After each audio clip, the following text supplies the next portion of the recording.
Welcome to the Geneva Association's annual Health and Aging Conference taking place today and tomorrow. I am Adwaita Bhattacharya Craven, and I lead the Health and Aging research at the association, and I will be moderating this conference for you and will be appearing on your screen from time to time. The title of this conference, What Will It Take to Ensure a Healthy Recovery from COVID-19, is, I hope, self-explanatory. COVID-19 has tested us, our personal, our societal, and economic resilience.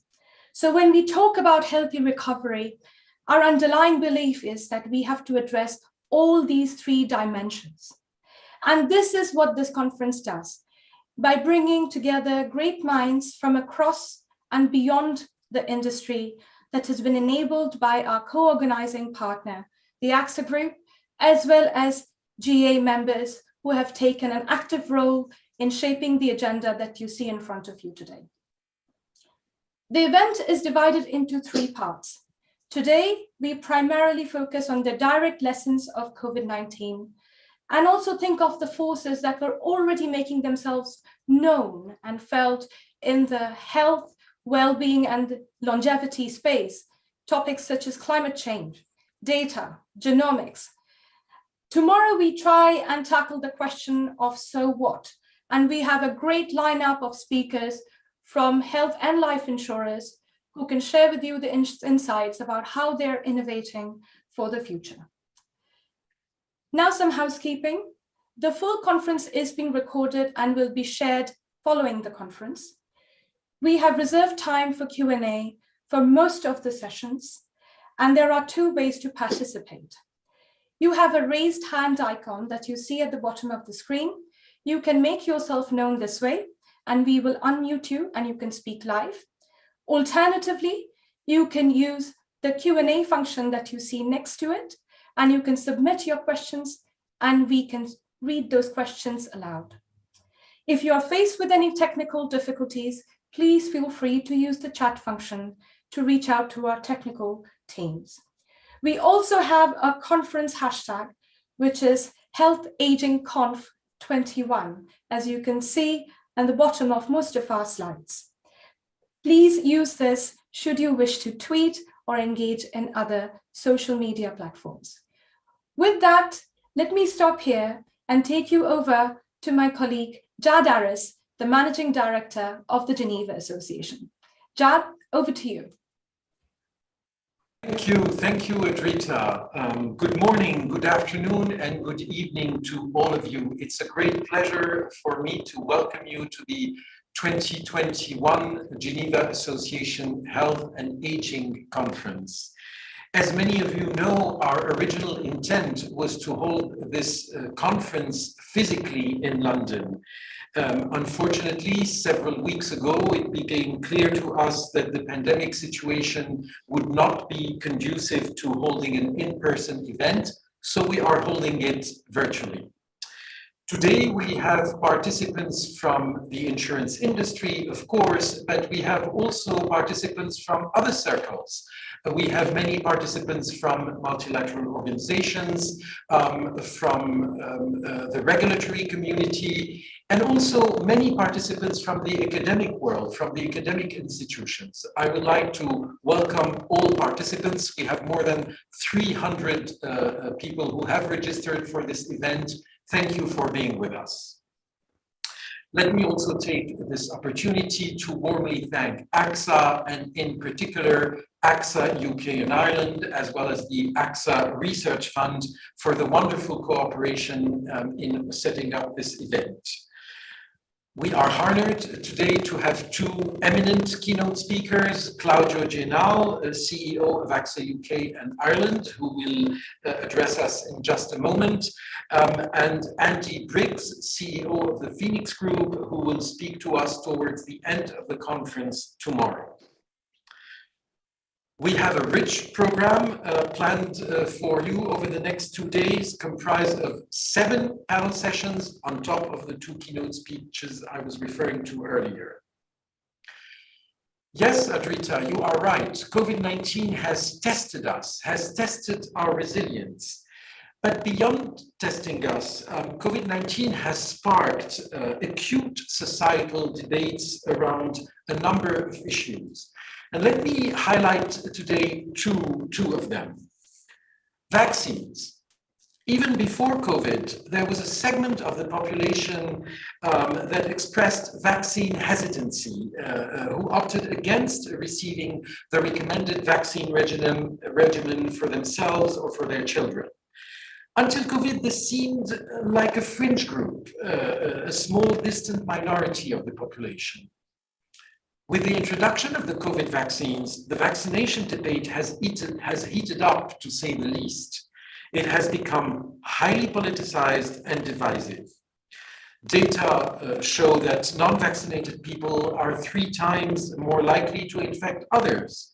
With such data, combined with higher infection rates, triggering possibly more restrictions and lockdowns, vaccination stance and status is set to become only more contentious.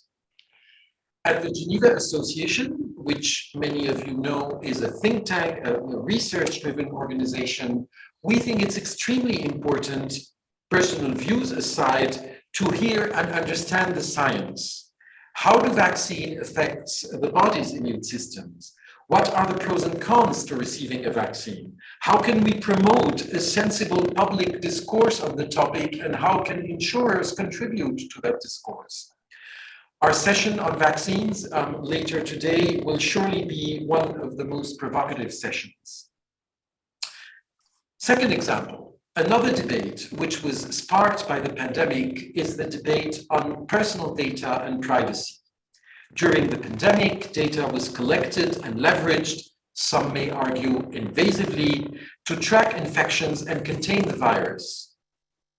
To what extent are we as citizens willing to forego some data privacy in order to contain the pandemic? And what should insurers take from this debate? We have some fascinating discussions in store. It is now my pleasure to introduce our first keynote speaker, Claudio Genao. Claudio has been CEO of AXA UK and Ireland since 2018.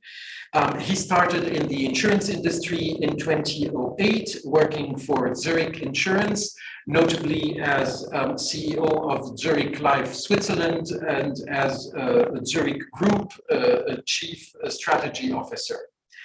Claudio, you are known for having a deep commitment and passion for the industry, driven by the power of insurance to improve people's lives. We are very much looking forward to listening to your insights. Thank you for being with us, Claudio. The floor is yours. Morning, everyone, and thank you, Jad, for the very warm welcome. The plan was that we will welcome all of you here in London in the offices, but there's probably no better time to talk about health situation is that we do all this virtually, as we have been doing this for quite some time. Anyway, still very happy to be here, and I hope I can share some thoughts in the next 10-15 minutes around the topic of how we as insurance play into the health space, but also opening up the conversation to probably give you some thoughts and challenges, knowing that there will be a few discussions later on. As Chad said, they are going much deeper into the specific topics.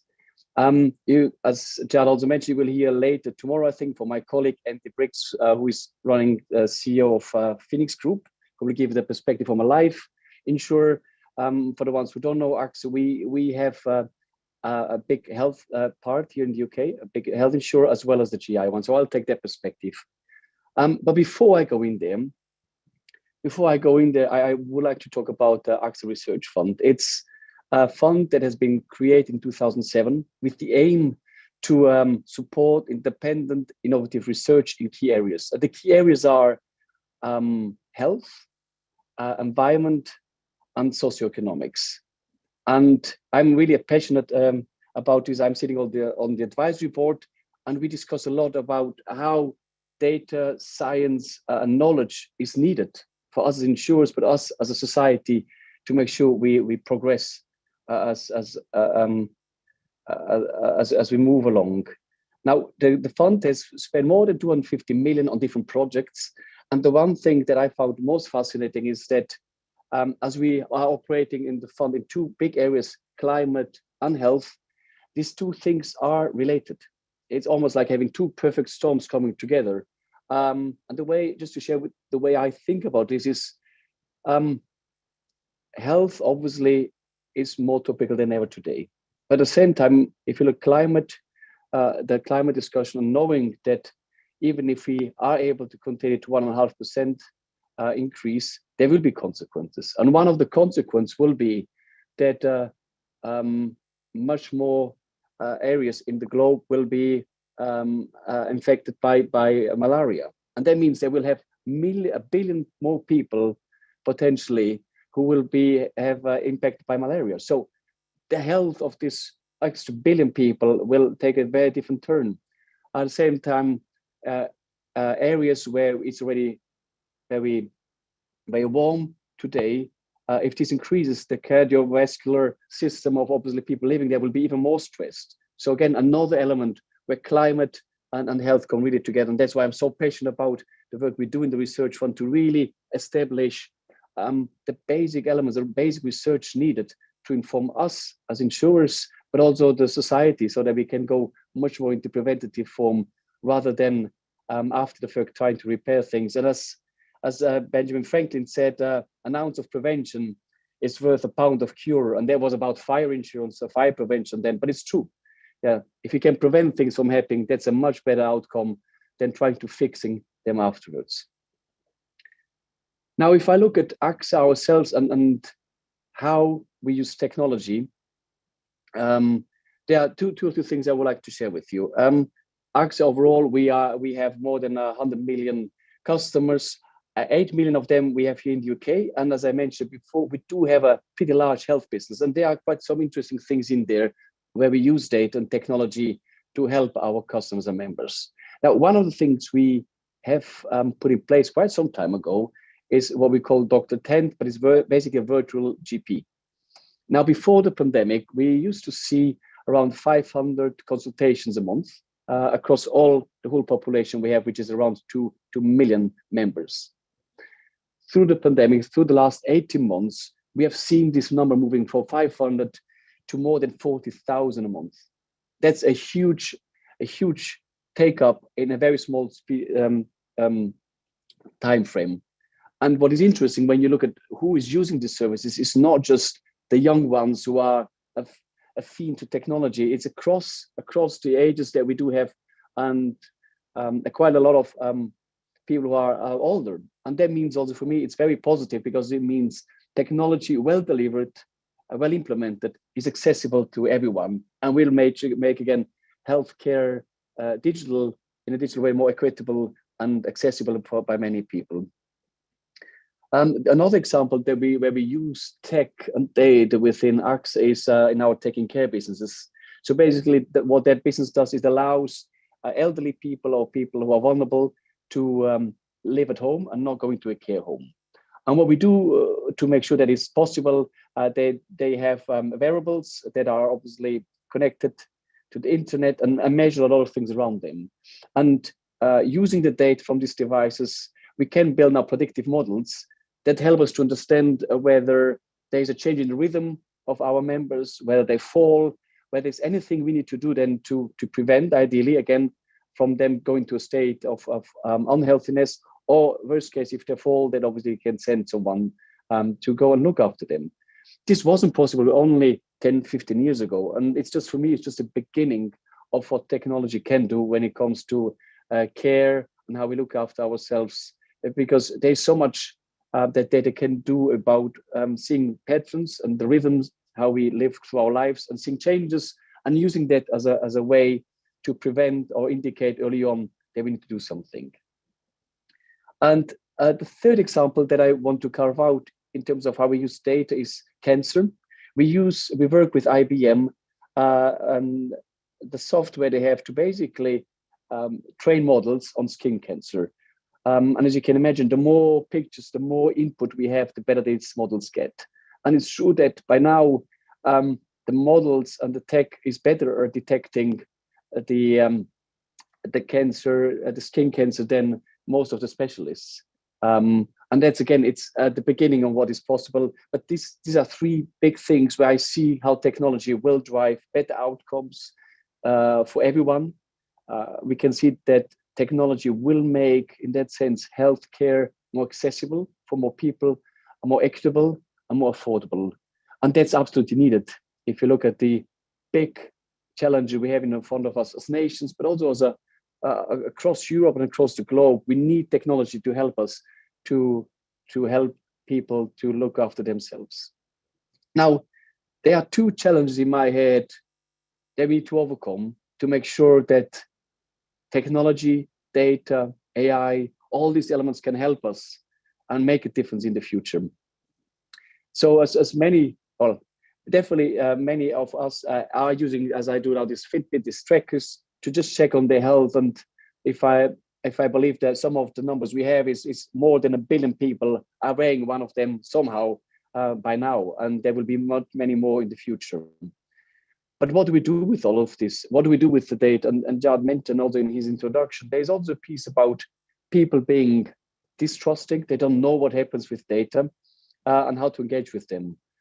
And in my head, the biggest challenge when it comes to AI data in health is trust. How do we create a level of trust between us as insurers, healthcare providers, and society, that they can trust us using the data for better outcome for them and not misusing it in ways that are unhelpful? And one of the answers is clearly that ultimately, when it comes to health, I really believe that a human interaction is required. I think it's very difficult to foresee a future, even with all the help you can imagine, where you would like a machine to give you advice on things that are deciding on your health, or in the extreme case, even on death or living. So I do think there will always be a requirement for a empathetic, well-trained expert to support people, but they can get much better by using AI in the background. And one way to create this transparency is by making the decisions more transparent and explainable to people. And that's why with the research fund we are supporting a chair in the Oxford University for explainable AI in healthcare, with the aim to create this outcome where we can explain how AI comes to the solutions or to the proposals they do, and thereby creating more trust with people and society. Now, there's one way to do it, and I had a very interesting conversation only 2 weeks ago with Garry Kasparov, a well-known chess player who is deeply involved in AI, and his view was, well, that's one way to do it, is being more transparent. The other one is just by sheer results. And it's true, if you look at the outcomes of using AI on pattern recognition, where really raw calculation power matters, the outcomes are really good. They will make mistakes, but they are much fewer than a human will do. So being able to tell their story, the narrative, will be key in the future to create trust too. Excuse me. Now, the second challenge that I foresee when we look at data and tech, all of this will happen. We'll have tools. We will have much better insight how to prevent things, how we can look after ourselves. The big challenge that I believe we have today is how do we engage a large amount of population who doesn't take action on things they do know. So if we look in the UK, there's a view that one out of 3 men and almost every one women out of 2 cannot manage to get 150 minutes activity per week, or just 20 minutes per day. So there is a big part of the population that doesn't engage, that doesn't look after themselves. And I think there's a big second challenge we do have as professionals, as insurers, but also as the role we play in society. How can we unlock this in the overall population so that people feel and look at themselves as someone who they should look after?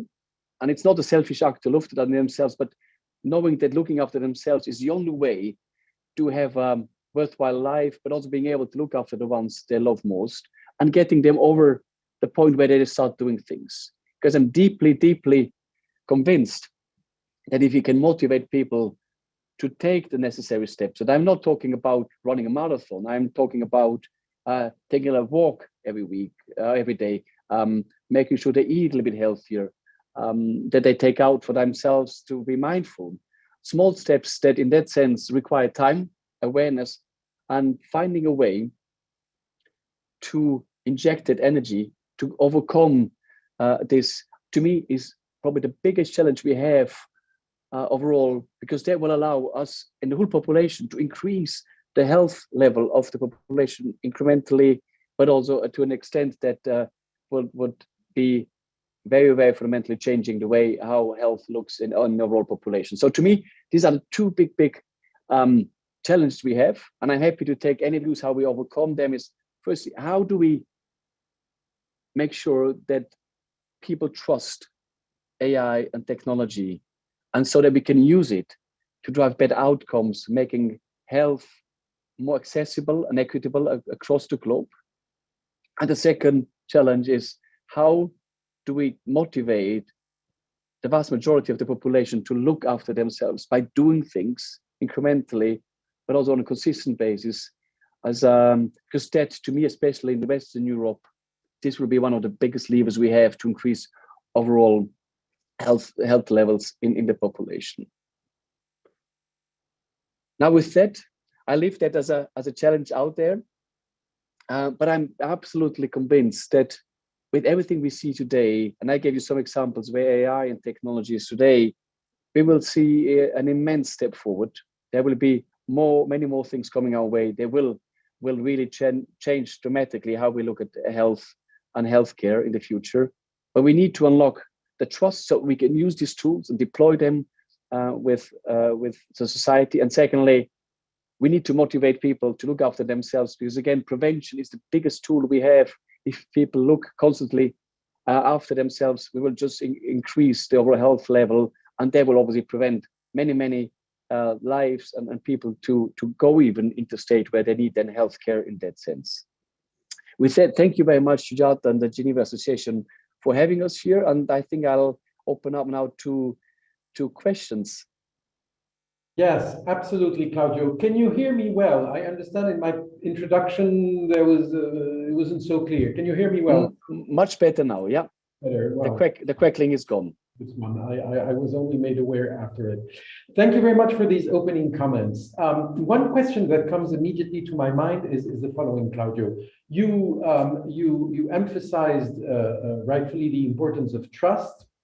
I think it's fair to say that during the pandemic, the trust of the insurance industry has been hit in a number of countries, including the UK, very much around the business interruption debate. And the coverage of business interruption by business interruption policies of the pandemic. My question to you is the following: have you observed that this has hit you on the health side, on the retail side, or was this contained to the commercial arena? What's your perspective on this? Well, it's a good question. I think it impacts everything, because it's not just an AXA question, it's an industry question, and it goes across the board. And probably you should ask the same question to Andy tomorrow as he has been on the other side. But what the challenge with the BI conversation was, firstly, that expectations were wrongly set. And here in the UK, there has been specific around government making statements that were just not correct, but had risen the expectations to a level that we were never there to be fulfilled. And that is a road of trust. And I think there's a road of trust across the industry as insurance. Now, on the health space, probably that's a slightly more protected, as people, I think, in the way they look at things, they wouldn't put this in the same categories. So we haven't seen an erosion of trust on the health side, but overall the conversation for all of us who are working in insurance, it's one that we still have to face into, that large parts of the population, as well as small businesses, I don't think they really do understand the concept of insurance, of socializing the the costs so that we can allow everyone to be protected and progress, whilst making sure if something bad happens to one of us, we can cover for that. And that concept, I don't think, is well understood. And that's something we all together have to continue to work and talk about, because I'm absolutely in this industry because I believe in the noble purpose we have as insurers. I really believe that we allow society to strive, individuals to do what they want to do, enjoy life, and that's worthwhile. It's worthwhile doing this every day. So it's more explaining to people how this works, to really make them aware that paying a premium is a good thing, and the best thing that can happen that they will never get anything back, because that means they never had a reason to really claim. Thank you, Claudio, for sharing your perspective and more importantly, your experience on this. Maybe one more question before we move to our next session. You emphasized the importance of the AXA Research Fund initiative. And so my question to you is this a pure philanthropic effort on the side of AXA? Or do you, as an insurer, does AXA as an insurer benefit from this research? What's your perspective on this? Yeah, so the aim of the fund is, as I mentioned before, is really supporting innovative, groundbreaking research across the three axes that we do have. And that in that sense is philanthropic because it's just helping science to progress. Now, I personally see there's a big connection also with us as an insurer, because the more we know, the better we understand, being that climate, being that health, the better we can support our members and customers in understanding the risks and thereby preventing them and allowing them again to progress and flourish in life. So main aim is absolutely to build up the knowledge and insight for the sake of everyone and make it accessible to everyone. But at the same time, I'm a big believer that knowledge, insight, and science make a difference, also for us as an insurer, because the more, as I said, the more and better we understand our environment, what happens around us and how things are connected, the better we can act as insurers in our fields. And that's true for health, it's true in the GI space, but it's also true in the life space. So yes, it has both angles. Thank you, Claudio. It is now time for us to conclude this session. I want to thank you warmly for taking the time. Yes, we would have preferred to be in person with you in London. That will come one day, I am sure. I'm sure. Yep. It was wonderful to have you in this virtual setting, and I again want to emphasize how productive and fruitful the cooperation with your team has been. Thank you. Cool. Thank you, and have a good 2 days. Thank you very much, Claudio. Bye-bye. Bye-bye. And Rita, I will now hand it back to you to introduce our first panel session. Thank you very much, Jad and Claudio, for that very enlightening opening speech. We got to know a lot of the work that AXA Group is doing through the many arms, including the AXA Research Fund. With that, let me not waste any of our precious time and take you straight to the very heart of the AXA Research Fund.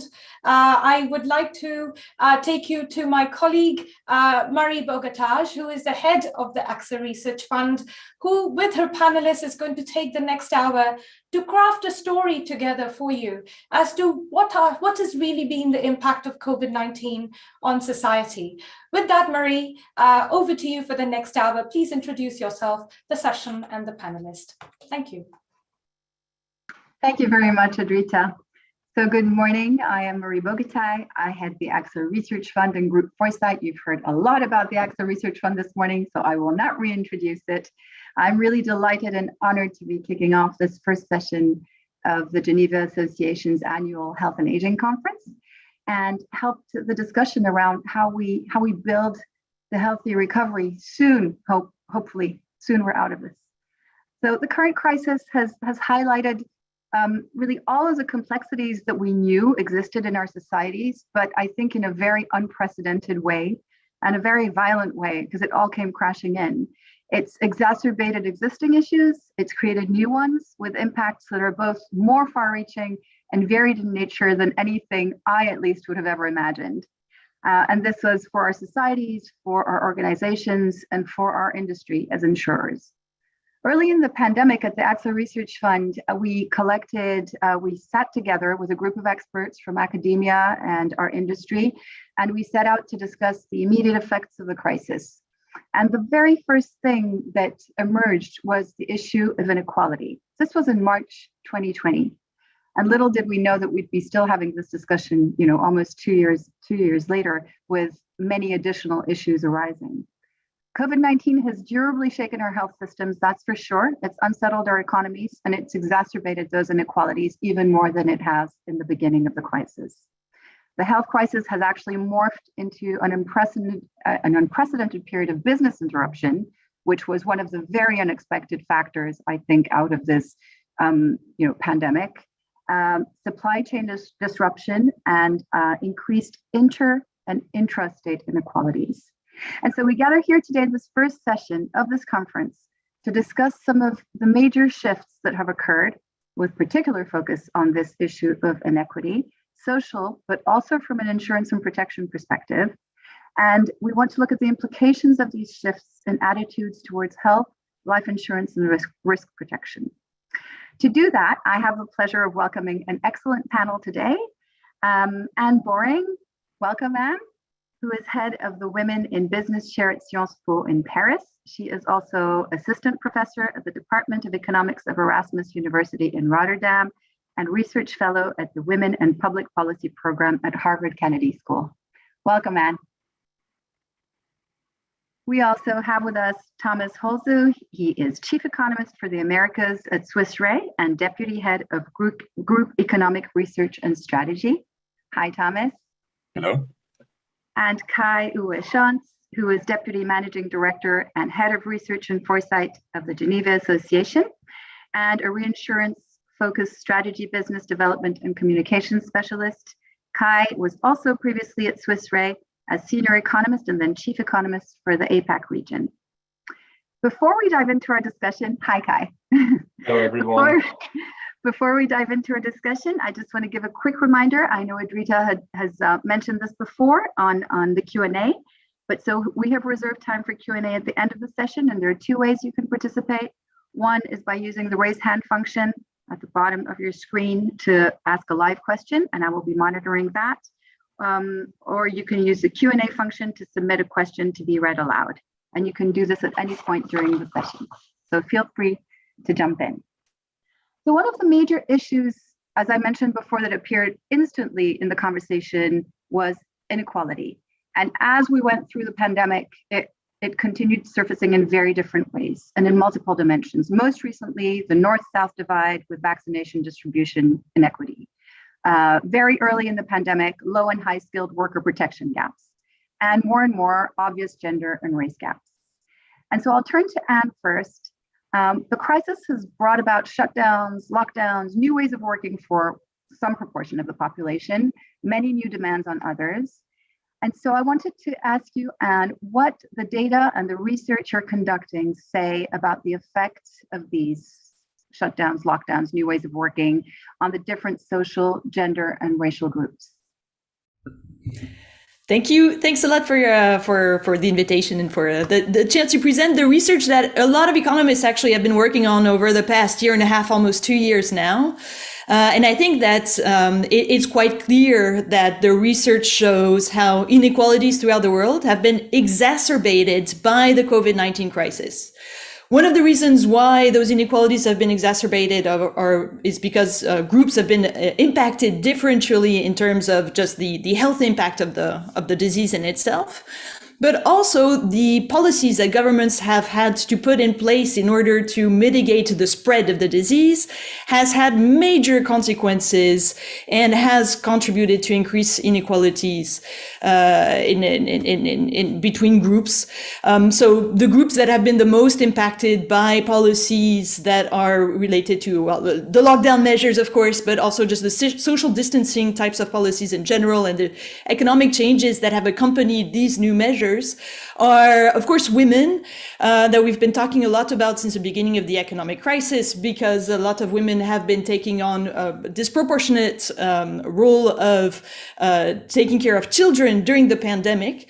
But it's not just the gender gap that is at stake. There's also the ethnic gap. Vulnerable groups in general and economically vulnerable groups have been highly impacted. Research also shows that younger workers and young graduates entering the labor market are not necessarily entering the labor market in the ideal conditions, etc., etc. But I'll start by talking about how this crisis is different from past crises, and by comparing the current COVID-19 crisis with the Great Recession.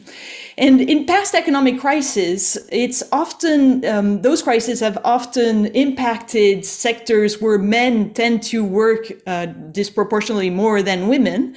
Whereas during the COVID-19 crisis, what we have seen is that industries and sectors and occupations that are more often held by women have been more impacted, and more women have stepped out of the labor market, either because their jobs were not able to be performed during the lockdown measures, but mostly because of childcare and the fact that families have been unable to outsource childcare during the lockdown measures has had an impact. So maybe just to go back to the previous slide, actually. On the previous slide, what you can see here is the two dotted lines. Those are the two lines that show the change in the gender gap in employment so the difference between women's employment and men's employment during the Great Recession. And you can see that men were more likely to be impacted by the Great Recession and the economic downturn that followed. But during the pandemic recession, it's the gender gap has increased in the direction of more women disproportionately exiting the labor market. And you can very well see on this graph that it's especially women with children who left disproportionately the labor market. And the estimates, of course, will depend on the extent to which the recession continues to extend in a long time. If those lockdown measures extend, if there are new lockdown measures that are implemented in different countries, if schools close down, those will have long-run impacts on the gender gap. The next slide suggests, so the first graph that I showed you were estimates for the US, but what we also see is that some individuals through the COVID-19 crisis have either been in basically two types of situations. Either they continued to work, and in which case you have the essential care workers who were working outside of the household, or they were working from home. And a lot of those people who were able to continue to work from home tend to be more people from higher income households. And you can see throughout countries that in those households, when parents took care of childcare, it was more often the mother who increased to a larger extent the number of hours spent on childcare. So here, this is data from the COVID Inequality Project for the US, UK, Germany. And they all show that both men and women increased the time that they spent on childcare, but the increase in time has been disproportionately borne by women during this time period.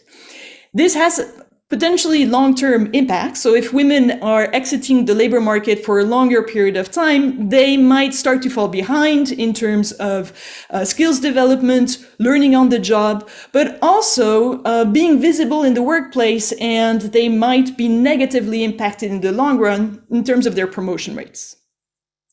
And then on the next slide, what we see is that it's not just a question of gender and gender gaps that have increased during the COVID-19 crisis, but it's a lot of different groups that have been impacted.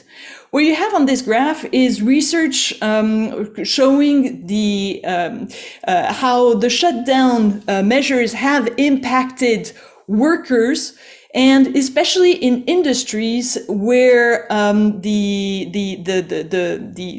sectors completely shut down during the lockdown periods of 2020.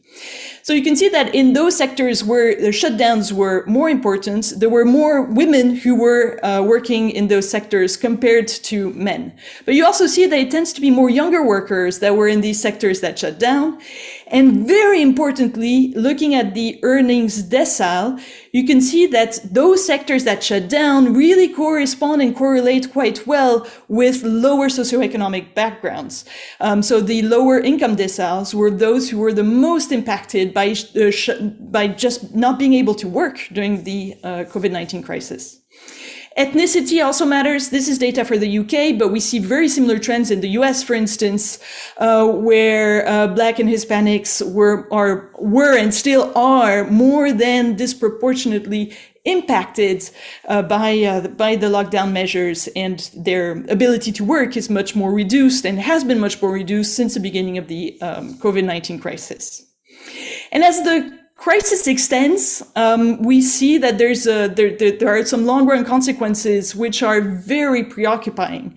So on the next slide, for instance, you see that this is from a report from the OECD which just came out about COVID-19 and well-being life in the pandemic, which shows how over time, so between the beginning of the COVID-19 crisis and 1 year later, you can see that the share of employed people reporting feeling too tired after work to do necessary household chores tends to increase. And the general fatigue and perhaps feelings of burnouts have been increasing for individuals from all groups over time. But you see that they tend to be more important for women. The share of young workers who feel like they are being too tired is also increasing. And those who say that they have difficulty making ends meet, they are also seeing a really, really strong increase in their levels of stress and anxiety over the time period. And as the COVID-19 crisis is still ongoing and we're seeing new lockdown measures being implemented, these trends are quite worrying because they might have very long-term consequences. So in terms of the long-term consequences, one very important long-term consequence is that it might actually increase the gender pay gap in the long run if women are more often, for a very long period of time, either not working, not visible at work, but also if they tend to work from home much more than men do. If women work from home much more than men do, then they are less visible in the workplace, and that will probably reduce their chances of obtaining promotions.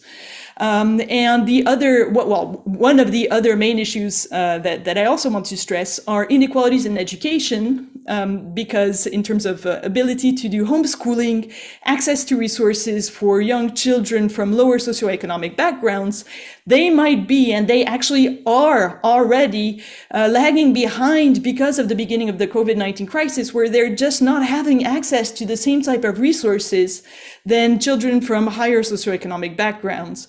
And this can correlate also with being part of an ethnic minority or an ethnic majority. And so we might see in the longer run reductions in social mobility if young children from lower socioeconomic backgrounds in particular are unable to get access to the best education possible, which would lead them to better long-run prospects on the labor market. This is a little bit of an overview of the research that's been conducted, and I hope to extend in the discussion. Thank you. Thank you so much, Anne. So clearly this health crisis is a social crisis with huge implications, I think, for policy and the need to address these gaps. And I think, what's super important in what you're stressing is that this is potentially not temporary. And the longer we draw this crisis, or, not of our own accord, obviously, but the more these gaps are becoming deeper and going, even into child education. Thank you so much for that. And we'll definitely be coming back to you for questions. There's some already popping up for you. Thanks. Thank you. And these gaps are largely brought about by the labor crisis. And so for this to go a bit more in detail into this labor crisis, I would like to turn to you, Thomas. From your perspective, what are the effects of the crisis on the labor market, and specifically, what does it mean for economies? And how, if so, because we mentioned, the huge gaps also in terms of income, and so how does that translate in income and health protection gaps? Sure. Yeah. Thank you. So the situation is, or the crisis is completely different than anything else that we had studied prior, and so we got a lot of surprises out of this in the beginning, or March, April last year, when we started to think about how do we benchmark this, and we looked at financial crisis and all the big events prior, and this one played out very differently. And that's because at the core of it, it's a health crisis, and so that affects the protection gaps, the health and the mortality protection gaps directly. So we have excess mortality, we have medical expenses related to COVID, but also most of this, at least in the advanced economies, actually have been borne by governments. But then there are indirect consequences and probably long-term ones. And the one is with the health systems overwhelmed, and we see that happening again with the fourth wave now in many countries. We get into deferred treatment, elective treatments are postponed, prevention, diagnosis is postponed, and we need to be cognizant of that and expect that there will be a price being paid further down the road. So that's something to be mindful of. On the other hand, something that is actually materializing strongly is the increased risk perception, and that's something we will see later, and I think Kai will also touch upon that. This is very different than any of the financial crisis before, where actually health insurance or insurance was one of the spending items that people disposed of. This time around, this is really a heightened priority, and we do see that insurance spending in the mortality and health space is up, and that started clearly last year. So there's actually there's an effect that is the increased awareness is working against the widening of the protection gap in the, let's say, the short to medium future. The other economic forces are, of course, the ones that work against it. And so, moving to that, the health crisis, the initial reaction, the only public health reaction that was available was the social distancing and shutting down a lot of the economic activity, and particularly the labor-intensive one. So we had that's what triggered the labor market crisis, and this loss of employment, and spoke a lot about the socio-demographic dimensions of that this is quite unequal, but it has for the protection gap, it has also direct consequences. The one, for example, in the US, but also many other advanced economies, you have a lot of life and health protection tied to employment. So with employment plummeting, we got a gap there. Reactions varied a lot between countries. So furlough schemes and payroll protection plans actually prevented worse outcomes in that respect. So people stayed in formal employment, and so the insurance protection attached to it also stayed in place. So that's good news. Not available in many emerging economies, and there we had more direct impact from loss of employment, loss of income, and therefore less insurance coverage. So this labor market crisis is on the individual level opening the protection gaps for health and for mortality, and clearly big differences between advanced and emerging economies. And then the labor market crisis, and furthermore now the the supply chain disruptions, which came as a surprise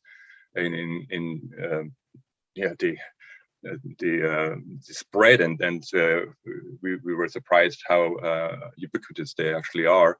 They cause now a recession or the prolonged economic issues in the restarting of the economy, which we are in right now, even though we are in the fourth wave. But we are dealing with the reopening, and we're dealing, and that's bumpy. So we have further issues here. We have loss of government revenue as coming out of this the labor market crisis, the reduced economic activity, and the increased spending on programs, health and income replacement. And so we have a government with higher deficits, higher debt levels coming out of this, and we have tied into the supply chain disruptions, inflation surge. So this puts economies on, and that varies again a lot based on their level of resilience. This puts them on a weaker footing coming out of the crisis. And there are strained public finances coming out of this, and so public programs will be less able to provide for health and income protection, and so there will be going forward more reliance out of necessity for private precaution here. So protection gaps will be larger if this need is not met, and on the other hand, also these countries, unless they're able to restore their fiscal space and their resilience, will be more vulnerable for future shocks, whatever they might be. It might be other more regular economic crises, but yeah. So these are some of the long-term consequences, which again have implications that vary across between advanced and more mature economies.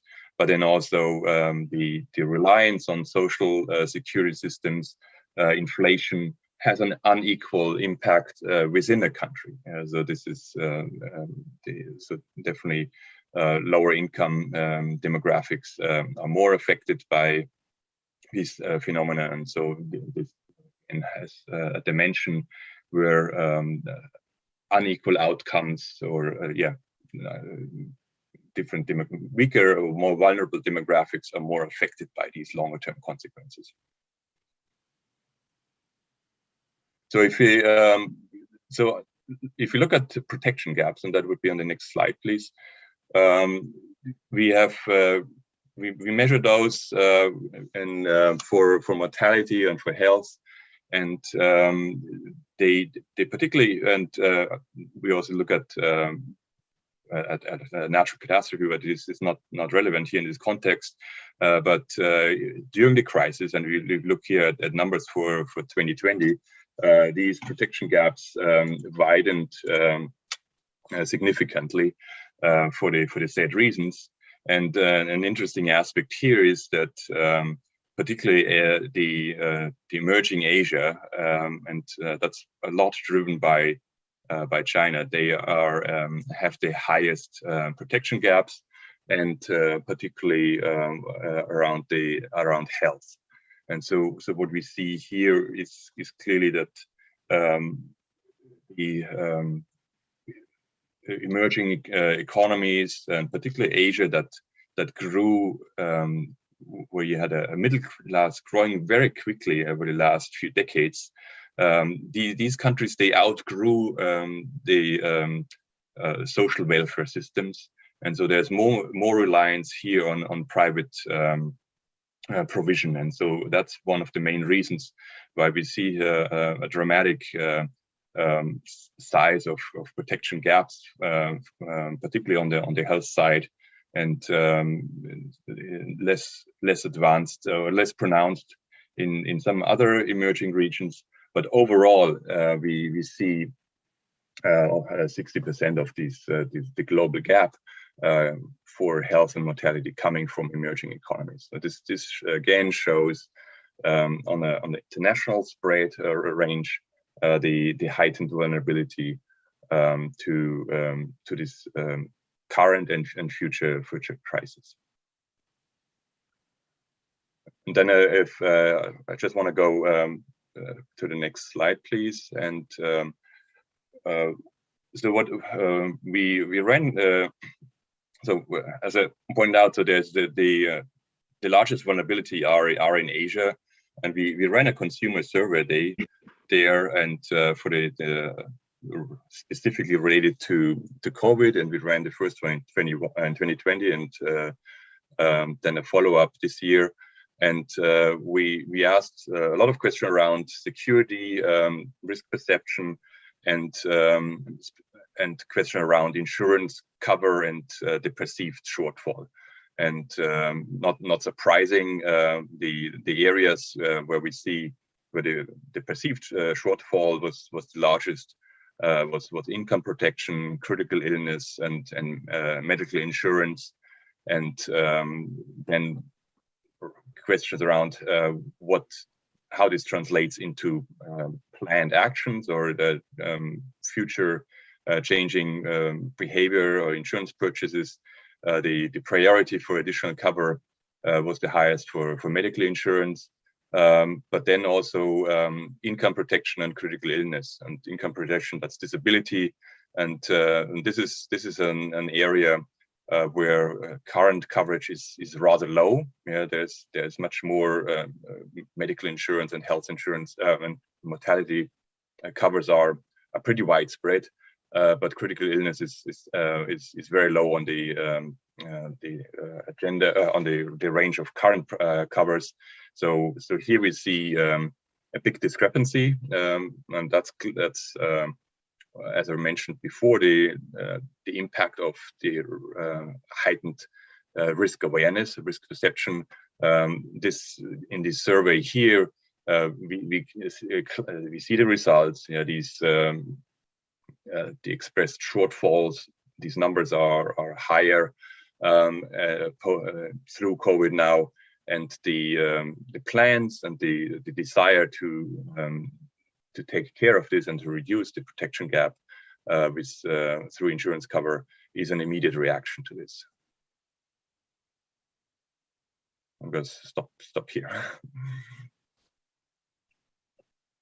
Thank you very much, Thomas. Thank you. Do you want to comment this slide? Or yeah, so it's a similar.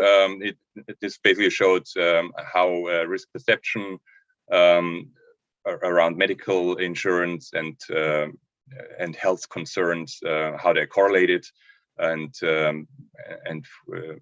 what it shows is that the emerging economies, the blue dots, are more vulnerable and clearly have higher perceived health concerns as a result of COVID.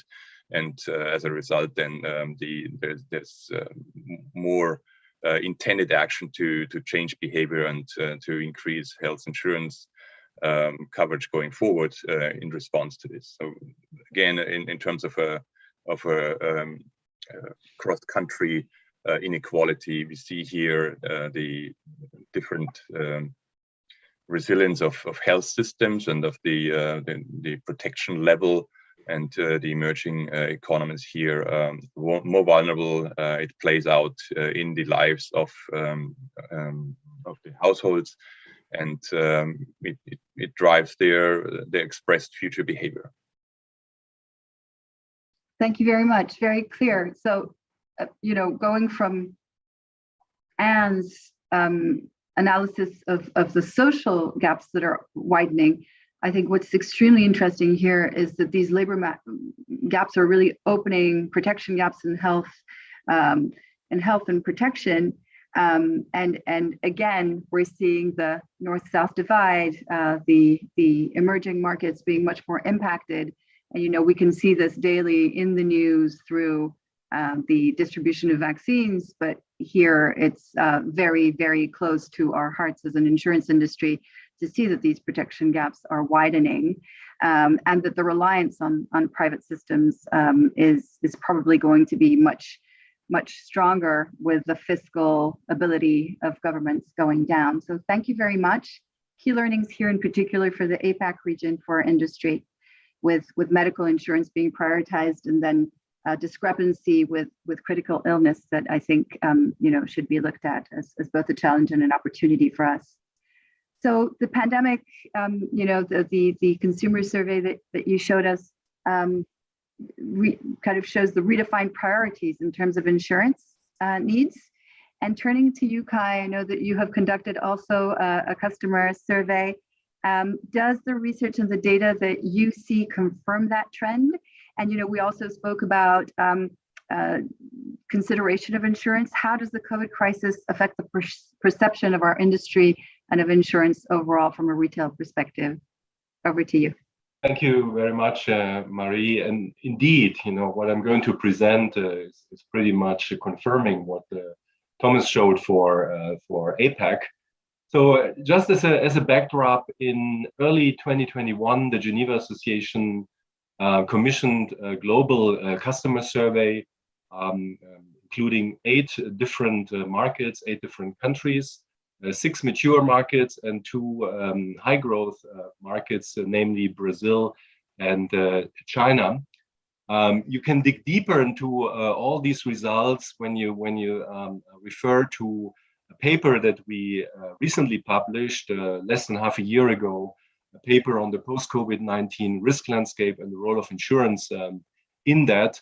And in this paper, you see you find also some strategic narrative, not just the figures that I'm going to show you today, but also a little bit of context, not limited to life and health, but also covering especially life and health. So what I would like to do over the next 10 minutes or so is to address 3 specific areas. First, in light of the pandemic, how do people view their individual risk exposures post-pandemic? What do they think will be key features of their individual post-pandemic risk profile?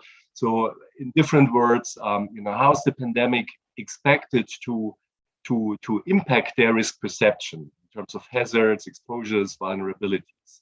Second, zooming in on insurance, how do people view our products, our propositions, our solutions against the backdrop of the pandemic and the experience of the pandemic? And last but not least, what are the key obstacles to insurance buying, obstacles that are expected to persist post-pandemic, and obstacles that prevent our industry from becoming more relevant actually to people and society. So on the next slide, we address the first question: anticipated risk exposures. It's quite similar to what we heard from Thomas for Asia Pacific. The top 3 concerns are pretty clearly extended hospitalization, an increased risk of suffering critical illnesses, and an increased risk of premature death.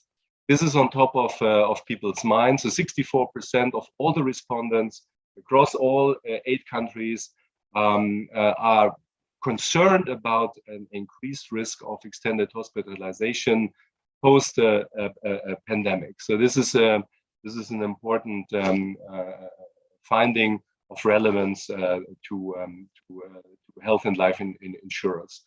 On the next, on the next slide, we zoom in on insurance. Now, the question here that we answer here is, how does this heightened risk awareness translate into the perception, the valuation, the appreciation of insurance? And what we see here is quite encouraging.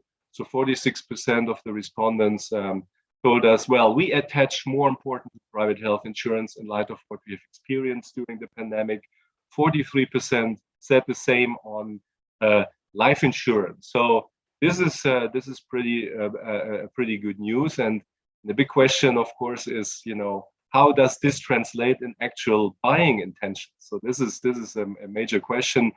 Before addressing this question, let me move to the next slide. And go back to what fundamentally drives insurance demand. What you see here is a very simple framework, a pentagon, if you like, of demand for the determinants of demand for insurance, including life and health insurance. We introduced, the Geneva Association introduced this framework 2 years ago. There are 5 major drivers. Number 1, of course, behavior. This includes a very crucial elements such as trust and perception, and I'm sure we will come back to this later on in the discussion. Then secondly, the hard institutional factors, so the legal frameworks, the regulatory frameworks, but also the role of the public sector in managing risk on behalf of its citizens. This is obviously a key determinant of demand for private sector insurance. Third, culture, very soft items, risk perceptions, risk attitudes that differ across countries, partially driven by religious beliefs, for example. Then number 4, we have social demographics, and there are a number of interesting empirical studies that show that things like age and education and literacy levels have major implications for insurance demand. And last but not least, economics. The economic side of things. Here we look primarily at affordability issues, but also at maybe slightly more complex issues. For example, how do insurance customers view the value for money they receive from their insurance carriers? So with that in mind, we can now move to the next slide, which shows us, how the increased appreciation or valuation of insurance translates into concrete additional buying intentions. And the findings here are pretty sobering. They are sobering because less than half of the people who told us, well, we value insurance more highly, actually intend to buy more of it. Less than half of this. The 22% for private health insurance compared with the 46% that I showed you before, the 46% telling us, yes, we value private health insurance more highly. Only 22% say, well, we have the firm intention to buy more of it. So this is slightly dispiriting from an insurance point of view. And of course, the relevant question is, what are the reasons? Why? What explains for this major gap between awareness on the one hand and buying intentions on the other? And this is what we see on the next slide, actually. Again, based on the survey that we conducted. So we asked those who told us, no, we will not buy any additional insurance. We asked those, what are the reasons? And 85% of those told us, well, I have other priorities. Insurance is simply not on top of my mind. Well, this is not flattering to receive such a comment from the survey respondents. On the other hand, I would argue that here the glass for our industry is half full, because we can do something about it as an industry. It's not something that we have to accept as a given, as an exogenous factor. We can take measures to make insurance a priority for our customers. So the ball, if you like, here is in our court. The second most relevant impediment, according to 65% of the respondents, are concerns about the reliability of what we promise. And this is obviously a more serious issue because it touches on trust. Apparently, many people have doubts as to whether insurance will pay when insurers are supposed to pay. But again, trust could be viewed as something, that we can address, or deficits in trust can be viewed as something that we as an industry can address. And maybe slightly surprising, affordability only ranks third. Affordability is usually mentioned as the key driver or the key factor behind insufficient insurance demand or as a key barrier to insurance demand. Here it only ranks third.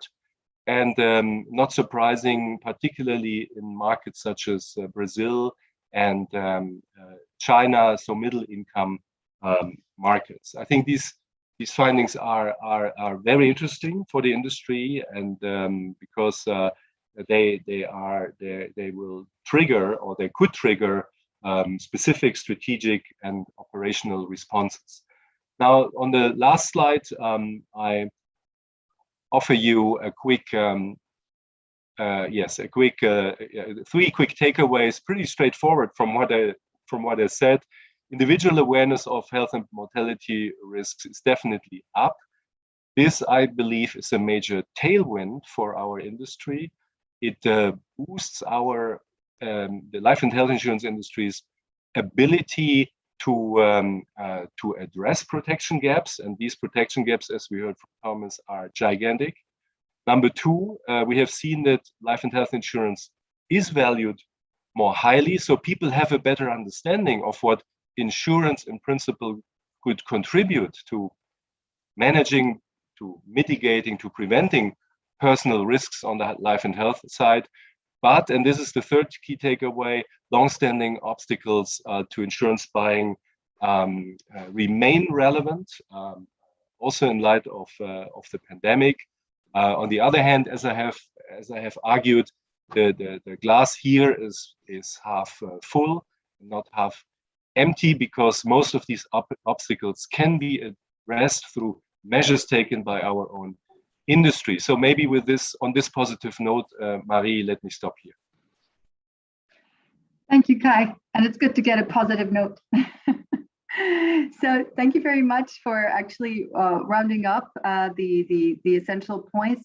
I think, yes, definitely confirmation of what we saw in Thomas's presentation on the increased areas of value, a discrepancy with purchase intentions, but solutions that can be driven by the industry's actions. Clearly a demand probably coming up for more private insurance to close those protection gaps. Thank you very much to all three of you for this analysis. And certainly, you know, wherever we turn, we see that the crisis is widening those gaps, and that we have a crucial role to play as the insurance industry to step in and to work hand in hand with policymakers on driving these gaps and making them smaller. So now I'm going to turn to the Q&A. I'm going to check here for our questions. I think I have an immediate question on my end for you, Kai. You mentioned it very briefly, but how did those concerns about purchasing, and I don't know if we have any point of comparison, have they actually evolved? So you know, the payout concern, has there been any indication that trust in insurance, you know, is stronger or less strong today after the COVID crisis? How does that compare historically, if we have any point of reference? Yeah, actually, we have generated some data on that based on our survey, and it's pretty hard to interpret this. I would even call it a conundrum, because why a conundrum? On the one hand, and this was one of the most striking findings from the survey, there is a very, very high level of customer satisfaction that about which we learned from the survey respondents. So when we ask them directly, almost 90% reported at least one positive experience with their insurer during the pandemic, be it on communication, on responsiveness, on claim settlement processes, etc. So from that perspective, I think the industry has fared really well throughout the pandemic, and I think there are a number of major insurance companies where net promoter scores, for example, have reached record highs in 2020. So this is one side of the story. You mentioned trust, Marie, and here the picture is actually quite different. For most of the 8 countries that we include in our studies, trust levels have eroded, have deteriorated in the wake of the pandemic, and particularly so in the UK and in France. And I think the reason is quite obvious. The reason is probably the negative media coverage as a result of these high-level pandemic business interruption disputes. So this has clearly dented trust. But even in those two countries, the UK and the France, when you look at how individuals have experienced their insurers throughout the pandemic, the picture is pretty positive. So we have a gap between individual experience on the one hand and trust that is obviously very much shaped indirectly through media coverage, through factors that do not directly relate to individual experience. So I do not know whether I answered your question, but it's very, very complex to analyze these things. And the major question, of course, is what will be the most relevant factor when it comes to future insurance demand? Will people look at what they experienced individually, or to which extent versus the more indirect effects of trust? To which extent will they be influenced by negative media perception and the like? We don't have the answer, but this is a sort of the complex issues that we are facing as a result of the pandemic. Thank you very much. Yes, and it probably also answers the question of the discrepancy between the high value on these products and then the translation into the intention of purchase probably is a factor too. Thank you very much, Kai. I'm looking at our questions here. We have one for Anne, and it's going back to the role that women spend at home while working from home.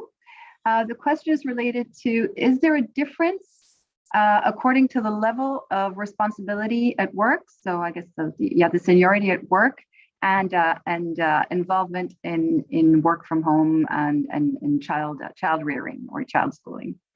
Yeah, so the answer is yes and no. One feature that characterizes women who are in more senior positions or in positions of more corporate responsibility in general is that they very often were able to work from home. They continue to work, and very often they were partnered, or they are partnered with someone who also works from home. So there is the question of both individuals being at home and sharing to some extent childcare, and there's some evidence that men who also have been working from home have increased the amount of time that they also spend on childcare, but it remains disproportionate. And what research tends to show is that even for women who are in more senior positions, they clearly state that there's an increased level of stress on their shoulders, more so than their male partners. And the stress is related both to how they think that they will be judged in terms of the quality of their work. So they're stressed from a work perspective, but they're also stressed from a mother's perspective. And so some research that I've conducted also with a colleague here is that there seems to be an increase in the extent to which so women who are working a lot during the pandemic and also have to take care of childcare may have what is called a mother's guilt effect, which is that they might also feel that they're not being good mothers nor good nor good business partners. So just that extra level of stress has been harder for women. Thank you, Anne. Going to our Q&A, there's a question that just came through about markets, life and health protection. So do we see any markets where life health protection gaps are narrowing through industry action and innovation? And if so, how are they achieving it? Does Thomas or Kai, do you want to take this one? Is there anywhere we see these gaps narrowing? I can start, and I mean the question whether the gap is actually narrowing it has two sides: the need and then the available protection. What I can and there's a bit of a time lag in figuring out which one is growing faster. But the protection levels, insurance purchases actually have been growing in certain markets, and one data point, it's probably an outlier, but in China, short-term health insurance grew by 35% last year in the first 11 months that we had data on. And that's an immediate reaction to this, an expression of this risk perception. So as an economist, I agree with Kai that there's expressed preferences are one thing, but then how does it translate into the hard dollar spend is another one. And there's Kai laid out a lot of these the factors that are headwinds to that. But there are, on the other hand, certain industries have dealt, or in certain countries, have been pretty proactive, and the Chinese market is one of these examples where insurers have been very proactively using digital distribution channels, which was a necessity, clearly, but it turned also then kind of in a virtue. And many insurers there have been very proactive in reaching out to their customers during the crisis, and not just be reactive, but working on on not just the risk perception, but then also on the insurance perception, and working on the level of trust, but then also inform the customer about solution options. And we see as a result that business has been growing, and we saw that in other markets too.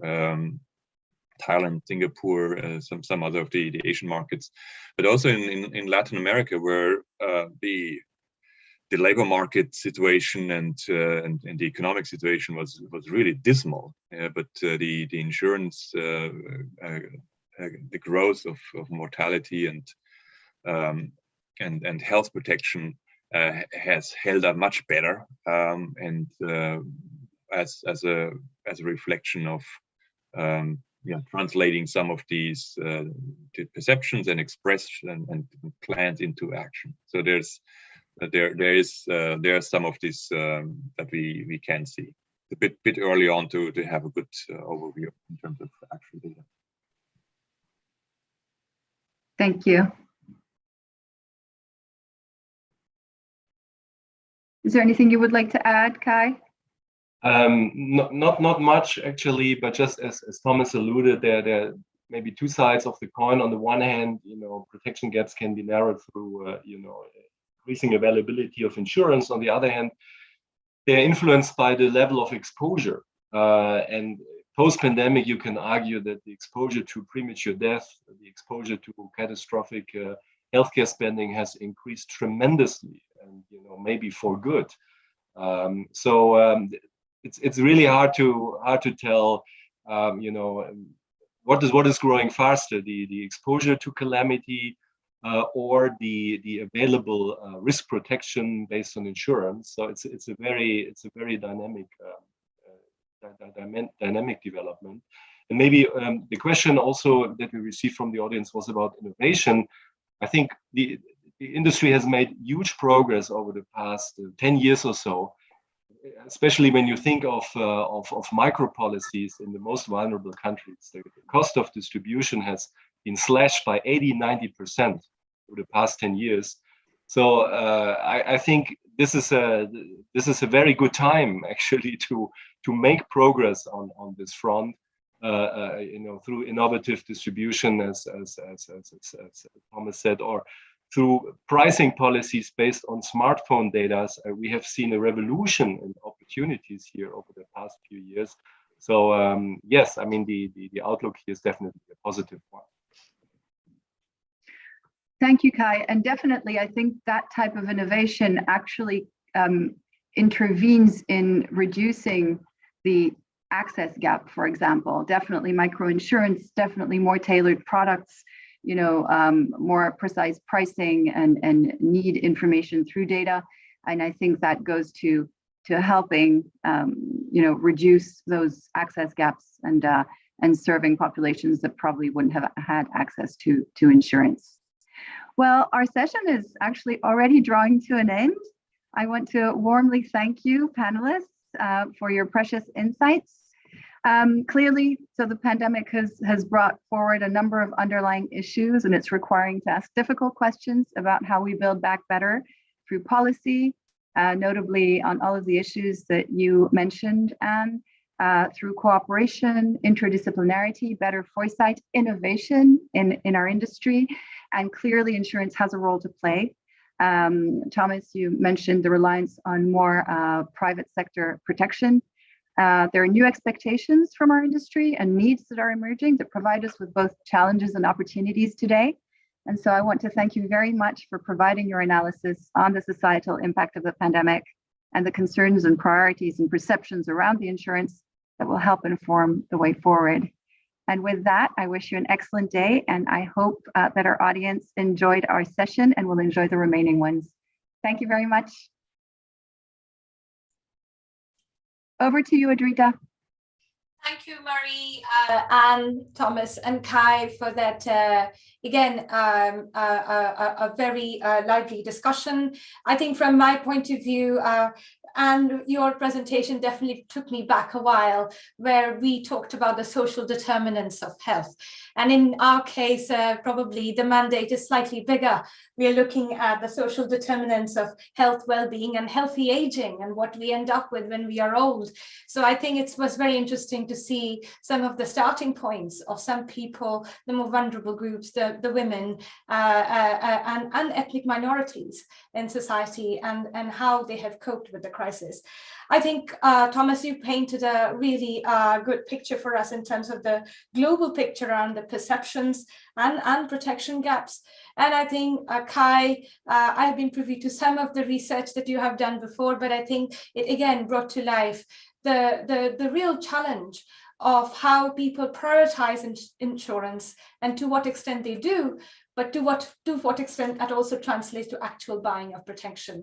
So thank you all. I think this has been really a scene-setting session for us, and that talks about our societal resilience. So thank you again. I would like to stop here for 10 minutes exactly.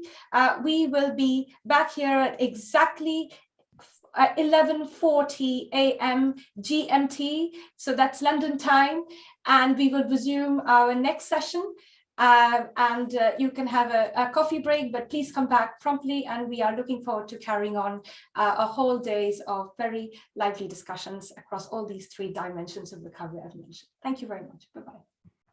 Thank you.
Yes, I can hear you.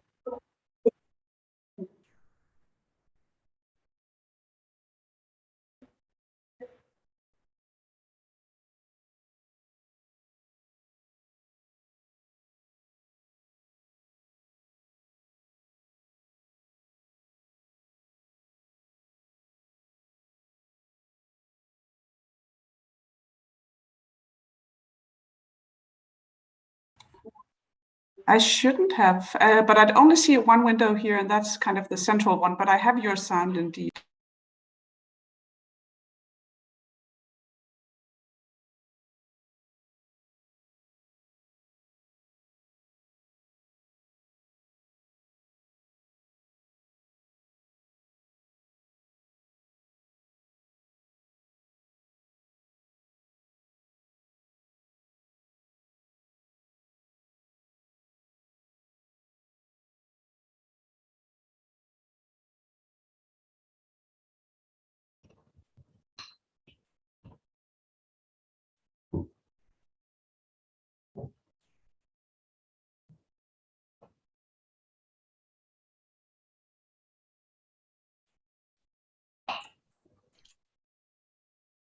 Hi, Alfred. Hello, Christina. How are you?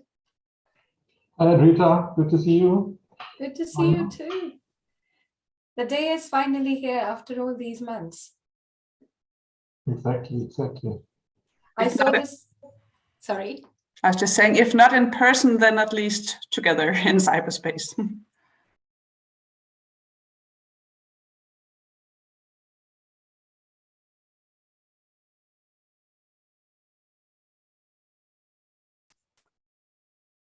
I think I've been put on mute. I'll try not to cough. I have picked up some horrible virus.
Welcome back, everybody. Our next session is on vaccines. Most of us have had one. It has been one of the biggest innovations in science that stops us getting diseases that our grandparents used to get. Yet the topic of vaccine is not an easy one to navigate. In this next session, I'm very pleased to introduce two very distinguished speakers. I have the pleasure of introducing Dr. Alfred Beil, who is the Chief Medical Officer of the AXA Group, and Professor Christine Stabell Benn from the University of Southern Denmark.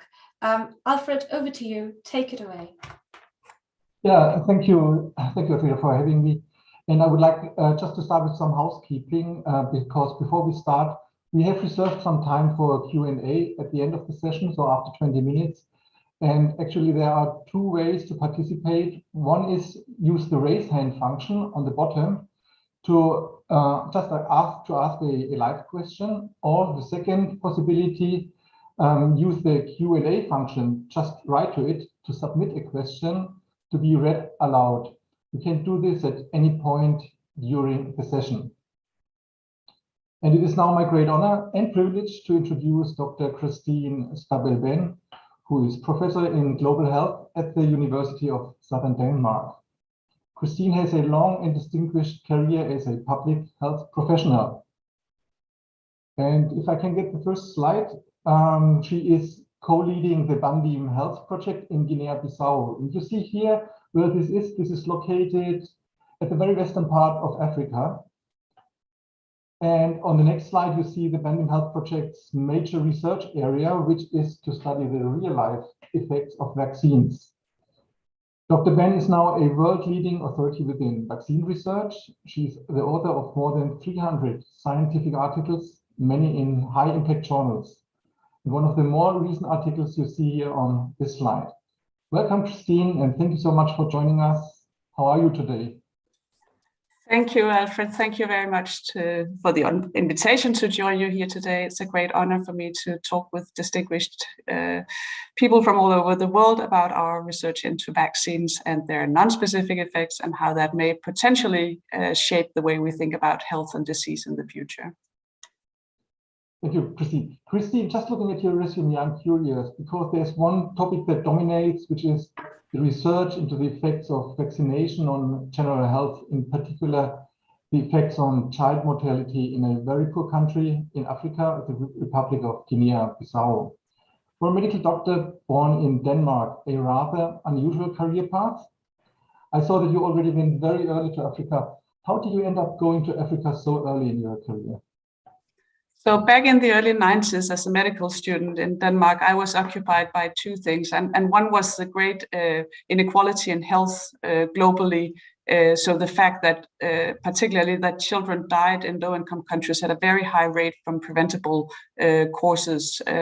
So I was really eager to do my contribution to reduce that global inequality. The other thing that I thought a lot about and was fascinated by was the human immune system and how it could be strengthened and how it actually already functions so beautifully well. We are every day met with numerous pathogens and we don't even realize that they are there. We get exposed to them, but our immune system battles them off, and that was so fascinating. So I was looking through the medical literature to see how research, I felt very strongly that research into the immune system and how to strengthen it could have an important role to play in reducing global inequality. And while browsing the medical literature, I got the idea or inspiration to try to look into whether vitamin A supplementation could improve the immune response to measles vaccine. And that actually seemed to be some support for that idea. So I contacted Peter Joshi, who's an anthropologist, a Danish anthropologist, who initiated the Bandim Health Project, which is a field station in this poor former Portuguese colony, Guinea-Bissau. I contacted him and exposed him to the idea, shared it with him, and asked if I could do such a study at the Bandim Health Project. And he graciously accepted that I came there. I was lucky to obtain funding, and I took a year's leave from the medical studies and went to Guinea-Bissau to do this study, which turned out to teach us quite a lot about the immune system because we were able to show that vitamin A supplementation enhanced the antibody response to measles vaccine and strengthened the resistance towards measles, and also that it actually reduced the overall mortality much more than explained just through the prevention of vitamin A deficiency and measles, and the effect was different in the two sexes. So there were so many inspiring findings coming out of that. So I just kept on doing research there, and I've done it now for 28 years. So I never realized at the time that I went to Guinea-Bissau that this would be a life-defining moment, but it was in fact the most important decision, one of the most important decisions I've made in my life. So actually, yes, it looks like, because for more than 28 years now, it just kept you busy. But I assume that for a couple of years, or maybe for many years, your topic was probably not so popular. So at least it was not so much in the media. How do you experience the current situation? Did it actually take the COVID crisis to finally give your issue a global stage and attention? The findings we have done in relation to vaccines are actually quite simple to explain, because what has been the assumption, and actually many places still is the assumption, is that vaccines only affect the disease that they are targeted against. So they only induce, a measles vaccine would only induce protection against measles and nothing else. This is the way we have thought about vaccines, and this understanding has shaped how we evaluate them. So actually, it's a surprise to most people, but all the currently used vaccines were never tested for their effects on overall health before they were implemented. Everybody was so sure that if you introduced, for instance, a measles vaccine that was 90% efficacious and measles was maybe 10% of all death, well, then the introduction of measles vaccine would reduce overall mortality by 9-10%, but it was never evaluated before the vaccines were, or when the vaccines were introduced. So in fact, that huge assumption about vaccines, that they only affect the vaccine disease, was never tested in real life before we started doing it. And when we started doing it, the observations we got out was so stunning, because they really showed that, for instance, measles vaccine reduced overall mortality much more than we could explain just by preventing measles infection. But opposite, for other vaccines, we were also sometimes seeing that the vaccines didn't reduce mortality as much as anticipated if they prevented, which they did, the vaccine disease. So out of these observations came the provoking idea, it shouldn't be so surprising, but it is maybe quite provoking that vaccines can affect other infections, the risk of getting other infections and dying from other infections. And I think it's not so surprising if you think of the immune system as clever and co-evolved with us, just like our brain. It's smart, it learns from experience, and it transfers experience from one field to another field, but it's not written in the textbooks. So I think for a long time we have battled what is in the textbooks with these findings, because they challenge the current paradigm for vaccines, and they also come with the connotation that perhaps we haven't been studying vaccines well enough before they were introduced, and perhaps we are not currently studying vaccines well enough when they're introduced, because if this is correct, then we actually need to investigate all vaccines existing as well as new vaccines, not only for their effect against the vaccine disease, but also for their effect against all kinds of diseases. So we are sure that we know the full effect before we actually, before we use them or when we use them. Okay, no, very interesting, Christine. But just coming back to the actual situation now, did the COVID crisis change the perception of what you're doing? Yes, so sorry, I actually came away from that question. Yeah, so it did change a lot. I think we were reaching some kind of milestone in the research, because what we found was that there was more and more support for this. WHO reviewed our research in 2014, and the review also came out and concluded that vaccines do seem to have these non-specific effects on the risk of other infections. And in 2020, Nature, which is one of the leading medical journals, announced this one of the big milestones in this discovery of non-specific effects, effects, one of the milestones in the history of vaccines. So there were things happening, and among others in 2020, in February, just when the pandemic broke out, we were having the world's first conference on non-specific effects in Cambridge with the Wellcome Trust. So really, I think there was a growing interest in the field, but clearly it was fueled by the COVID pandemic, because what we all talked about in February in Cambridge was, can we researchers into non-specific effects, we were all contemplating that in fact we could use the knowledge that these live vaccines like measles vaccine protect against other infections. We could perhaps use measles vaccine and other live vaccines against COVID-19 as a kind of stopgap vaccine that could be used and protect people partially, at least until specific vaccines were developed. So I think now there are like 30, 40 clinical trials ongoing all over the world looking at whether live vaccines due to their beneficial non-specific effects could reduce the risk of other infections or COVID infection in particular. Wow. Just Christine, so I'm a baby boomer, and I remember very well the long queue outside the primary school in the small town where I grew up to get the oral polio vaccine. Yeah, so in the late 60s. It was a sweet cube of sugar, and I was 5, and there was no discussion whatsoever about whether or not to go for the vaccination. And according to your perception, what has changed in the discussion overall on vaccination since then? So there is clearly much more hesitancy about vaccines. If you ask an African mother, she's not in doubt that she wants a measles vaccine for her child, because it's still recent that she saw measles killing children. But we have kind of forgotten that a little bit in the Western world or in high-income countries, because we don't see the vaccine diseases so much anymore. So that clear perceived threat from a vaccine disease is not so apparent, and that clearly has a dampening effect on the interest in vaccine uptake. And in addition, we have also, with the new vaccines, we are now approaching less tempting goals than with the old vaccines. We have vaccinated against many of the real killers. So many new vaccines are against more rare diseases or diseases which are less severe, and that also impacts the interest in taking up vaccines.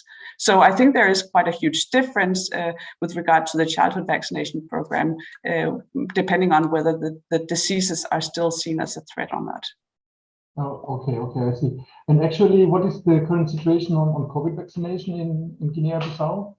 So that's the one vaccine that the Africans are not that interested in Africa. So clearly, I've been occupied with the lack of equity in vaccine distribution, because there are elderly and weak people in Africa who should clearly have had access to COVID vaccines much earlier than is actually the case. But I do think that, fortunately, the pandemic has had a less impact on Africa than anticipated. And in many Africans see COVID-19 as a disease of people who fly with aeroplanes, basically, because it's not a disease that is having a huge impact or perceived as having a huge impact in the local community. So when vaccines were finally rolled out in Africa, there's been kind of the paradoxical situation that many Africans haven't been very eager to take up the vaccines. And to be honest, I also think it's a discussion worth whether we should invest in COVID vaccines for Africa. We still have wonderful childhood vaccines that are not rolled out generally, where many children do not get the BCG vaccine against tuberculosis, for instance, within the first month of life, and where we know it can save lives. I think there's much more to be gained by investing in rolling out the childhood vaccines properly and more timely with a high coverage than to vaccinate against COVID, particularly now where many studies show that in certain areas, 60-70% of the population have already had COVID. So we are basically coming out too late. So there's still room for vaccinating elderly and vulnerable in Africa, I think, but I think we should discuss whether it's worthwhile to vaccinate 60 or 70% of the continent. I simply think there are clearly other priorities which would be much more cost effective. I agree, and it seems like it's a bit of a risk that everybody is now purely focusing on COVID, where there is previous evidence which would show that there are proven effects using other vaccines in early childhood, for example. Yeah, so for instance, for BCG vaccine, we and others have shown that it will reduce neonatal mortality, i.e. the mortality within the first month of life by 30% or in the range of a third of all these deaths. So, and this is in the period where the mortality is occurring. So there's a huge potential if we could roll out a BCG vaccine to babies already when they're born. But as I mentioned, it's only 50% of sub-Saharan African children who actually get this vaccine at birth. 50% are delayed beyond 1 month, where we know the impact is biggest. I see. Nevertheless, once again, coming back to COVID, Christine, I would like to get your view on a story which is currently in the media, and it's about a quite well-known German football player who refuses the COVID vaccination, and he's arguing that he would not be vaccinated until an inactivated non-live vaccine is available. I personally thought that that the current messenger RNA vaccines were non-live vaccines anyway. And I see your engagement is dedicated to fostering a further use of live vaccine. Yeah, so I guess to a couple of people, yeah, and sometimes somehow also to me a little bit, yeah, as being a risk manager in the insurance industry, that sounds like an unnecessary risk. Using live vaccine against a non-live vaccine, and because as far as I know, there are plenty of inactivated non-live vaccines available. Why should anybody take the risk of taking a live one? Yeah, so this is a key question in relation to our research, because when we started looking at the overall health effect of vaccines in an African context and testing the assumption that they would that the effect on overall mortality would be proportional to the effect against the vaccine disease, it came out quite clearly that all the live vaccines that are used, they reduced mortality much more than anticipated based on their effect against the vaccine disease. And this, the live vaccines, just a brief explanation, they contain the disease organism in a weakened form. So you actually get a very mild disease. It's most often so mild that you don't even have symptoms, but you can get a slight fever, a slight malaise after vaccination.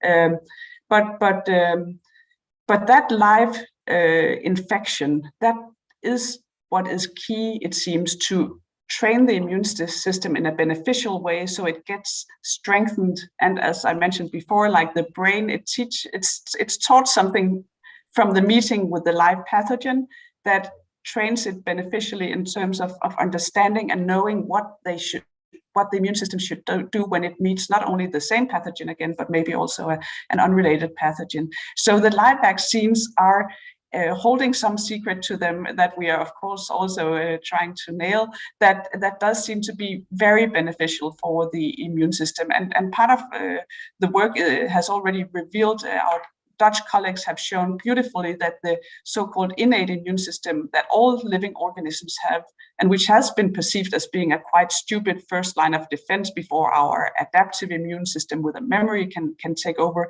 that this innate immune system actually has a memory. It can be trained with the live vaccines, and we can show how if we give Dutch volunteers a BCG vaccine against tuberculosis and then challenge them with a yellow fever vaccine, then they respond more vigorously. Their immune system is simply geared more to respond to the yellow fever, which is a virus, and the current perception of vaccines should not have any there should not be effect of a bacterial vaccine on a viral infection, but that we can show now is happening through this training of the immune system.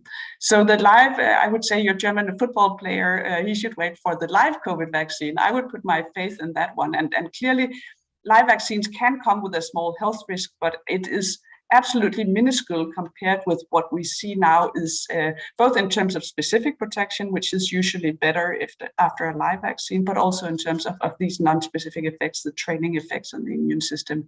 A live vaccine could very well be the best overall solution. Okay, so again, interesting. So if I understand right, these effects have been shown amongst children. Do we see similar effects also amongst adults?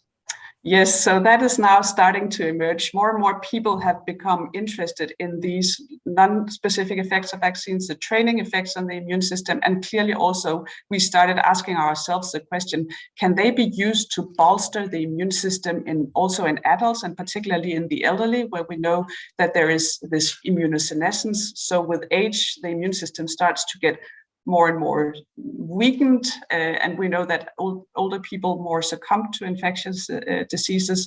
So the idea being that by giving them a live vaccine against, for instance, tuberculosis, not to protect them against tuberculosis, but to strengthen their immune system, that could reduce this immunosenescence and lead them safer through older ages.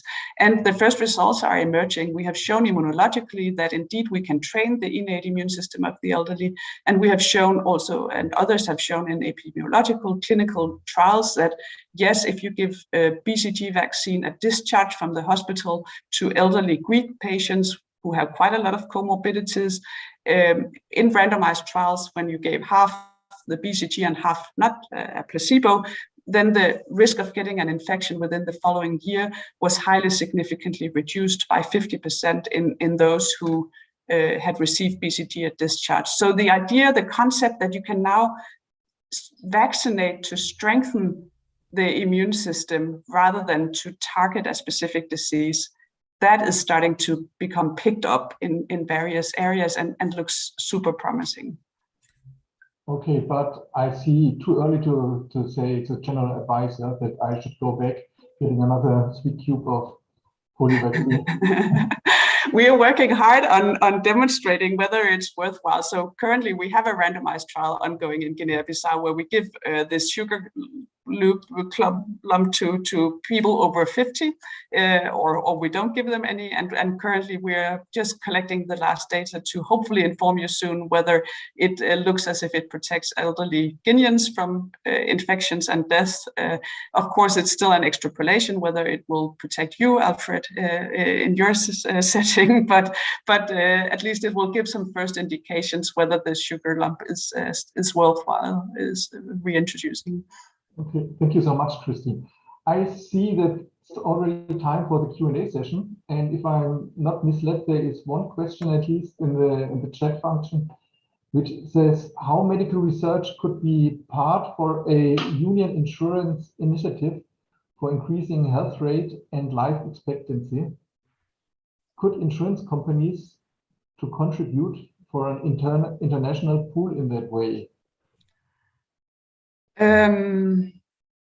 I'm not sure how to understand that. I mean, insurance companies clearly could, I guess, contribute in terms of supporting research into this area. I think it holds a huge potential for insurance companies. Of course, I gave that some thought talking to this audience, and I think, you know, ultimately what I hope will come out of this research is not only that we get very specific tools to reduce child mortality, to reduce elderly morbidity, but also that we maybe start thinking differently about health and disease. So it's called health science, but in fact we are disease science.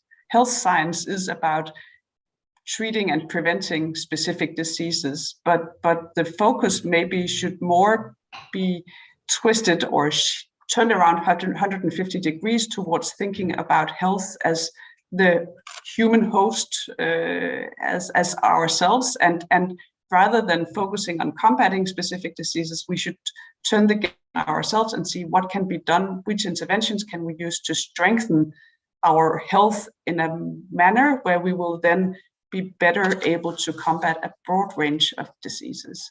So yeah, I don't know if that addresses the question. I think so. And from my end, I was thinking about, you know, activities of insurance companies, and foremost, I'd like to mention the AXA Research Fund, which is very active in contributing and in fostering research in various areas. So I think we are at that stage for your topic, where we say, okay, it's first of all research which is still needed. Certainly, yeah, that's great. And if I'm not misled, I don't see another question from the audience, but I have one on my end. Again, with respect to COVID. So looking at the overall effects, yeah, in improving the functions of our immune system, just a hypothesis, yeah. Is there kind of idea that maybe the COVID pandemic could have been very much different if all the adults in the world, yeah, have been vaccinated with non-live vaccines more broadly and had maybe a booster of non-live vaccine recently, just before the pandemic started? Now you said non-live vaccines, but I think you meant live vaccines, I guess. Yes. Yeah, so this is what we are investigating in the clinical trials. It is to see if we can, we and others are looking into whether giving recent shots with these live vaccines, whether that may mitigate the impact of COVID-19. And so I guess we will have some answers shortly. The results that came out so far, I can tell you briefly because there aren't that many yet, is that we have seen from Greece. I told you about the study in elderly people in Greece that had reduced risk of infections. The Greek team also did a study specifically on COVID-19 and recently published in a preprint that indeed BCG at discharge from the hospital also protected strongly against the risk of getting COVID-19 in the follow-up period. This was then contradicted by two studies from the Netherlands, where they looked into BCG vaccine on COVID-19 and didn't see an effect of BCG on the risk of COVID-19 in the elderly, at least not on the risk of getting a positive test. We speculate that one of the reasons for this discrepancy may be that the Netherlands never used BCG vaccine as a childhood vaccine. So the difference between the two settings would be that in Greece, this was a booster vaccine of BCG, whereas in the Netherlands, it was a first dose of BCG vaccine. There are very intriguing observations just presented at a conference last week in Lille on BCG vaccine that from the United States, that indeed several doses, recent doses of BCG vaccine seems to reduce strongly the risk of COVID-19. So then a study from Brazil looking at MMR vaccine, the measles, mumps, rubella vaccine, also showing protective effect against COVID-19.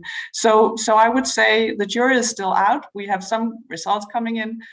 Some do indeed support that if we had all received live vaccines previously or just before the pandemic, it might have mitigated the impact. So really the idea we are pursuing here is that should another pathogen emerge, then we would have a toolbox already. We could start using these vaccines, and perhaps even in a non-pandemic situation, it might also prove in the end to be worthwhile to receive every year at your GP's office, maybe a shot of live vaccines. And clearly a lot of thoughts are still on our minds, whether would it be useful to boost with the same live vaccines many times, or should we use combinations, or should it be 1 year the BCG vaccine, next year the measles vaccine?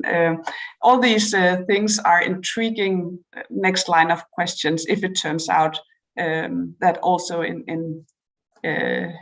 that these live vaccines have a generally stimulating effects also outside African children and overall in the world, basically. Absolutely, and I think this will be an interesting discussion to lead, because looking forward, it seems like the risk of further pandemics or epidemics is increasing, and it's certainly an important public health discussion to look forward.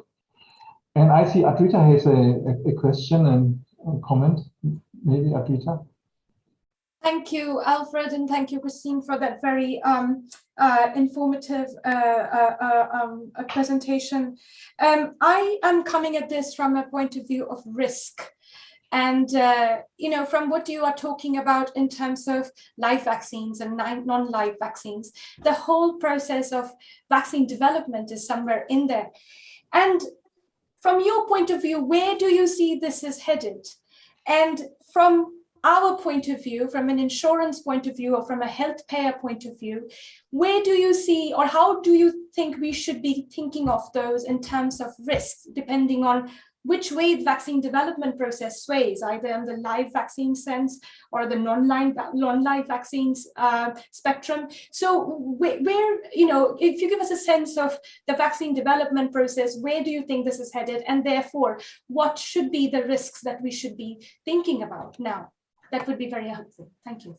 Yeah, so clearly on a general level, the vaccines that are now being developed are mostly non-live vaccines. And I think this is partly because they're somewhat easier to produce. The live vaccines is a little bit, at least the BCG vaccine, I know it's a little bit like baking sourdough bread. One day they will be big and wonderful, and the next day they don't really grow that big because your dough is simply also influenced by the climate, the temperature, the humidity. So the live vaccines can be production-wise a bit more tricky.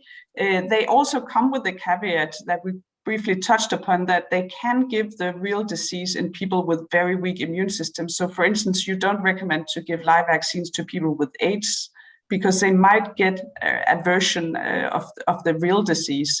So most producers nowadays do develop non-live vaccines, or that has at least been the trend.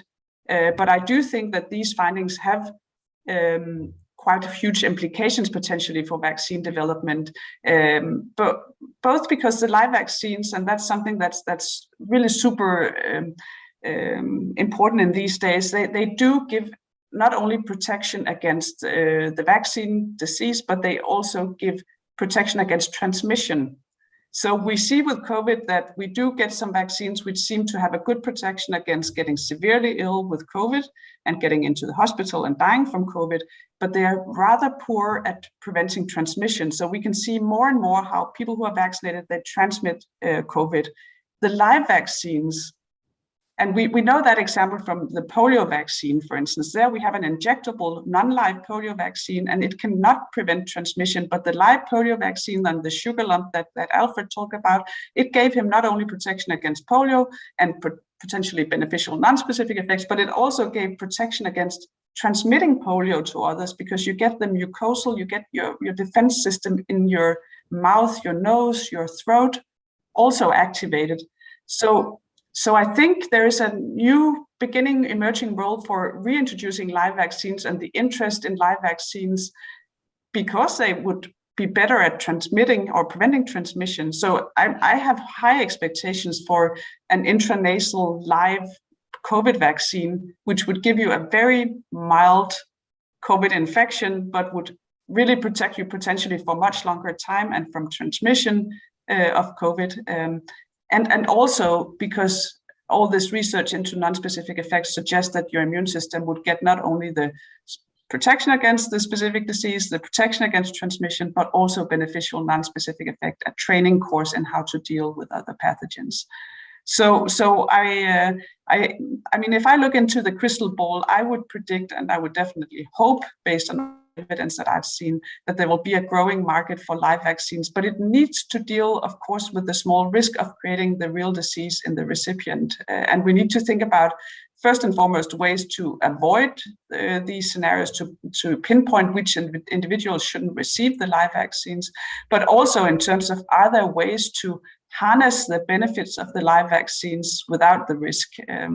So there's, I mean, a huge new research agenda basically for the companies. I'm not sure how you deal with it as insurance companies. I don't know if you can be a bit more specific in that question, because I'm not sure how to answer that. It was just really understanding the risk landscape. I mean, to know if the increased use of non-live vaccine could lead to a certain way of diseases emerging, and our way of addressing that disease, which takes us back to square one. You know, we are starting at square one for everything, as opposed to a more sustainable way of trying to deal with the immune system, and like you say, training the immune system. And it was more about the risk in general, and that is risk comes back to the insurer in some way or the other. But I suppose it was a question really about the broad spectrum of risk. If you can address that, that'd be great. And and also, in addition to the question, Christine, I think it would be great to also understand your view now there is a public health crisis right now around the world. Our ways of living have changed unrecognizably, and it feels like, despite there is a lot of sense in what you are saying, it's time consuming. And how do you break through that wall and create a system that is able to look at this more sustainable way? Because people and policymakers and insurers and the economy are all waiting for this thing to be over. So it would be just really helpful to hear your perspective as a doctor, as a public health doctor and a vaccine expert on that. Yeah, so to start with that last question, I think, yes, we are facing a public health crisis. I think part of the crisis is man-made. I think in my perception, the great threat with this new virus is first and foremost that we were all susceptible at the same time. So we were all facing that the hospital system could break down with too many people getting ill at the same time. In contrast to, for instance, influenza, where there will be every year maybe a sixth of the population who are susceptible, but the rest don't get ill. So the burden of disease in the community is simply smaller when you have a huge proportion of people who are not in the game and are not susceptible. But of course, I think the first pictures coming out of Italy and so on really created a huge fear, which has dictated this very narrow focus on COVID-19 as a disease. And that, to me, always came as a bit of a surprise, because my whole nearly 30 years in research has been about looking at the overall health effects. So what is really interesting to me is not one single disease, but will you get overall healthier from receiving a given vaccine? And therefore this complete focus on one disease and not on the overall health was a bit of a surprise. And I quite early tried to advocate that we might actually have future costs on overall health or on other diseases, which would make the net effect of the pandemic worse, even if we prevented COVID-19. So popularly speaking, that the cure would be more costly than the actual disease. So I think this fear has shaped a sense that COVID is one big problem, and I think we could have dealt with it more cleverly if we had had all the time the focus on the overall health, which would have meant that we would have focused on the group at risk of severe COVID, and we would not have had mitigation measures that were targeted the whole population. I fear that in the aftermath of COVID, what I already start hearing in my own country at least is that now people have started to understand or think about that infections as something which should be avoided at any cost. So people in my continent or country will be talking about, should we actually start using more mitigation measures every winter when there's an influenza? Death has become unacceptable. Death from infections has become unacceptable, and I fear a little bit. I usually use the metaphor that if we try to, you can avoid heartaches if you don't love anybody, and you can also avoid infections if you don't see anybody. But the question is, in both situations, would you like to have that life which is risk devoid, but also devoid of all the things that you love and treasure? So we grew up with infections, we evolved with infections, and they are part of our DNA in some way, or they are part, maybe also some of the keys to our well-being. So I fear now a society which might actually harm itself in the end if we only focus on preventing infections. We need to also to coexist with infections, and we need that because we need to go out and be with other people, but our immune systems were also geared to it. So I see some huge discussions in the future about how do we perceive risk from infections, what should we do to mitigate it, and can we in that process harm our overall health? Will we see more allergic diseases, more autoimmune diseases as a consequence of the reduced a potentially reduced exposure to infectious pathogens. Christine, just being conscious of time, I see that there's not so much left. But what I'm interested in, more than 28 years now in this domain, and from what I hear, your mission is not yet accomplished. What are your concrete projects that you are having in mind on the way looking forward? Yeah, so we will continue to try to look for the overall health effects of vaccines and explore more and more vaccines for their non-specific effects. And particularly, we will look into how we can improve child health, child immunization programs. There is a very low-hanging fruit there, which is rotting on the tree right now.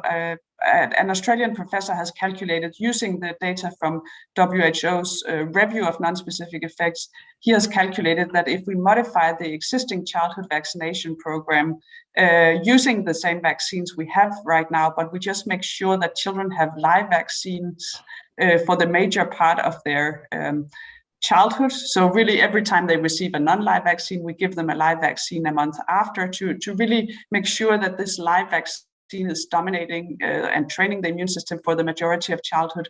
Such a modified vaccination program with the same vaccines, just used in a slightly different manner, has the potential to reduce global mortality by 1 million deaths per year. So this was really what I set out to do when I was a medical student. I thought I want to do something about these preventable diseases. I think we have found a key to reduce preventable childhood death.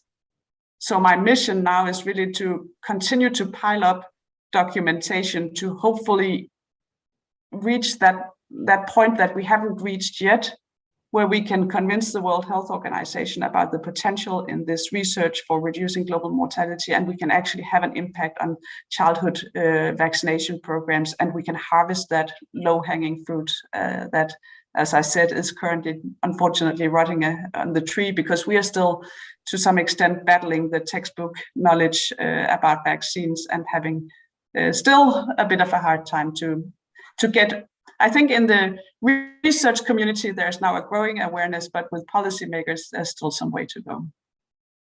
Okay, Christine, sounds absolutely interesting and promising as well. I'm certainly looking forward to reading and hearing about that more. I think it's time to close the session. Thank you so much for your very valuable insights. And I hand over back to maybe Adrita. Thank you, Alfred, and thank you, Christine. I think we have ended that session with a lot of food for thought, some very challenging ones that actually has taken us away from our immediate thought of COVID-19 and vaccines, and that's dominated our newspaper headlines for too long. But I suppose this is exactly what this conference is about, to challenge our views. And that is the way to also to try and have a better public discourse on vaccines and try and tackle issues in a more holistic way around vaccine hesitancy that we are all so keen to do, but haven't quite found the right tools to do it. So perhaps these are the kind of discussions we need to have more and more. So with that, thank you both. And with that also, I will conclude this morning's session. We resume our conference in exactly 38 minutes. That would be at 1 o'clock or 1300 hours GMT, London time. I hope many of you who joined us in the morning are able to join us in the afternoon half. I can promise you there's more in store and more interesting and dynamic and lively discussions like these. And with that, enjoy your lunch, and I will see you in exactly 37 minutes. Thank you.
Welcome back, everybody.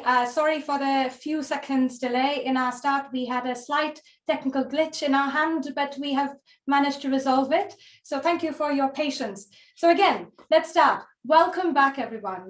This morning, we looked at the direct lessons that we have learned from COVID, and we continue to do so in our next session.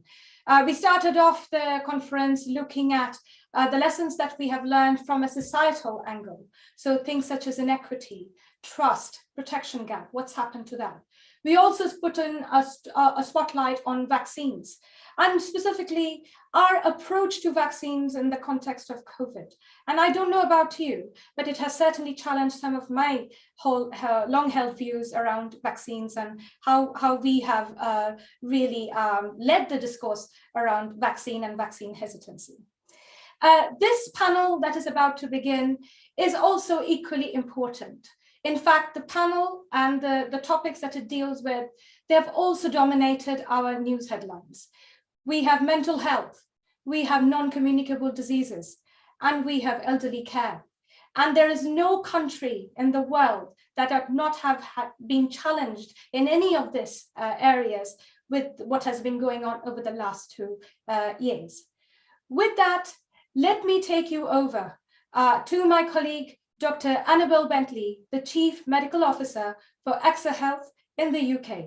Annabel, you take it away. Please introduce yourself and the panelists, and we look forward to an hour-long discussion on this. Thank you.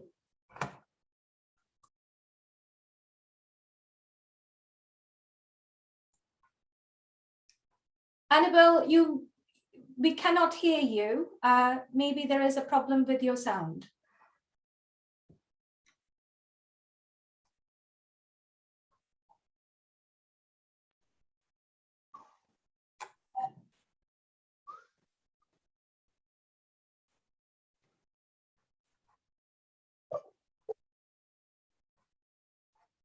You have gone on mute. If you please unmute yourself.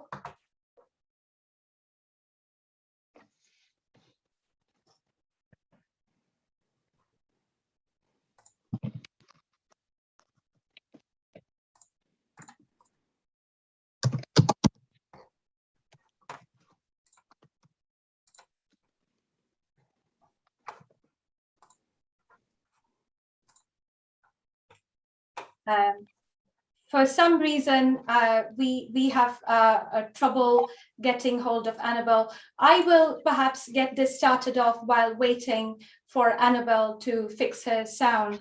So with that, let me introduce our 3 panelists.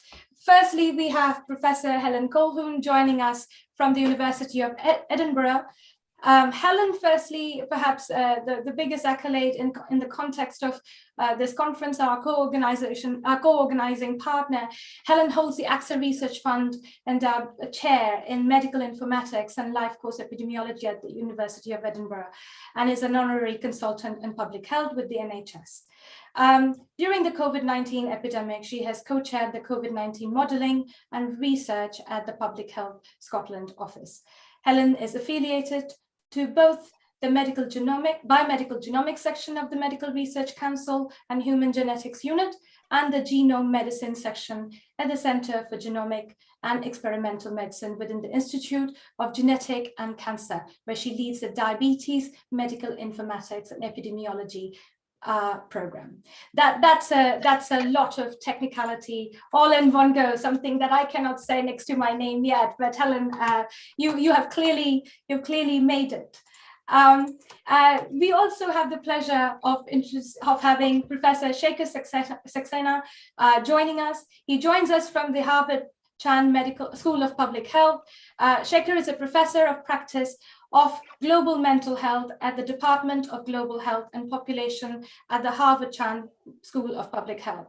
A psychiatrist by training, he has served at the World Health Organization since 1998. In 2017, he received the prestigious Leon Eisenberg Award from Harvard Medical School. He was the director of the Department of Mental Health and Substance Abuse at the World Health Organization from until 2018. He is the author of more than 300 academic papers, and editor of the Lancet series on global mental health and Lancet Commission on global mental health and sustainable development in 2018. Welcome, Shekhar, delighted to have you here. And we also have with us Dr. Joan Costa-Font. Joan joins us from the London School of Economics. He is the Associate Professor in Health Economics at the London School and in the Department of Health Policy. He is a co-director of the MSc program in International Health Policy, and a bulk of his teaching and expertise really lies in behavioral health economics.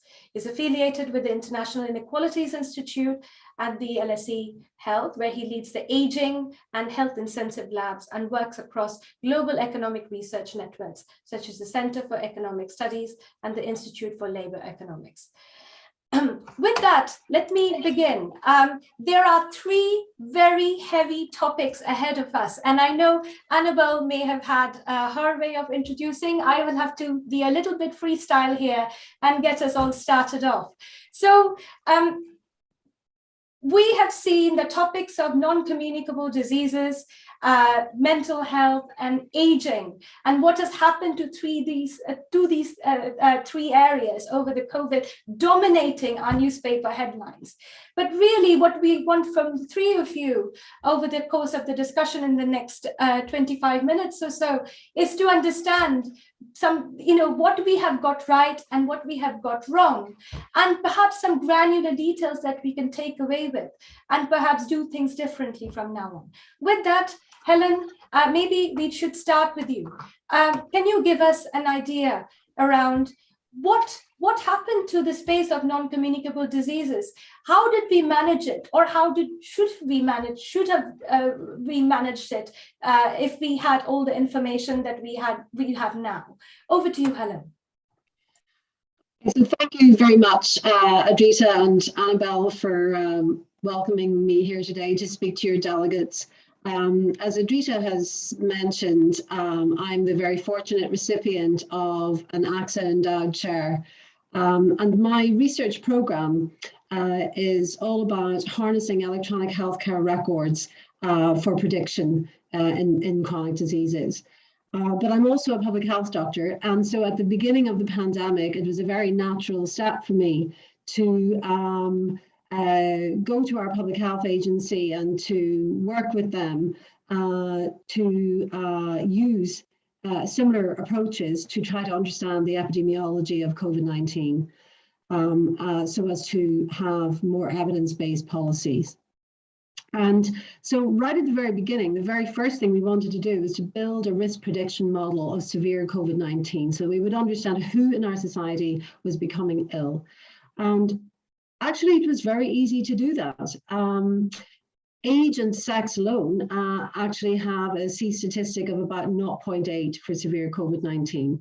And we were able to show that by bringing together hospital admission records, virology records, mortality records, and importantly, prescribing records, we were actually able to get that C statistic well over 90 for our population. And then others went on to do the same. In England, for example, we had the Q-COVID risk score with a C statistic very similar to ours at 0.93. We had researchers in Barcelona doing the same for Spain and in the US and many other countries. So in developed societies, at least, we have a fairly consistent picture that we are able to really predict very well who's at most risk of severe disease. And for those of you who aren't statistically minded, what do we mean by a C statistic of 0.93? Well, an easy way to think of it is that if we have two people in front of us and we're trying to classify which one is destined to get severe disease and which one is not, that will be right 93% of the time. I mean, that's pretty incredible. And we don't get that kind of prediction very often in medicine. So the question really that I'd like to elaborate on now in the next 8 minutes or so. It's not an app or anything. Thank you. The questions that I'd like to elaborate on, first of all, is, well, what did we learn through that process about causation and the means to prevention? And then I'd like to then ask, what did we learn? What did we do? And did we exploit it appropriately with respect to more macro level policies with respect to pandemic management? Okay, so what did we learn about causation? Well, very quickly we learned, and all of you will be familiar with this already, that chronic diseases like diabetes, chronic respiratory diseases, cardiovascular disease, obesity, chronic kidney disease, chronic neurological conditions were all very strongly associated with being vulnerable to COVID in terms of developing substantial illness from infection. That much I think everybody's very familiar with. And what that really attests to is the huge problem of multimorbidity and the growing problem of multimorbidity in our society. As we are living longer, that we have much more multimorbid states. So for sure, one means to prevention in the future has to, of course, include the ability to be better at preventing and reducing the impact of chronic diseases like diabetes, and also substantially tackling the growing epidemic of obesity. That is obvious, I think, to everyone. What is possibly less obvious is that one of the things that was really striking to us when we did a totally agnostic sweep across all diagnostic categories for hospital admissions, one of the really striking associations was actually that just came up was mental health. And I think I won't go into too much detail on that because Professor Saxena is going to give us a whole detail on that. But it was very clear very early on that mental health was very strongly associated with severe COVID. So clearly we need strategies in that direction too. Now, one of the things that has actually received surprisingly little attention is work that we have done that showed really clearly the relationship of polypharmacy to developing chronic disease. One of the strongest predictors of developing severe COVID is how many drugs you're on. It's actually a really important predictor. And interestingly, when we drill down which classes of drugs particularly predict severe COVID, they were antipsychotics, gabapentinoids, opioids, and then some other drugs that are commonly known to be markers of perhaps inappropriate prescribing sometimes, such as proton pump inhibitors. And these were really strong associations. And I think what that attests to is the real need for us to actually start to grapple with the growing problem of massive polypharmacy in our society and the lack of recognition of the harm that polypharmacy can directly do. For some of these drug classes, we had some evidence to support directly causal associations. Some of the others will just be markers of essentially more widespread per prescribing. Okay, so that's to mention that as an area. And then in terms of risk settings, we of course were able to very quickly quantify just how much risk was coming from nursing homes. And the relative rate for nursing home exposure was more than 20-fold, as we all know. And that, of course, attests to our need to massively rethink how we are caring for the elderly in our society. But a setting that is, I think, of huge importance, which has received far less attention, is actually that of hospital acquisition of infection. So one of the things that we found in our analyses of risk was that at various points in the epidemic, hospital acquisition was actually accounting for, in some weeks of the epidemic, it was accounting for even as high as 60% of all severe cases. Now, it is without doubt that there is massive strenuous effort in our society and in most health economies to try to reduce hospital infection. But this is an aerosol-borne virus. And in the beginning, the strategies that were adopted in many places were more suited to droplet than aerosol infection. That was one hard lesson, that the need for extensive protective equipment was much more extensive right across the hospital space than people appreciated.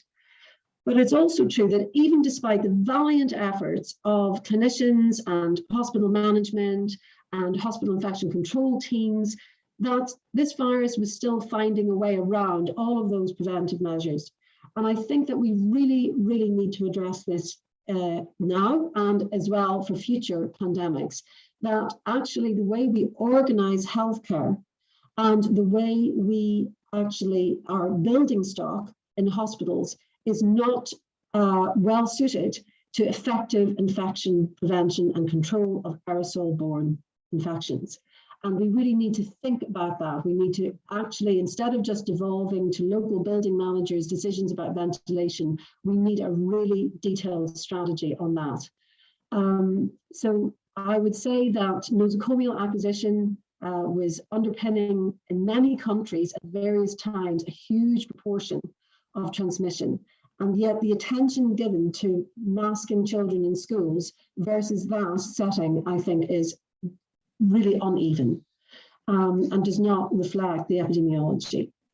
Okay, and that kind of leads me into the next issue, which is a wider question of, if you have an illness where you can predict with a C statistic of 0.93 who's going to get severe, what does that mean for the relative balance of focused protection strategies versus population-wide non-pharmaceutical interventions like lockdowns?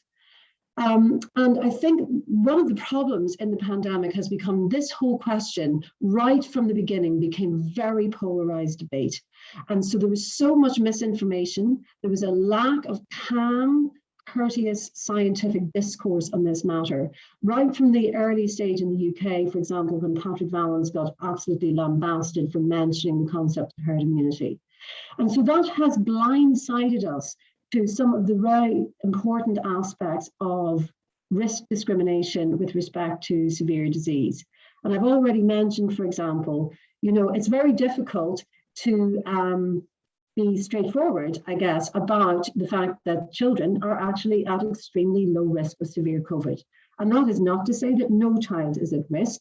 It means that in general, children who have not got known chronic conditions are generally speaking not susceptible to severe COVID disease.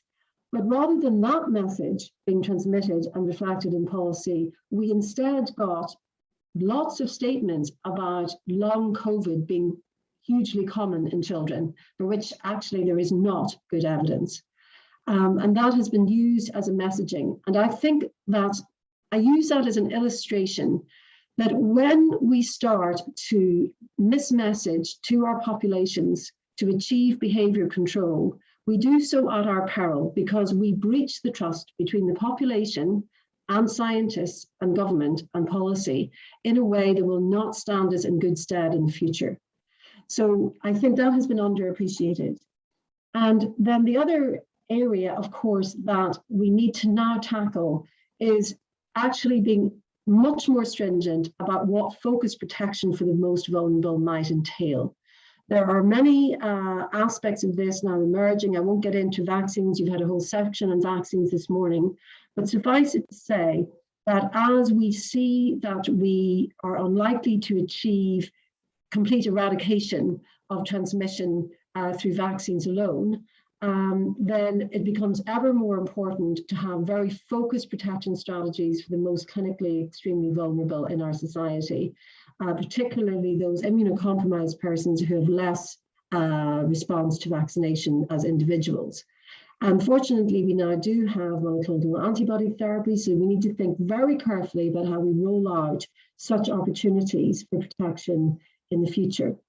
And finally, I'm going to finish by simply mentioning the problem that we now really need to grapple with in this next phase, which is we now have a growing mountain and backlog of healthcare and of health issues arising as unintended consequences of our population level strategy.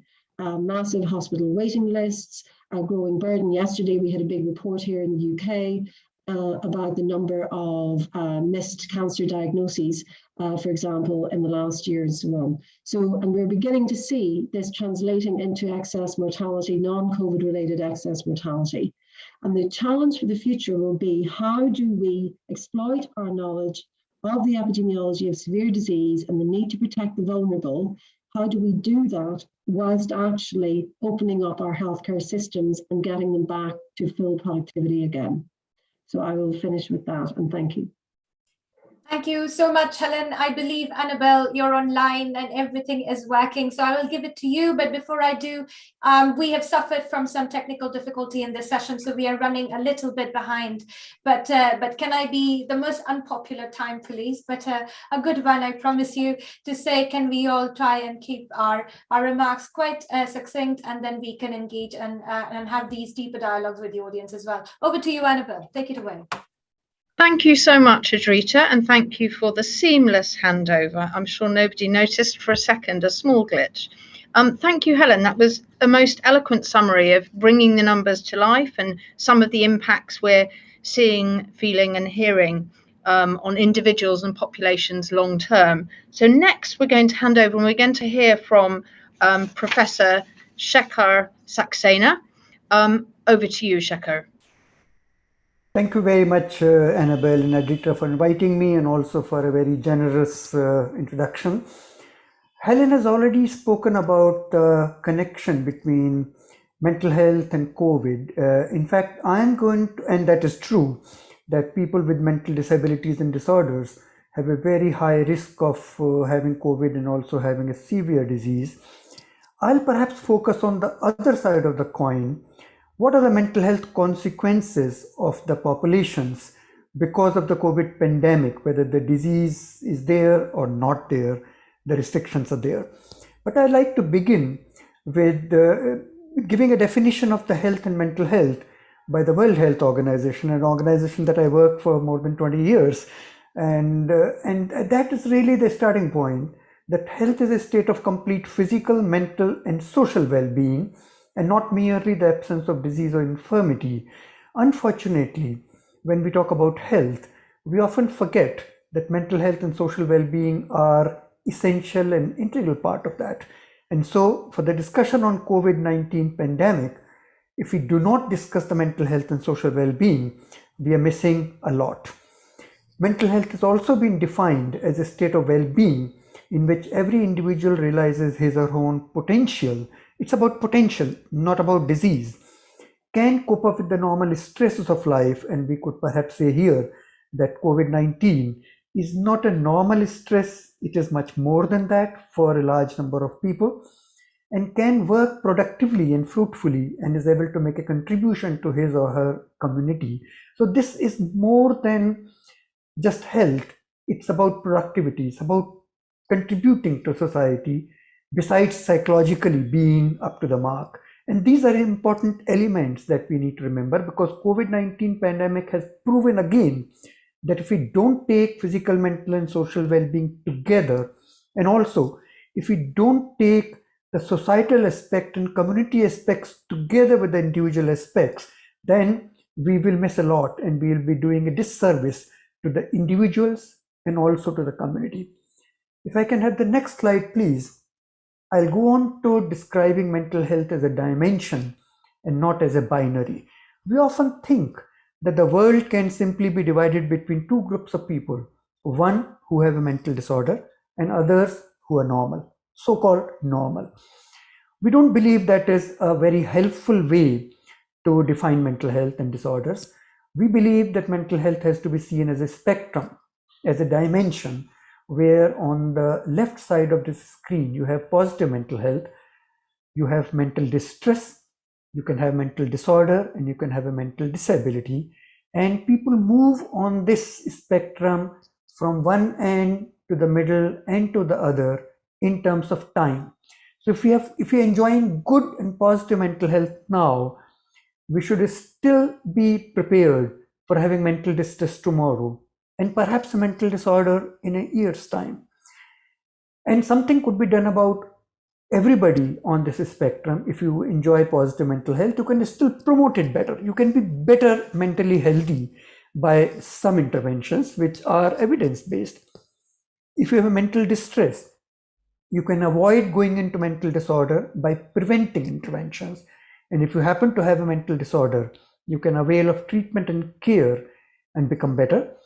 Or if you have a disability, you can provide support for recovery. COVID pandemic has proven that people have moved in general from left to right.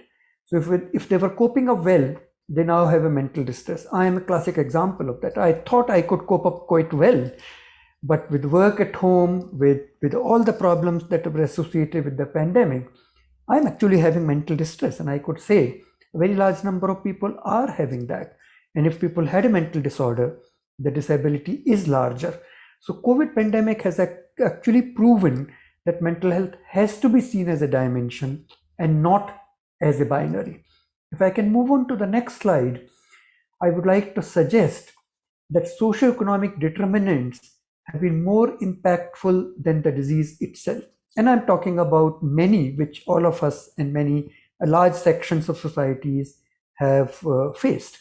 Job and financial insecurity, stress of working from home, medical treatment disruptions, which Helen talked about, school and college closures, social exclusion and bereavement, lack of access to food, domestic violence, which has actually increased quite a lot during this period, and of course, the fear of infection and contamination, which all of us are struggling with, especially with the new variant coming in. We are again asking the question, is it going to my country? Is it going to my community? Is it going to come to my family? And these are uncertainties which actually increase the impact on mental health because of the pandemic. My next slide suggests that the incidence of anxiety and depression has increased a lot. This slide has a lot of material. I would just like you to focus on something, which is that the anxiety and depression levels, and these are CDC figures, have persistently high during the COVID. They became high and they're remaining high. And also that the younger people, the red bar at the top is the youngest people. And then if you go down, the ages increase and you can see a clear separation.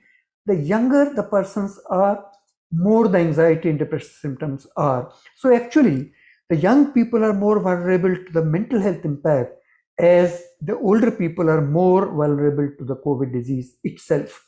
My next slide suggests that this is true for many countries besides USA.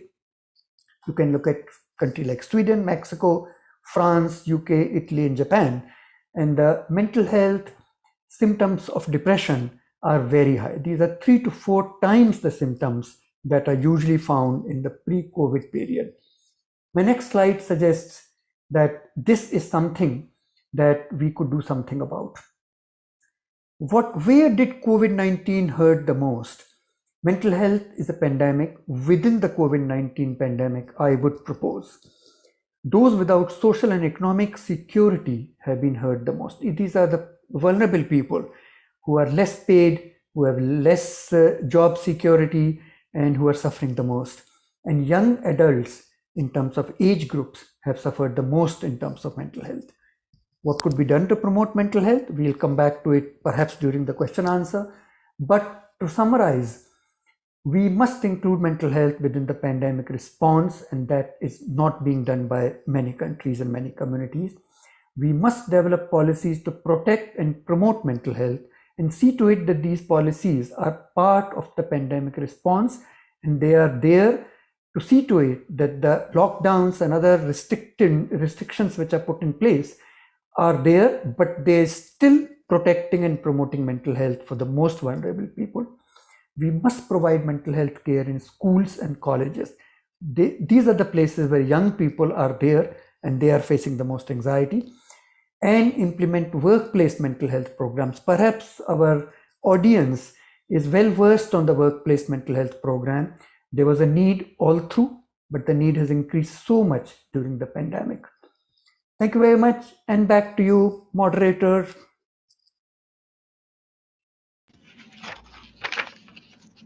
Thank you very much, Shekhar.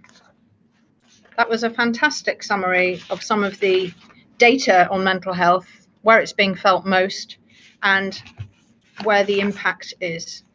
And more importantly, what response we're going to make for the future. So now we're going to hand over to Joan. Over to you, Joan, who's going to tell us about the impact, particularly in elderly care. So thank you as well for having me. I'm planning to discuss a number of points that hopefully connect to the previous speakers' points and hopefully points that have been raised early on in the presentation. So let me just say that I will primarily focus on elderly population. So my main argument is that this pandemic has shown actually that non-communicable diseases are not eradicated, as we tend to have thought like some years before the pandemic. They affect particularly older age populations. And here is a slide that illustrates some of this point. I mean, the vast majority, well, let's say in the US, about 80% of deaths have happened amongst people over 65 to 70. And so altogether, we know that people over 65 are 13 times more likely to catch COVID-19 than those under 65.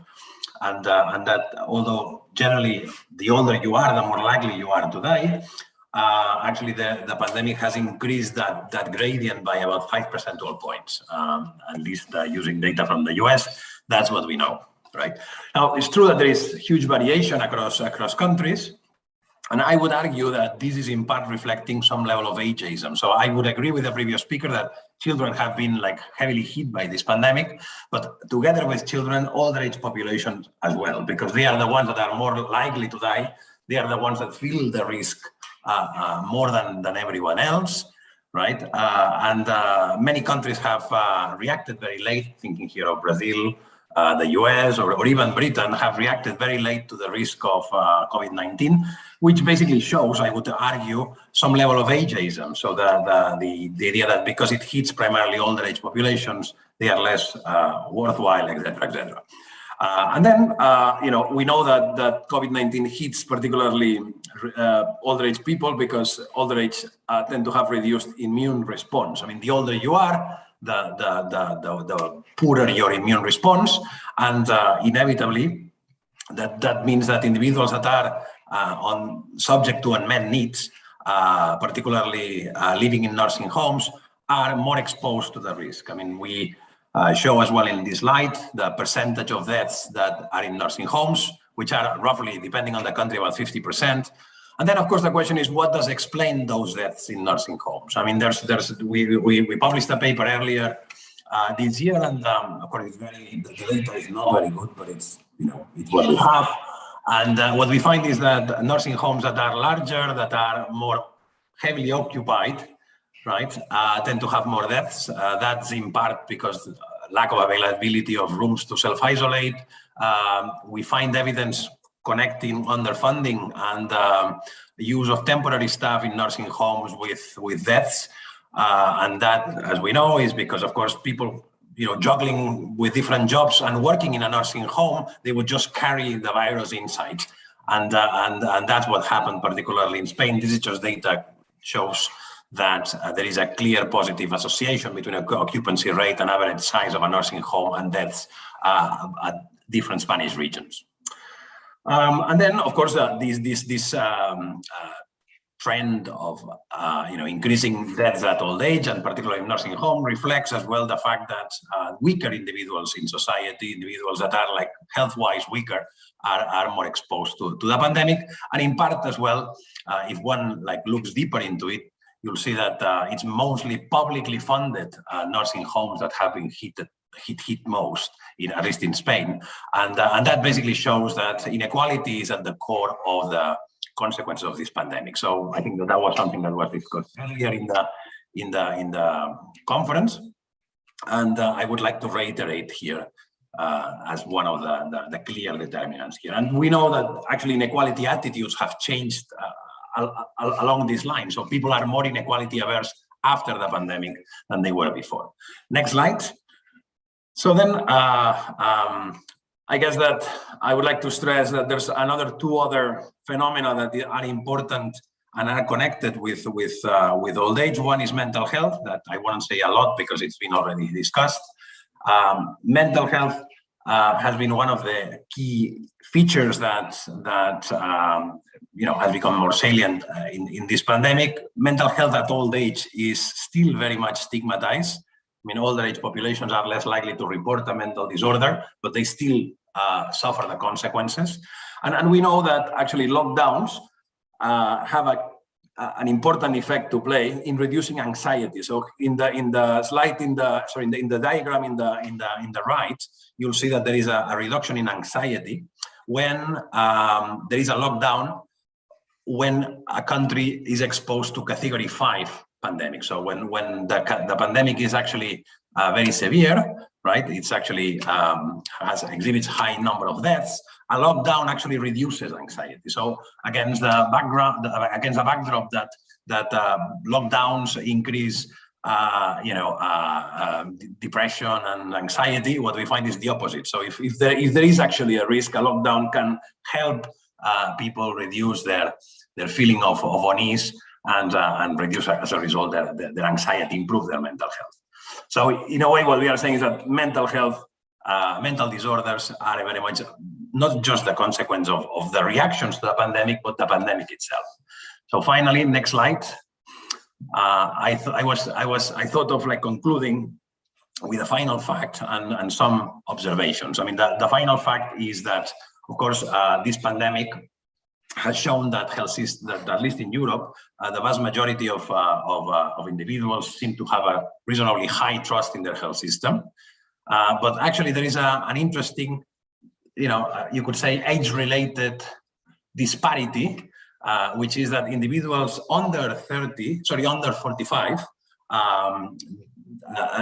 once the country has been hit significantly by the pandemic, they exhibit a reduction in trust with the health system, while those over 45, they exhibit the opposite phenomena. So there is a rise in trust with the health system when a health system is subject to a pandemic. And what we observe as well is that these changes in trust are important because they affect how individuals protect themselves in the context of a pandemic. But before just mentioning this fourth fact, let me conclude with some observations about opportunities of this pandemic. I mean, this pandemic is not just, it is something to prevent. Of course, the pandemics are there to prevent, but it brings as well some opportunities as well. One opportunity is the fact that digital healthcare has expanded, and that is something to note down. I mean, there might be opportunities, for instance, with telecare that before were not considered because people were not literate enough, and now telecare might actually be out there to be used. So elderly people that before they were clearly not very much digitalized, in the sense that there was a digital divide between that was age-based, now has been closed. That closure of the digital divide might be a blessing that results from the pandemic. The second point that I would highlight is that, of course, long-term care now and the need to invest in social care, it is far more salient. Only in Britain, in the last 2 months, we've seen a reform that has taken 20 years to take place. So there's been like 4 commissions to reform long-term care in Britain, and it's only been after this pandemic that the government is pushing the reform. And then the final point I would mention is that one would probably, as a result of this pandemic, reconsider the risks of global mobility. I mean, increasingly the availability of technologies allow this kind of conferences that we are now all speaking into. But of course, that means that we could, as a result, reduce the global mobility that was quite increasing before the pandemic, and because actually global mobility is at the core of the expansion of COVID-19 risks. So I'll leave it there, and hopefully we'll have time to discuss.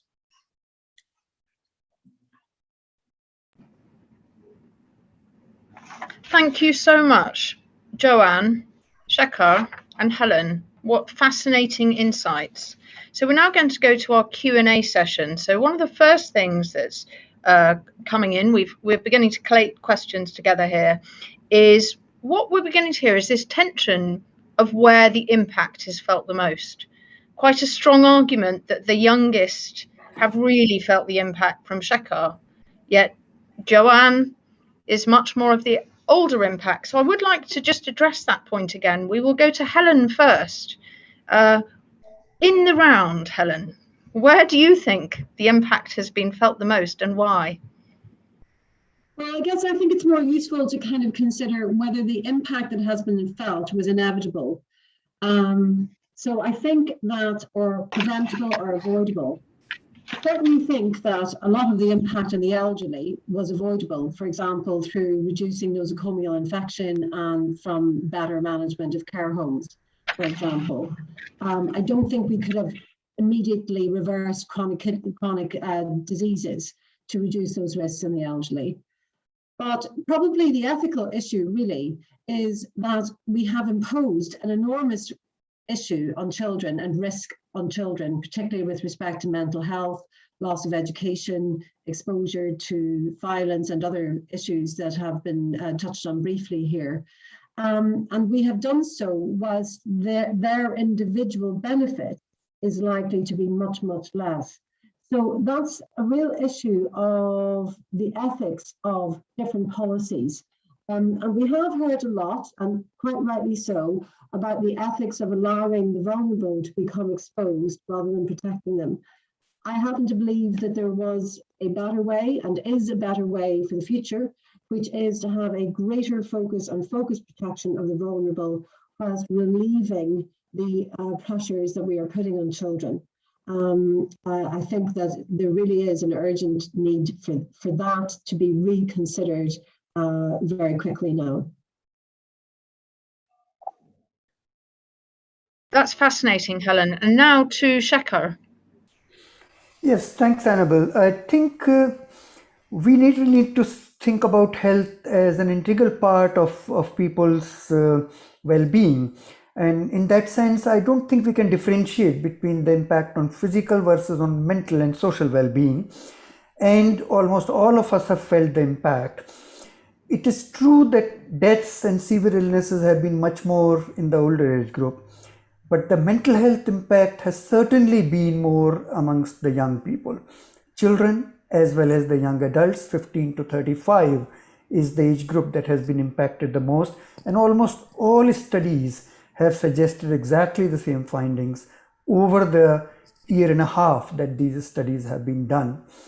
But also just to say that strategies like lockdown work to reduce mental health impact if the infection rate and fear is high. But on the other side, in some of the African countries where the infection rate was very low, unnecessary lockdowns, at least unnecessarily in view of the populations, did actually increase the anxiety and depression. So it just depends on where you are measuring and what stage of the pandemic you are measuring. My third and last point, which Helen also referred to, some of the impact on children and young adults will last a much longer time. If a child loses 1 year of educational year, the child is going to have an impact on how far the child gets educated, how much is the earning potential of the child. And we are talking to many people who are in the area of insurance and long-term impact of these. Look at it from the child's viewpoint, and there you will realize the impact on the child as well as the economy of the country and community. This is going to be a very serious problem, and we really need to think about well-being and also economic returns that the society expects people to achieve after the pandemic is over. Hopefully it will be over soon, but we never know. Thank you, Shekhar. And we will be going to our next panelist for an answer. But I just want to remind all the audience, keep submitting your questions. You can either use the raise hand function and we can talk to you live, hopefully, or you can submit questions by typing them in as a Q&A. We'll read through those and we will try and select those out. So thank you for the ones submitted already. I'm now going to go to Joan. Your view on this question. Yeah, so I mean, basically, we know that the pandemic has affected the most vulnerable more, right? So it has, we've heard that it has increased inequality.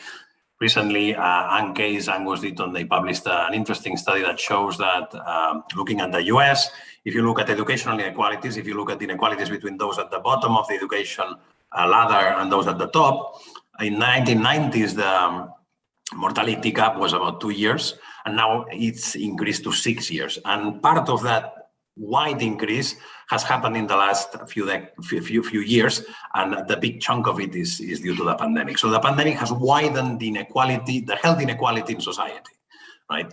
And up to the point that some people even talk about polarization. So there is basically two societies. One kind of society that lives in a very vulnerable position, that is subject to significant risk to their health, and another society that is far more connected, that is doing reasonably well. They might actually have gone through mental, perhaps stress, but altogether is actually quite resilient to pandemic. So I think that here we need to bear in mind that society is polarizing, and that is something that governments should pay significant attention. And one way to pay attention is basically to reduce the vulnerabilities in society. And that doesn't just refer to, let's say, the financial vulnerabilities, but as well the health vulnerabilities. I mean, we know that people that were more likely to die were those who had pre-existing conditions. So older people with multimorbidity, for instance, right? So that means that actually strategies to prevent, let's say, conditions, non-communicable diseases are quite important. And so cancer, so obesity, and alcohol use, or smoking, etc. Those are important dimensions. Still, many societies need to solve them out. And I fully agree as well with the point made before that, of course, the government reaction has to be consistent and coherent with the stage of the pandemic. So in Britain, for instance, they reacted too late, but perhaps in other parts of the world they reacted too early, and both might give rise to actually health consequences, undesirable health consequences. Great. Thank you, Joan. That was really insightful.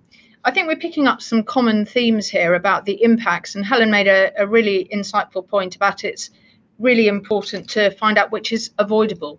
Which things are avoidable? What have we learned, and what could we do differently? So coming to another question, perhaps it would be helpful to think about which harms might we recover from? Which should we tackle first? So what are our priorities for action? So this time I'm going to go to the panelists in order again, starting with Shekhar first, to hear where he thinks the biggest opportunities are in mental health to really make a difference going forward.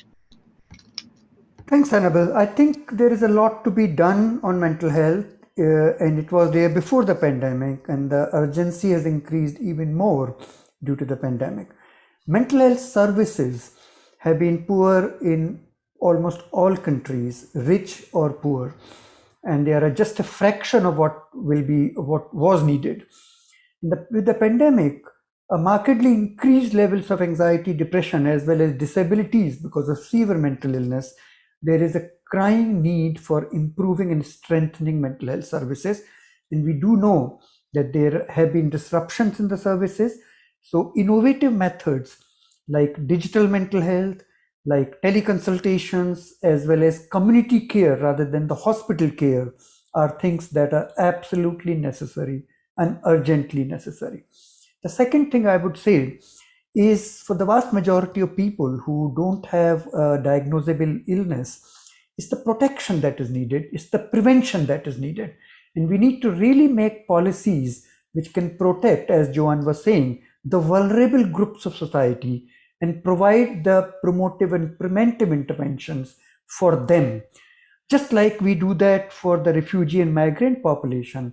Now, almost everybody is a refugee in that sense. And we need to provide those kind of services to everybody. And as I said earlier, schools, colleges, and workplaces are the situations where it can be done in a non-stigmatized manner and cover a wide number of people. So these are the lessons I would say we need to learn for the present and for any future pandemics that might come.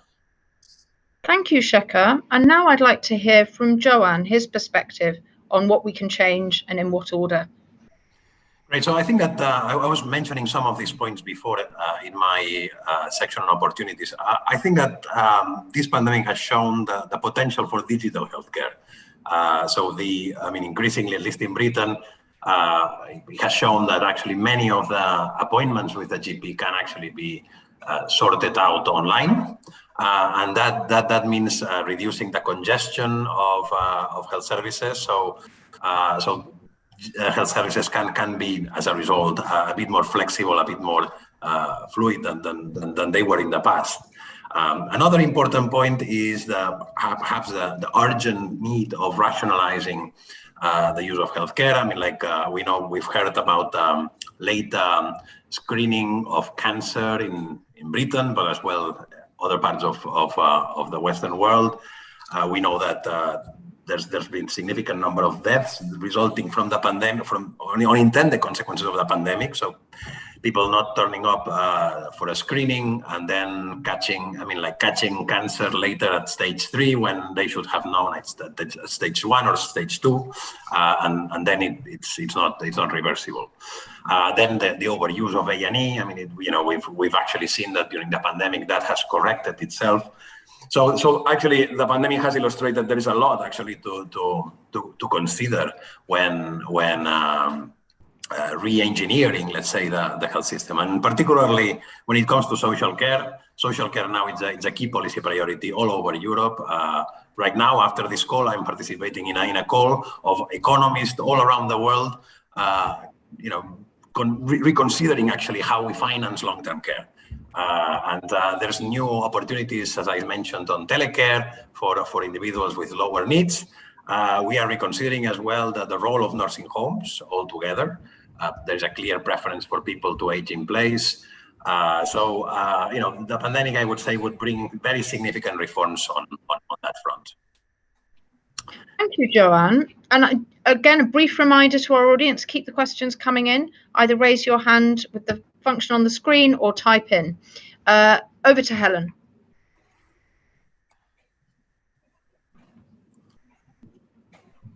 I'm using. My answer might be a little bit UK-centric, but that's the economy I know the best. I think we really need to stop using blunt instruments.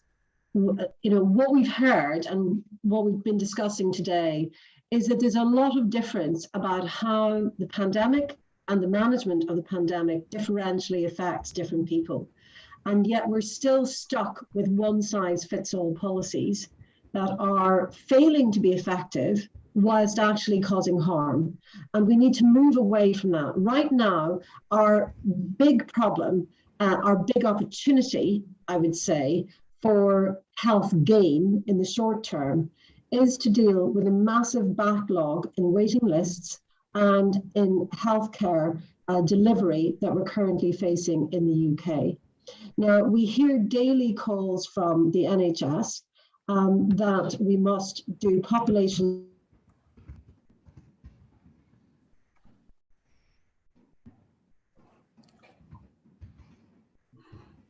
I think we may have lost Helen's sound there. So I'm going to move to a final comment. I can see Adrita nodding out. We have Helen back. Carry on, Helen. I don't know how much of that you got, but what I'm trying to say is that we have the problems that are facing the NHS, for example, at the moment, aren't just COVID. We have a problem actually to do with staffing, some of which is a direct effect of infection, etc., and infection control policies, but some of it is more far-reaching and needs greater understanding and more imaginative solution making than what we've got at the minute, which is please give us another lockdown and it'll save the NHS. So I think we need to actually have really detailed management plans for how we clear backlogs whilst protecting the vulnerable from COVID. And that requires rethinking what our care pathways are. As Joan has already alluded to, we need to take advantage of some of the positives that we've learned in the pandemic with respect to digital delivery of healthcare and so forth. Because I think in the short term, the biggest gain we can make right now is to stop harming children with the lockdown policies, and actually start clearing the backlog of healthcare whilst having a much more nuanced and focused attention on focused protection for the vulnerable. So we need to move away from these blunt instruments, and we need to actually start to particularize and deliver on much more specific and focused strategies. Thank you, Helen, and thank you to all the panelists. We're going to move to a final comment now. So I took very strongly there from Helen, really a clear direction around one size doesn't fit all. It doesn't fit populations, individuals, settings. We really need a very tailored approach to risk, wherever it is, whether it's insurers, reinsurers, hospitals, clinicians. We're all risk managers in some way or other. And I think that's what unites us here today. So we really take some very strong lessons from this, and hopefully some positive things we can take back to our workplaces, our families, our communities, determined. I think what I take from this today is to live with this virus, to live with future pandemics. There is a positive future.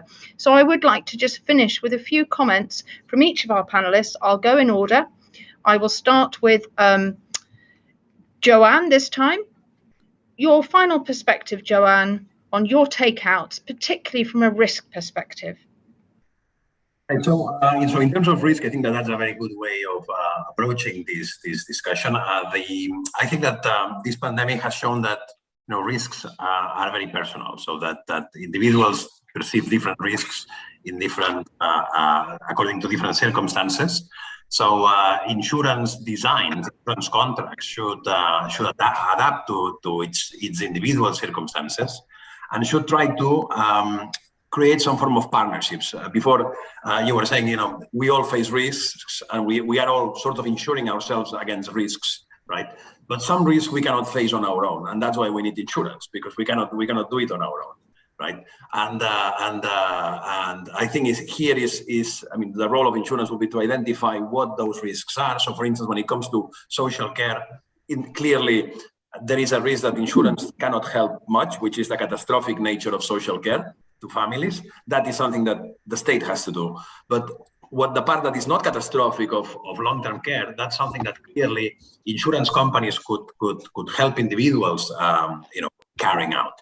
So that's just an example of what I think should happen in the future. So looking forward, insurance companies should or the insurance industry more generally should create partnerships with individuals and the state, and try to identify what are the potential risks that are there to be insured.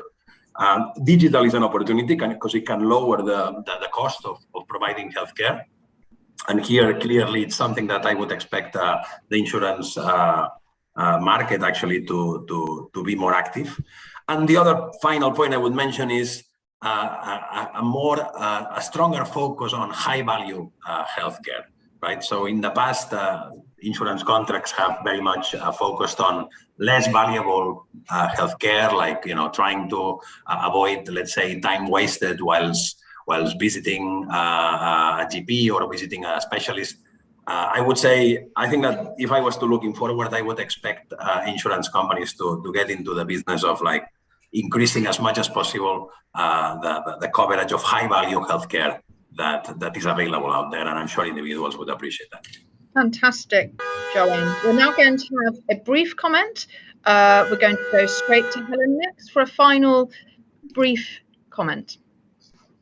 What this pandemic has taught us more than anything is that risks are shared. The fact that we have many multimorbid people in our population isn't a risk just for the multimorbid people. It's a risk for all of us. It's a risk for children too. We need to take collective responsibility and work together to reduce those risks, rather than having an individualistic approach to thinking about what creates health. We need to really return to population health protection and prevention strategies. Thank you, Helen. And finally, over to Shekhar, your perspective on risks and how we act differently. Well, keeping in mind the time, I'll just make two very brief points. One is that the risk profile and risk has to be recalibrated with health being given more priority over other things. That's something that we have learned. We need to remember that. And the second is a simple point that has been made very often. We are not safe unless everybody is safe. So it's the combined risk, is the risk for the populations and not just the individuals. That is extremely important, and I hope that insurers will keep that in mind as they devise further policies. Thank you. Thank you, Shekhar. Thank you, Helen. Thank you, Joanne. That was a fascinating debate. I've definitely taken from that, we're all in it together. We really have to act and work out what changes we can make that will make a difference to our societies. So I'm now going to hand back to Adrita. Thank you, everyone. Thank you, Annabel, Helen, Joan, and Shekhar for your time. I also certainly got quite a number of lessons here. And pragmatically speaking, from an insurance perspective, I think given this, in addition to all the examples you have given and how insurers can involve, I think knowing the number of health and life insurers and reinsurers that are on this call right now, I think the next time they speak to an employer and they know the level of impact that's happening on youth and working age population, I think they maybe have something to say about that and how to tackle that in the workplace. I think, Helen, from your point of view, and from Joan, your point of view, next time we commission a nursing home or a hospital, I think we also have some food for thought to say, what can they do differently in terms of preparedness and protection? Thank you very much, all. And with that, we conclude this session and we move on to the next theme, but we have exactly an 8-minute break and then we resume. I welcome back everybody who has been here until now for our next session. See you in exactly 8 minutes. Thank you.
everyone. We now move to the second part of our conference, which is talking about the disruptive forces in life and health insurance. The next session is on genomics. We have heard a lot about this, but including myself, I know very little about it. So I am really looking forward to learning more about genomics, but also understanding about its real life application, what that really means for healthy aging, and what that really also means in the long run for life and health insurers. With that, let me take you over to my colleague, Emma Wilkins, from the RGA group. But just before I do, can I remind our audience that you can participate in this discussion in two ways. You can either raise your hand and we can read out your question, or you can just submit questions about the content of the discussion using the Q&A function during the course of the discussion. With that, Emma, over to you. Thanks, Adriana. And I find myself in a position where I'm moderating a session on genomics, and I too am very much looking forward to learning a little bit more. I have to tell you, I realise how little I know. So my name's Emma Wilkins. I'm the Research and Proposition Manager at RGA, and I'm focused on global health. So my interest is really around medical reimbursement or medical expenses. And yeah, really focus on the research, which I then put into propositions and products. Now, as I said, I am no expert, but I am joined by three very good panelists today, which I will just briefly introduce you to. So first up, we're going to have Peter Joshi. He will set the scene for us and really talk about, some of the challenges and opportunities in terms of genomics and whether it's really just a lot of hype. So Peter worked as an actuary, UK actuary in 2010, performing a number of senior roles. Until 2020, he was a principal investigator and tenured member of the faculty of University of Edinburgh Centre for Global Health Research, leading a research programme in the biomarkers of human lifespan and the ageing, especially genomics. So very well placed to talk to us today. Next up, we have Volker Priebe. Volker studied mathematics in the University of Bonn and obtained his doctorate degree in computer science. He's held various executive positions in actuarial research, product development, and is now a member of the board of management of the Allianz Leben, responsible for retail business and product development. Thirdly, last but not least, we have my friend Steve Wu, Dr. Steve Wu, not to be mistaken for Steve Who, or Doctor Who, as Spellcheck always names him. Steve holds a dual role of Chief Medical Officer and Claims Manager at RGA's Global Health Team, providing medical subject matter expert support to health, pricing, underwriting, claims, and research functions, as well as supporting claims management and operations for RGA health offices globally. So if I can get the first slide, I'm just going to do a little bit of scene setting. And like I say, the reason I'm doing scene setting is because I realised how little I know. So let's just go back to basics very quickly. If you can go to the first slide. So essentially, what are we talking about here? Oh, 1 second. So what is it that we're actually talking about here? Well, we're talking about the difference between genetics, which most of you would have heard about, and genomics. So genetics, as it says here, is the study of genes and their role in inheritance. So in other words, the way the certain traits or conditions are passed down in the genes from one generation to the next. In healthcare, genetics is typically focused on variations in a single gene when determining the cause of a health condition. Genomics, on the other hand, is the all-encompassing term that takes into account all the DNA in a person's genome, both the genes that code for proteins and non-coding regions. Now, one of the most exciting developments in genomics has been the development of next generation sequencing technology. Next slide, please.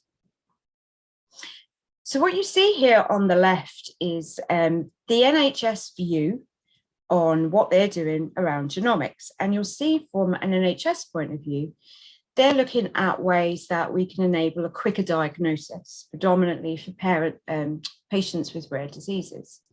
They're looking to match people with the most effective medications and reduce the likelihood of adverse drug reactions. Overall, what they're trying to do is to actually increase the number of patients surviving cancer with that more accurate diagnosis, treatment, and use of therapies. Now, on the right-hand side there, you can see the results of a survey that RGA carried out, where we surveyed about 30 international insurance companies. Now, the insurance industry have responded quite differently around the use of genomics, and you'll see that underwriting is not a factor there. I think when most people think of genetics or genomics, they think of selection and risk selection.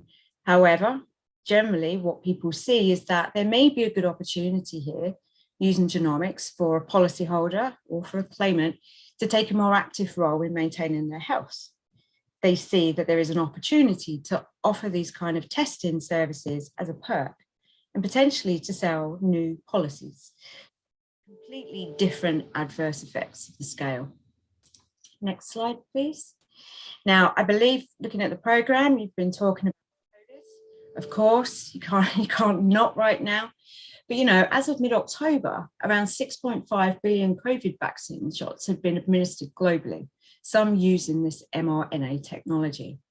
Now, I'm not going to try and explain what that mRNA technology is. I struggle to even pronounce it, but maybe that's one of the questions you might want to ask one of our experts later on.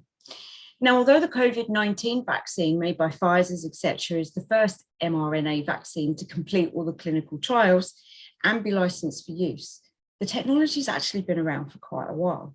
So that begs the question of whether or not this heralds an acceleration of genomic medicine. And if so, how will it affect aging and health prospects? What impact is it going to have on life and health? So hopefully in this session, we'll try and give you views on both the scientific and business perspective. Next slide. Aside from COVID, what you may also be familiar with is the emergence of two other commercial type properties, if you like, again, aided by the genomic field of study. These are actually, you see these quite commonplace now, being offered by insurance company. Two words that I struggle to pronounce as well. So we've got nutriogenomics, which is the study of the effects of food and food constituents on gene expression. And the other one is pharmacogenetics, which is defined as the study of variability in drug response to hereditary. And the latter one I've actually gone through and find it very interesting. Next slide. Ultimately, what we talk about today is all of these effects on longevity. And when we talk about longevity, it's not just about living a longer life into old ages. It's really about how our lifespan is being affected by these new technologies. And this is just as applicable to younger lives, you know, those people that are diagnosed with a rare condition, even children. So what does this mean in terms of longevity, but also not just from a balance sheet point of view, but about the quality of life? On the next slide, you'll see the results of, again, going back to the RGA study. Now, of the participants that completed the survey, we learned that 13% of those did have a focus on some kind of genetic related initiative that was underway. 20% of those had plans to make some form of low-level investment. But 63% of people were not prepared, 60%, not people, but companies were not prepared for anything to do with genomics. So hopefully, what we're going to do today is try and help you to get prepared, and we would like this to be an interactive session as possible. As Adriana just said, there's two ways that you can participate. You can raise your hand if you're feeling brave and come in and share your question, or you can just pop a question in the Q&A box. So with that, I'm going to pass you over to Peter. And as I say, he's going to do some more scene setting for you, probably a little bit more scientific than I have done, and talk to you about the challenges, opportunities of genomics, and whether it's just simply hype. So Peter, over to you, please.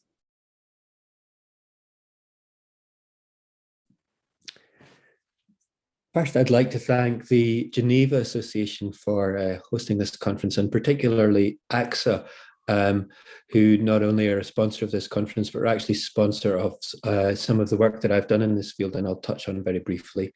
Thanks also to Adrita, for inviting me to talk, and in particular, thanks to Emma for a very full introduction that's made my job quite a bit easier. So Yeah, genomics, challenge, hype, or opportunity. As Emma said, it's easier, I think, now to say that genomics is not just hype with the development of the mRNA vaccines that we're seeing to fight COVID-19. I mean, it's just incredible what's been achieved in such a short time.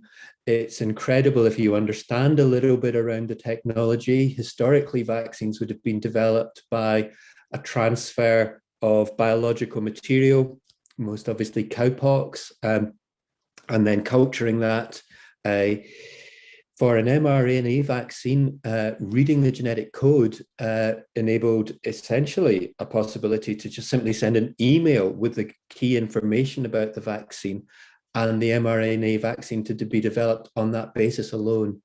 And then using genomic technology, and to be honest, the underlying power of nature in our cells to be able to replicate that vaccine at vast scale and at relatively low cost.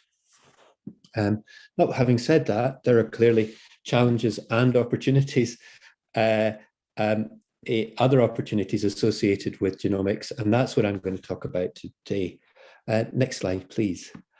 So really, I think what's driven all of this is a massive fall in the cost of reading each of our genomes.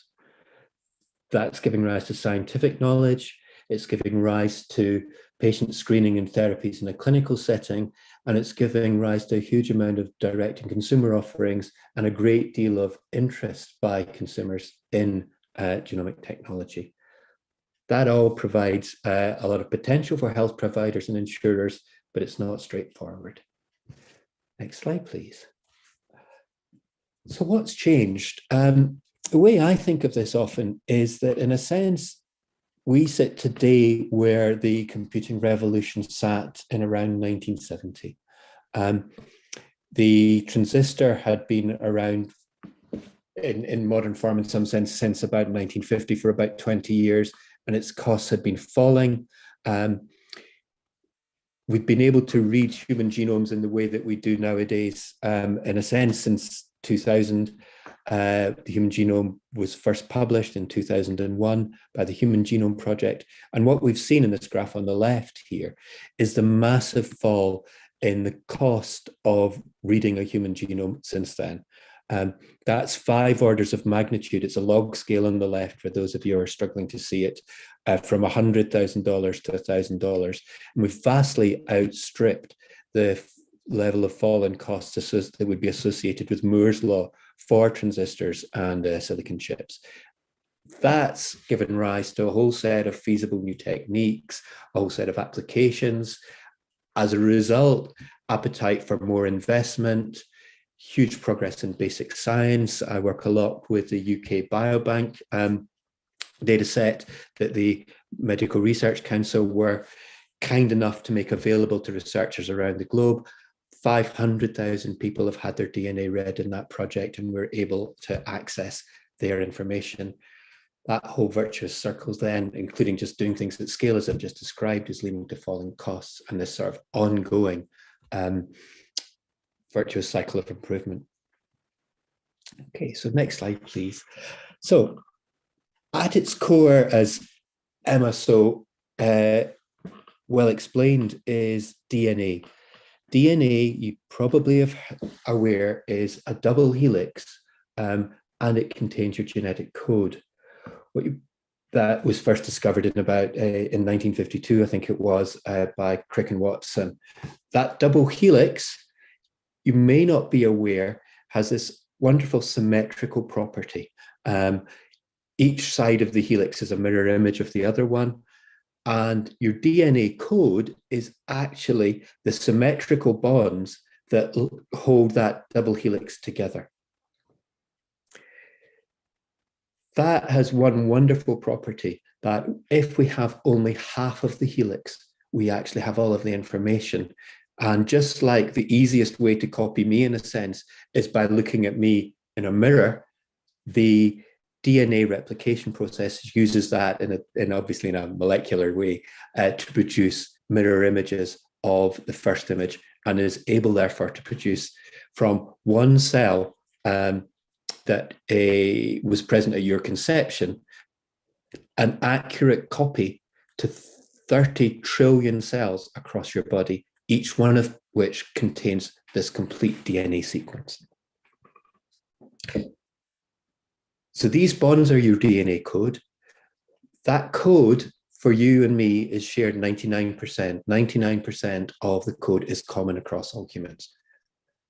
However, the 1% differences in that code give rise to the changes amongst each of us. And in fact, if we're to compare one person with another person, it's often 99.9% is common between those two people, and the 0.1% is giving a rise to those differences.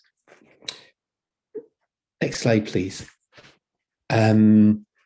So this is a point where a lot of people begin to wonder about nature or nurture. And my answer to most of the traits that we're interested in a clinical setting, with the exception of some of the rare genetic diseases that Emma alluded to, most of the traits we're interested in as insurers, it's nature and nurture, which is to say that both play a role in my susceptibility to heart disease, for example. As I've alluded to, I spent a lot of time studying the genomics of longevity. It's interesting to understand if both of your parents had lived 10 years longer than average for their generation, how much longer than average would you expect to live for your generation? Okay, so they've both lived 10 years longer. They seem to be super fit, healthy people, giving rise to that. How much would you expect to inherit from them? The answer is only 1.6 years. It's quite a small number. I see that as good news in many ways. It means that as someone interested in public health, there are a lot of modifiable factors. Your genome is not modifiable, although we'll touch on modification in a sense later. Your environment and your circumstances are. Okay, so next slide, please. Here's an analysis. The proportion of a trait that is genetic varies by the trait. That's probably no surprise to you. Height is a relatively strongly inherited trait here. About 60–70% of height is probably determined by your genes.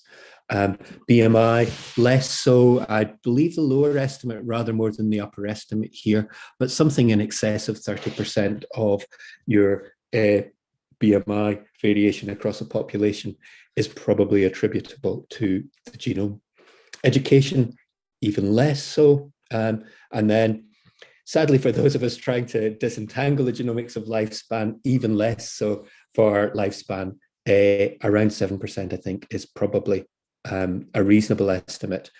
The 15%, the 1.6 years that you're going to inherit from your long-lived mum and dad, part of that is environment.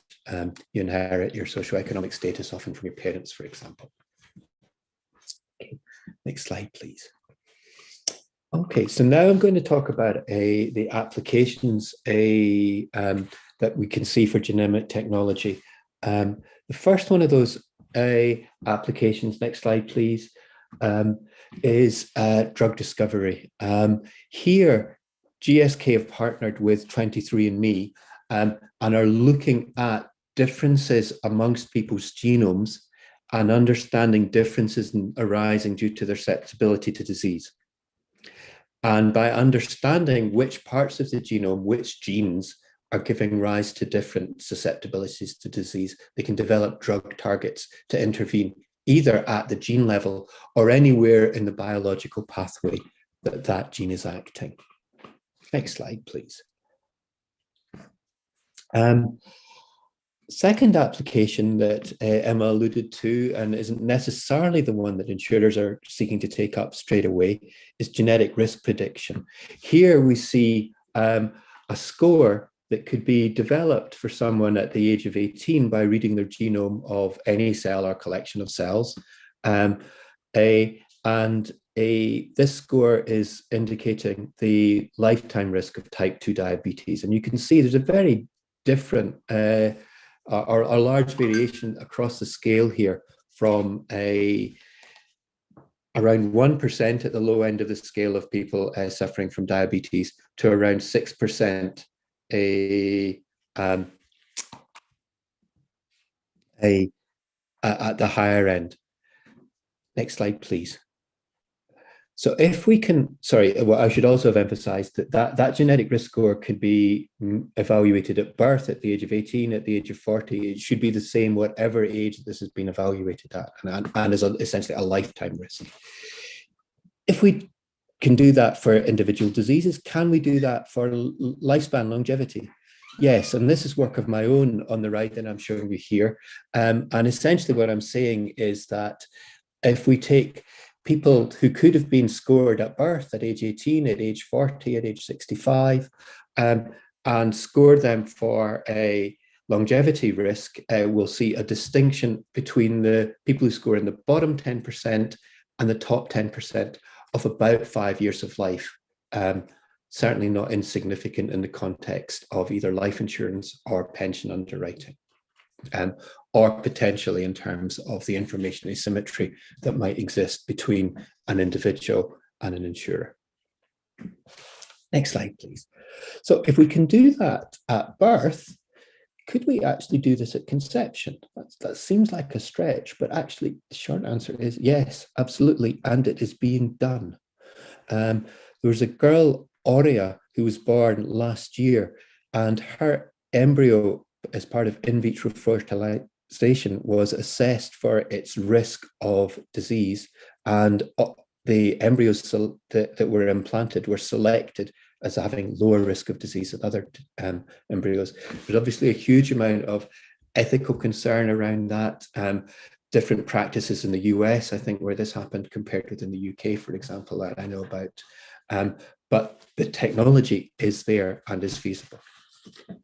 Next slide, please. I think this is, in a way, one of the most exciting gene technologies. This is genomic technology of gene editing, and that's essentially saying that we could change an individual's genes. I know at the beginning I said that, you know, every one of our cells is the same. Well, could we intervene and change the gene?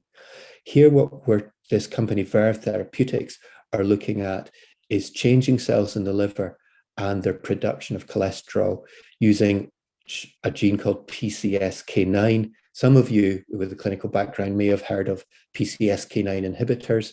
For those of you who haven't, their behavior is very like statins in terms of clinical effect on cholesterol level.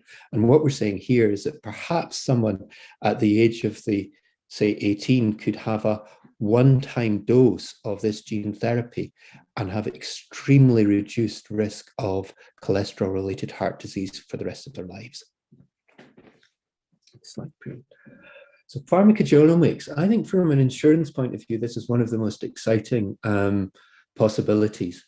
The reason for that is that some of the conflict between cost, information asymmetry, privacy, insurer interest, customer interest, that would arise in some of the application of other genomic technologies doesn't arise here.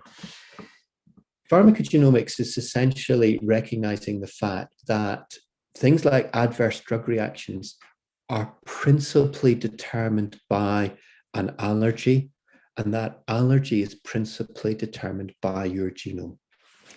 And so at birth, at the age of 18, at any point in your life, you could be sequenced and know which drugs you're likely to be allergic to.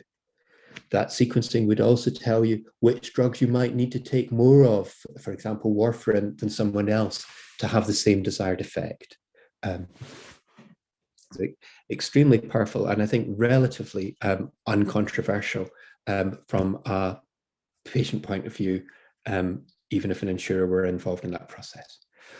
Okay, next slide, please.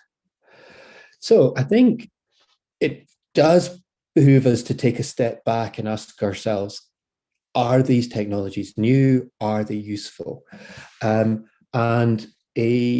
example, this pre-implantation genetic diagnosis paper was produced by the NHS in 2013 and has been available in the NHS, but in very limited circumstances at greater cost at that time than it would be now as well. what's changing is often in genetics and genomics, not the theoretical possibility, but the range of application and the scope of people that it might apply to and the cost of application.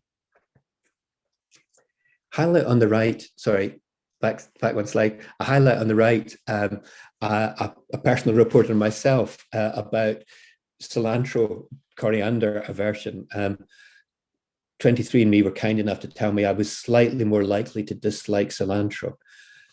This raises the question of usefulness. If you want to know whether I like coriander and the answer is yes, just ask me. You don't need a genetic test. And I think there are some thoughts in that context of, for example, genetic risk scores to people at age 40 or 50. It'd be easier to perhaps test them for type 2 diabetes than it would be to determine their genetic risk.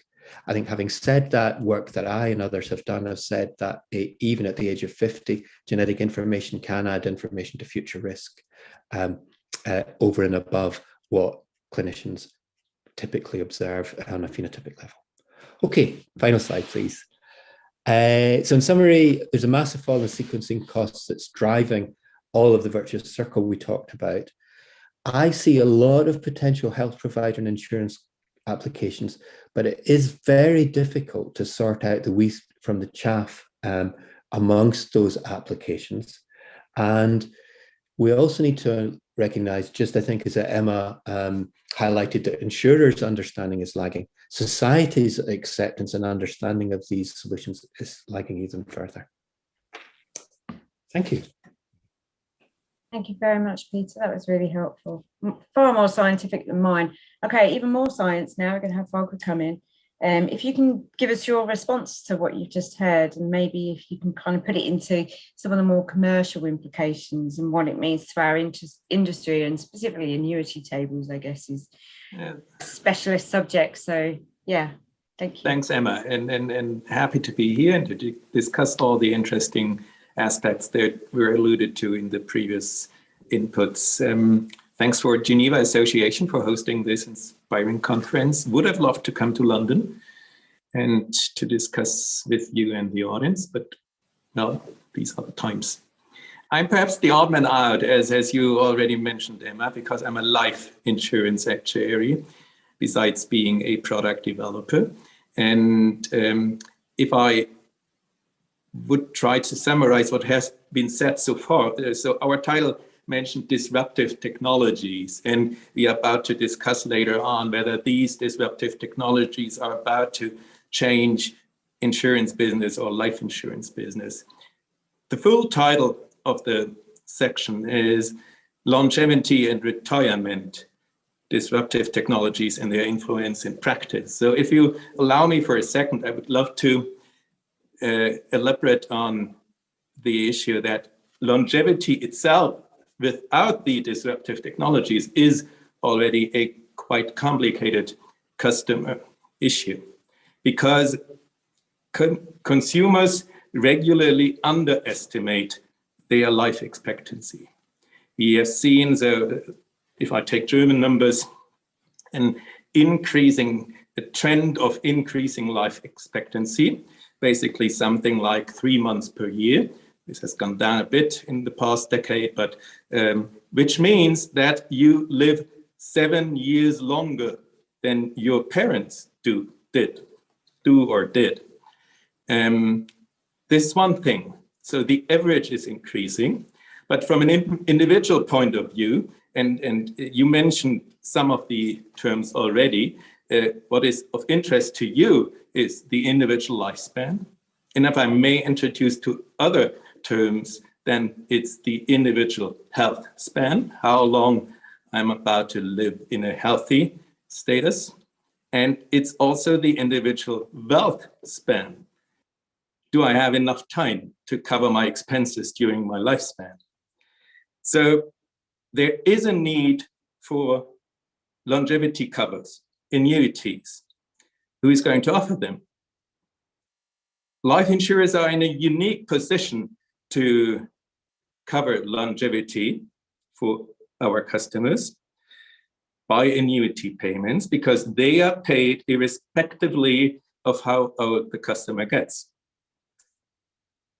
there's a core principle to this, namely that is organized in a model where we take all the risks of our customers together and pool the risk or balance the risk, you name it. There's also another feature of the life insurance business model that contributes to this, namely life insurers are long-term investors, and from an asset liability perspective, they can contribute in a unique fashion to cover longevity risks and annuity payments for our customers. As a life actuary who is talking to risk people regularly, I'm used to the question, it's about longevity. Are you able to cope with this risk? And the good news is, yes, we are. Yes, we are, since the collective model, which includes parameters on annuity tables and parameters like interest rates, has been proved to be very stable, judging from my work in the German Actuarial Association. We introduced tables in 2004, which included explicit parameters for increasing trend in life expectancy. And they have proved to be very stable, plus the feature that I mentioned before, namely that the collective of insured people is also a very powerful risk mitigation. So we can cope with this risk and offer attractive covers for annuity payments. Getting back to the question that is at the core of our session, namely disruptive technologies in genetics, are they about to have a practical impact for insurance covers? I'm happy to discuss this with you, Emma, Peter, Steve, and the audience, because there are many more aspects to take into consideration. Namely, first of all, from an actuary point of view, we are about to ask for more differentiation in the calculation for insured people based on risk-relevant individual data. Is this in contrast to the collective model that I just described, or does this goes along well with the collective model? Secondly, are customers ready to provide this data? And this goes hand in hand with regulatory discussions that we experience at least in the European Union. Regulatory discussions, consumer protection discussions, because there is a fine line between differentiation along risk-relevant data and discrimination. And last but not least, there are behavioral aspects, as Peter mentioned, some like, I love this notion of nature and nurture. So perhaps we can take up these issues in the discussion. In the interest of time, I would love to hand over to Steve. Thanks, Volker. Steve, so you're coming at this from a healthcare point of view and also a clinical point of view. How would you respond to what you've heard? Yeah, well, first of all, thanks for having me here, General Association and Etrita, and quite honored to be here among distinguished speakers and guests. Well, I try to provide my thoughts on medical advances and longevity in the health insurance context. But I know this session's, well, it's supposed to be about genomics, but let's step briefly away from genes and just talk about longer lives in general and what this means for the health insurance, right?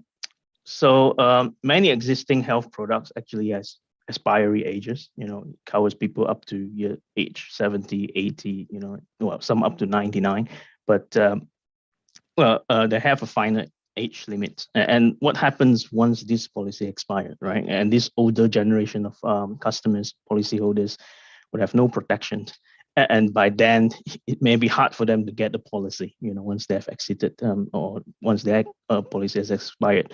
So does this present new protection gap for these customers? So Thomas talked about protection gaps earlier in his session. So is this adding on to one of those gaps? So maybe there are, some product development opportunities here for advanced ages, and then how do we work on the mechanisms to extend old plans? So that's something to think about. And maybe Volker, what you have done, the magic that you have done on the life insurance space, can it be transferable to the health insurance space? And then, the growth of aging of population also means more geriatric conditions that will surface. So these are conditions like Parkinson's and Alzheimer's. So as the population gets older, you see the incidence of these conditions, coming as well. And adding to that, the increase in incidence, there's also new advances in pharmacologies, like Alzheimer's medications, for instance, really hot off the shelf. That's just been approved a few months back, the drug Aduhelm. So that's big because previously there's really no medications to directly treat Alzheimer's, but now we have an option, and insurers would need to start paying for those. So there's this increasing cost of geriatric treatment as well. And I'm sure with advances in genetics and medicine in general, we'll see more and more of this coming. Similarly, there's also an expectation that claims for chronic conditions will also increase as the population gets older. And so now people are actually living longer with their chronic illnesses. So I think there is a need for disease management programs to be instituted to complement the health systems. We can't just all rely on governments and healthcare providers. Most of it is because these programs are usually one size fits all, and they need to address population level issues, and therefore there may be some inequity in the programs that's being launched. So I guess additional programs are needed to reduce the rates of complications of chronic illnesses. Like, in the case of diabetes, can we have a program to monitor these patients so that they don't develop chronic renal failure, they don't have foot ulcers, which end up with amputations, etc. So the goal of these programs would be to promote sustainable healthy days, quote unquote, for as long as it is possible. In fact, there's actually a lot of players and startups in this space that is already in the market. But what I think is, there is a need for them to come together to form some kind of health ecosystems or new care models to provide holistic, comprehensive strategies to manage, these chronic illnesses. And this is actually an excellent opportunity for the insurance industry to lead and make a difference, because, well, insurance industry is one of the main payers for chronic diseases. So another thing about longer lives is longer survival, in the context of cancer patients, right? So with more and more new treatment options being rolled out for cancer patients, what does that mean for insurers? Would that be a net increase in cost of treatment, for example? Questions that we need to ask ourselves as cancer patients are surviving longer, but not necessarily having a good quality of life, and they may be on treatment for indefinitely. Things about small molecules treatment, monoclonal antibodies, even CAR T cells therapies. So all those, that don't, until now, there is not a very clear guideline on how long you need to continue on those treatments. If you're on that treatment and you're responding well, 1 year, 2 years, 3 years, and you're still responding well, the doctor's not going to stop it, right? They're still, continuing to prescribe this medication. So that would also provide, some burden to the insurance industry as well. And top that off, patients can be as young as 30 years old nowadays with cancer. All right. Now, speaking of the young patients, right? Longevity also applies to a group of younger lives, which are now enjoying longer lifespan. So that's a good segue back to genetics, right? People with monogenic conditions, right? Currently, some of these patients are actually able to live past their estimated lifespans. So the obvious example here would be SMA type 1 and Zolgensma, right? SMA is spinal muscular atrophy. Type 1 is one of the severe type. And Zolgensma, it's the drug that everybody talks about because it costs 2.1 million US dollars per dose. So of course, the insurance industry's immediate response is, why is the price so high, and what would be the insurance industry stance on this? Well, on that, the price is probably going to be another lecture or maybe three to go through why is the price of genetic treatment so high. But the insurance industry, what would be their stance? I think essentially, if something is workable, it's medically necessary to treat a condition, the industry needs to support that. But then how do we deal with that pricing? It is a question that we need to deal with. As for patients themselves, what are the chances of them living into adulthood? Because, in the case of SMA type 1, they usually don't live, past their second birthday. With Zolgensma, that might be a possibility. And in fact, can they live into adulthood? That's a question that we want to find out. It has just been in the market for 2 years, so we need more time to look into what's the long-term outcome of these patients. If these patients require a second gene therapy, it's generally not expected because, once you use this gene therapy once, it will not be as effective if you use it the second time. But, maybe this is something that can be overcome by technology in the future. And then, you see people topping up with gene therapies 2 years, 3 years after the first dose, and things like that. And obviously the price may be adjusted at that time, but still it's going to be an expensive drug to deal with. So we need to be ready for that. And even if that's just talking about the treatment of that particular condition, but what about the quality of life of such patients? Do they have any other medical problems that may come with this? And that would also present additional healthcare costs along with the survival of the patient. So, and then just a glimpse on how this may go in the future. There's already a lot of investments in this space. The success of AAV vectors, the approvals of gene therapies, leading to trillion-dollar industries actually.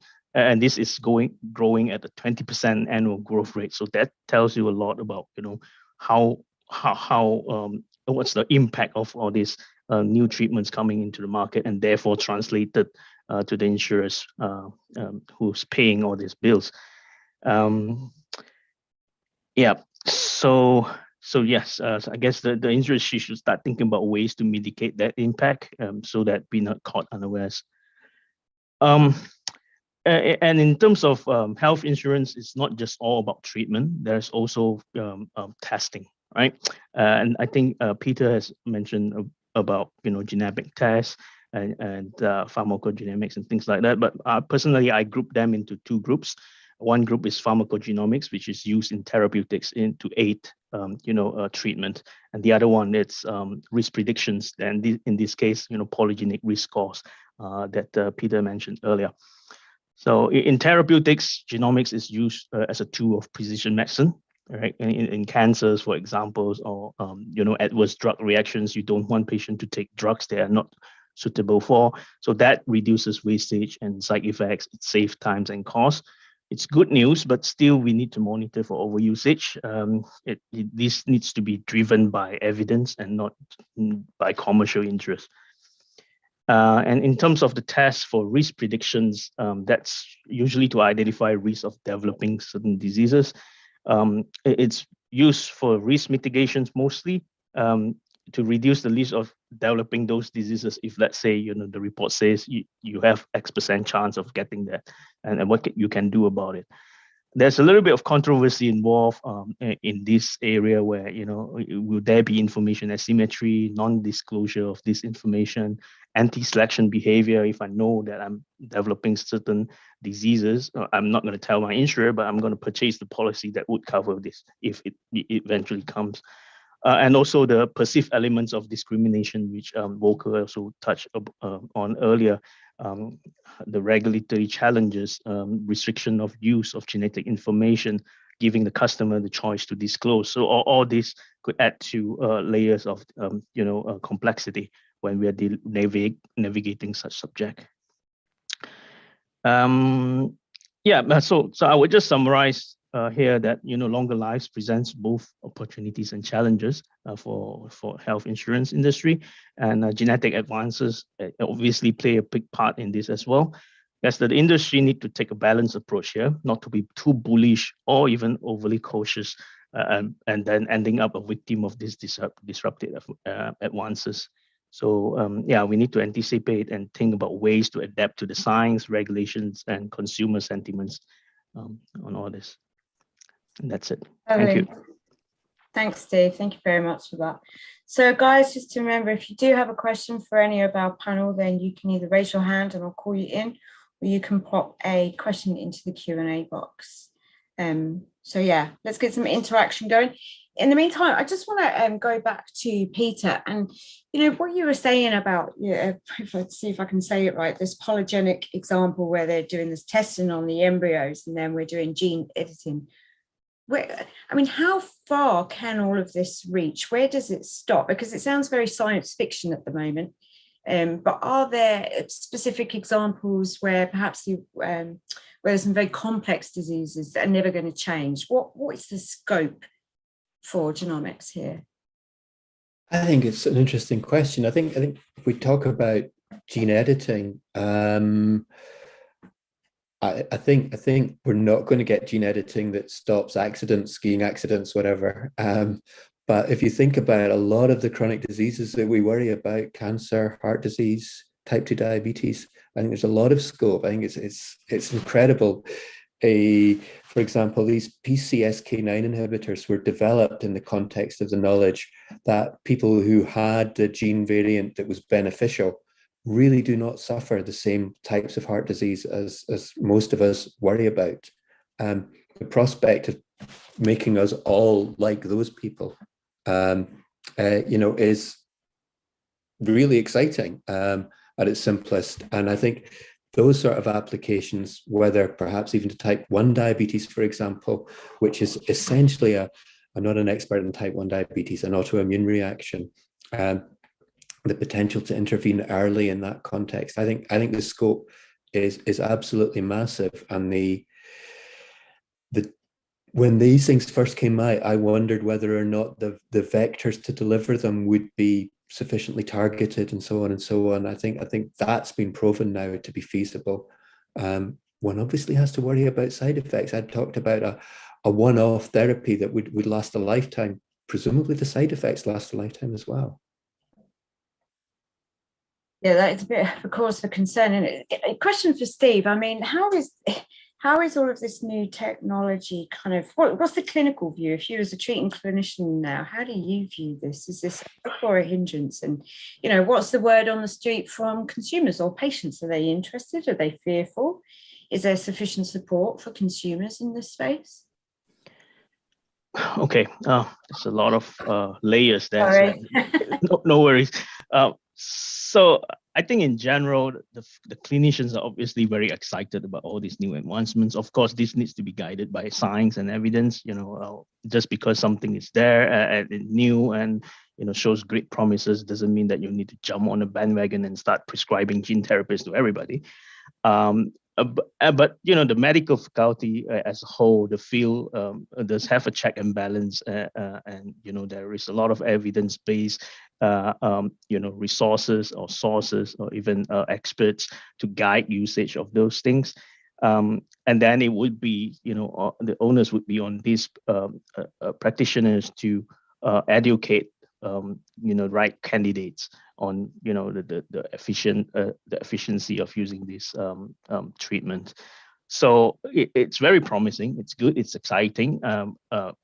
Clinicians like it. Patients will like it if they understand what they're getting themselves into. And of course, in the case of monogenic diseases, having something that can take away that faulty gene or edit something that is faulty or provide something that is absent in the patients, that would be welcomed with open arms, because without that, those patients may not live long enough to enjoy life. So that's the sentiment. But in the insurance space, that's a little bit different, because where do we draw the line on experimental treatment? Do we need to start funding trials and things like that? And is this therapy used in the context of trials, or it has already been approved for clinical usage? So all those discussions and understandings need to come together before the insurance industry is happy to support these kind of advances. Thanks, Steve. Oops. Sorry, thank you, Steve. I have a question here for Volker.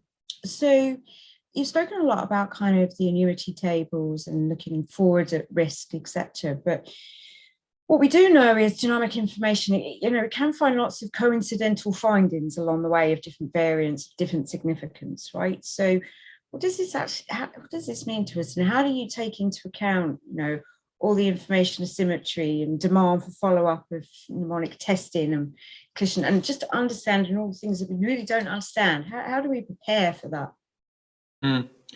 Very interesting question. And thanks, Emma. Many aspects that come to my mind to answer it. First is our calculation basis, like the annuity tables, have a quite generic way of dealing with it, because it's not a best estimate table. They include safety margins on nearly every parameter that is part of the tables. So there is generic risk mitigation built in. So we are kind of not obliged to attribute to any of these individual advances and impact of this and that size with respect, say, to annuity tables. And you asked for the impact of testing on insurance covers, if I got you correctly. So I love the numbers, the number that you presented, namely at least nearly 2/3 of the people you asked of the respondent were not prepared enough to make use of this. This is certainly one thing that people certainly have to, that one has to see. I'm not quite sure how this is about to develop, that one has to see whether people are getting ready to do these testings. And let's do a thought experiment.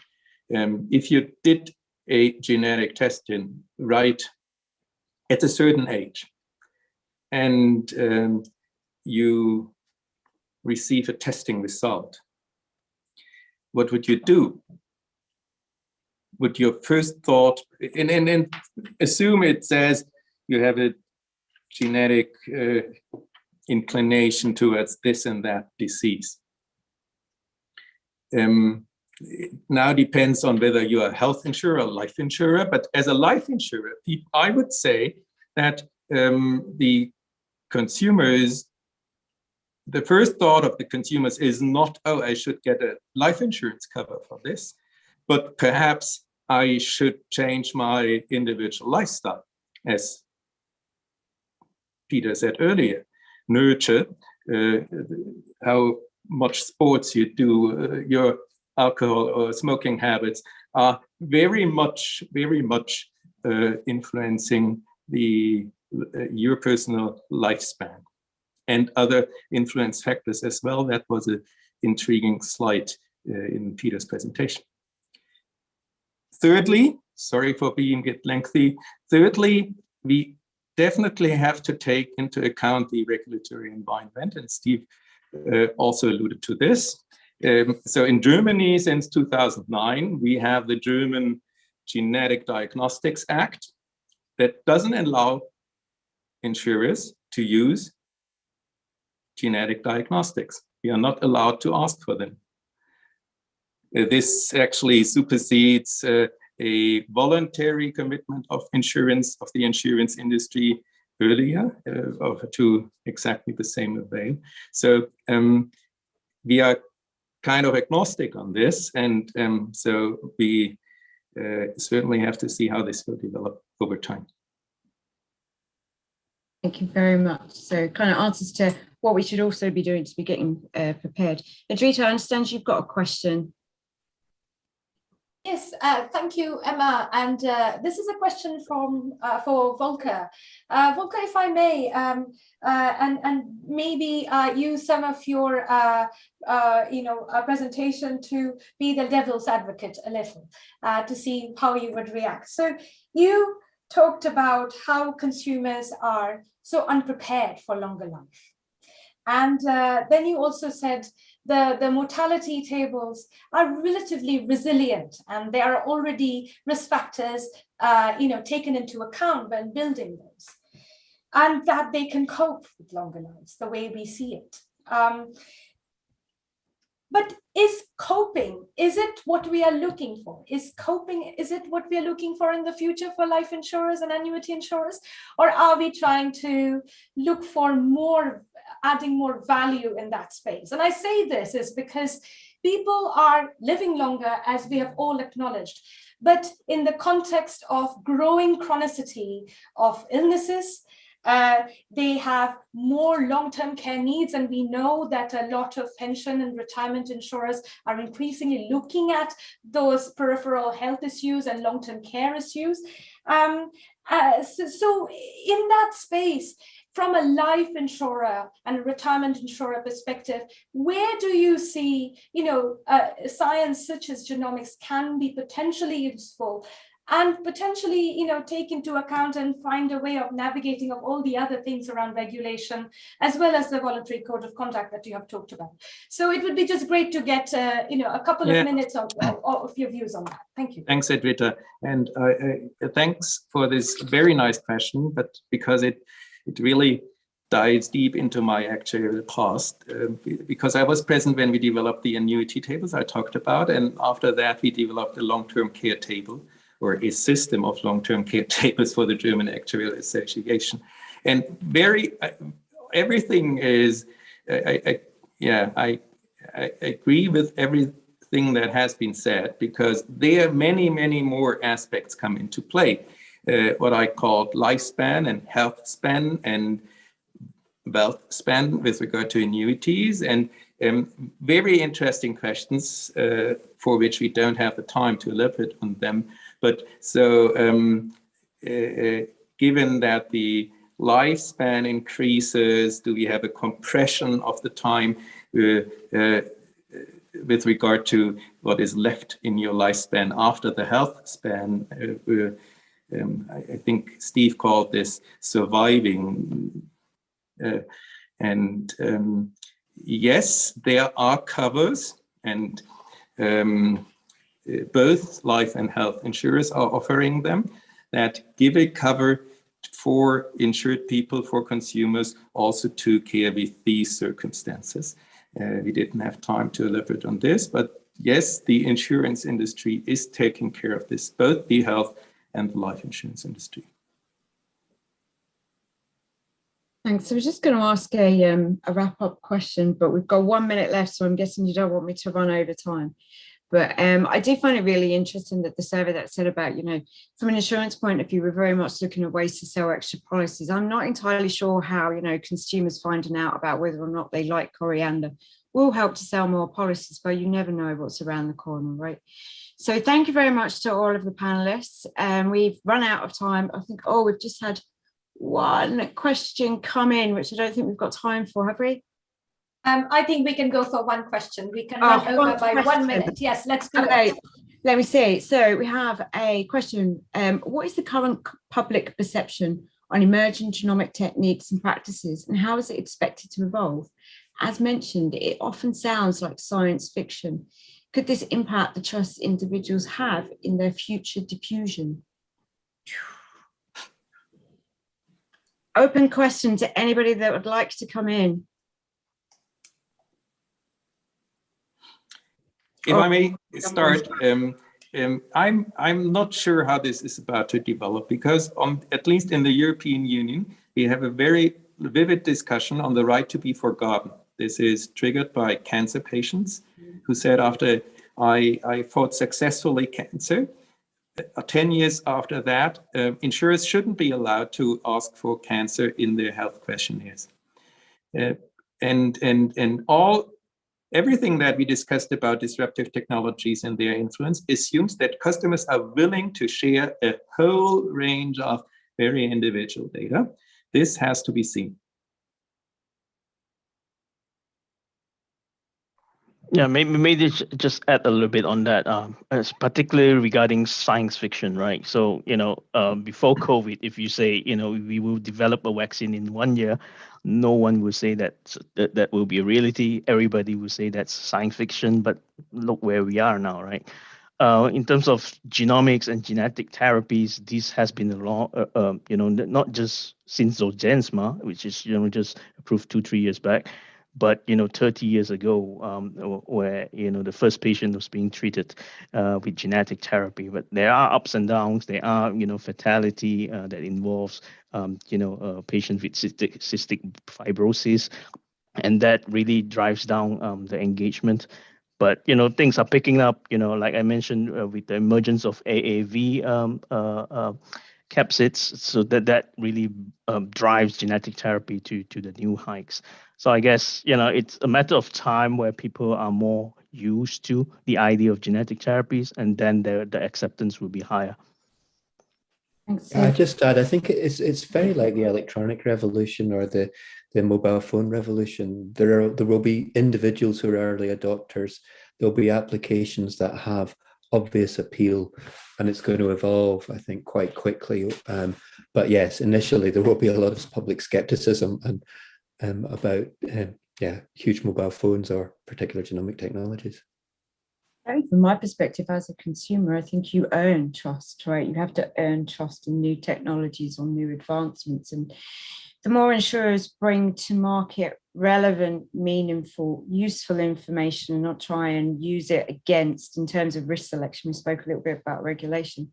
But as a consumer, I've had the pharmacogenetics test, sorry, my dog made a jump, and have really benefited from that. So I think the more you see how it can help us as individuals, it can only go forwards rather than backwards. And on that note, as my dogs have just started to bark, I always say thank you very much for having us. She said so too. And enjoy the rest of the conference. Thank you. Yes. Thank you very much. Bye-bye. Thank you very much, Emma, Volker, Peter, and Steve, for this another very informative session. For me, I think the big message here, there are many promises, but still work needs to be done of what is useful and what is a bit of science fiction. Like you say, a taste of coriander is not necessarily a very useful use of genetics, but also in terms of what happens to our regulatory space and what happens to public acceptability of this kind of science remains to be seen. So we will be following this, but that was a very informative session. Thank you very much. We have exactly 7 minutes before our final session, and I hope to see you all in exactly 7 minutes time. Thank you very much. Bye-bye.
Yes, can you hear me?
Welcome back, everyone, to the final session of our day one.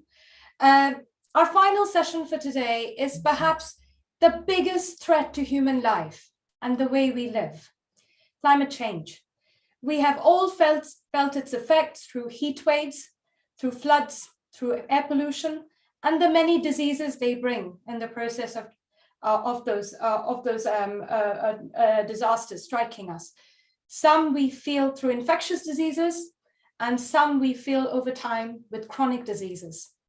This session is hopefully the first of the many sessions we will have over the next few years, where we start asking questions about the kind of tools we need to quantify this risk for society, but also to quantify the risk for life and health insurers on the underwriting side. With that, let me hand you over to my dear colleague, Dr. Maryam Golnaraghi, who is the Director of Climate Change and Emerging Environmental Topics at the Geneva Association. Maryam, over to you. Please introduce yourself, the panelists, and the session. Thank you. Thank you very much, Adrita. It's absolutely a pleasure to be here today to talk about a very important topic related to implications of climate change on life and health, and subsequently the implications for the life and health insurance industry.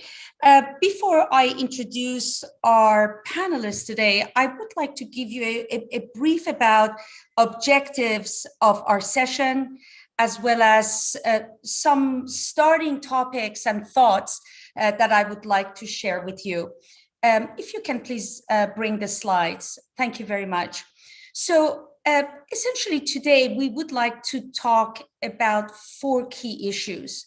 First, implications of climate change and environmental risk for mortality and morbidity risk, and understanding how the industry is framing the issue and to what extent it's operationalizing this.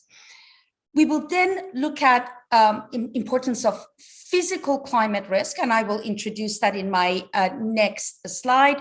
But very importantly, climate adaptation measures and public health related issues that could potentially reduce or prevent such risks. How does climate change mitigation and transitioning to a low carbon economy factors in? And what are the benefits or risks to health and life, and subsequently the liability side of insurance industry?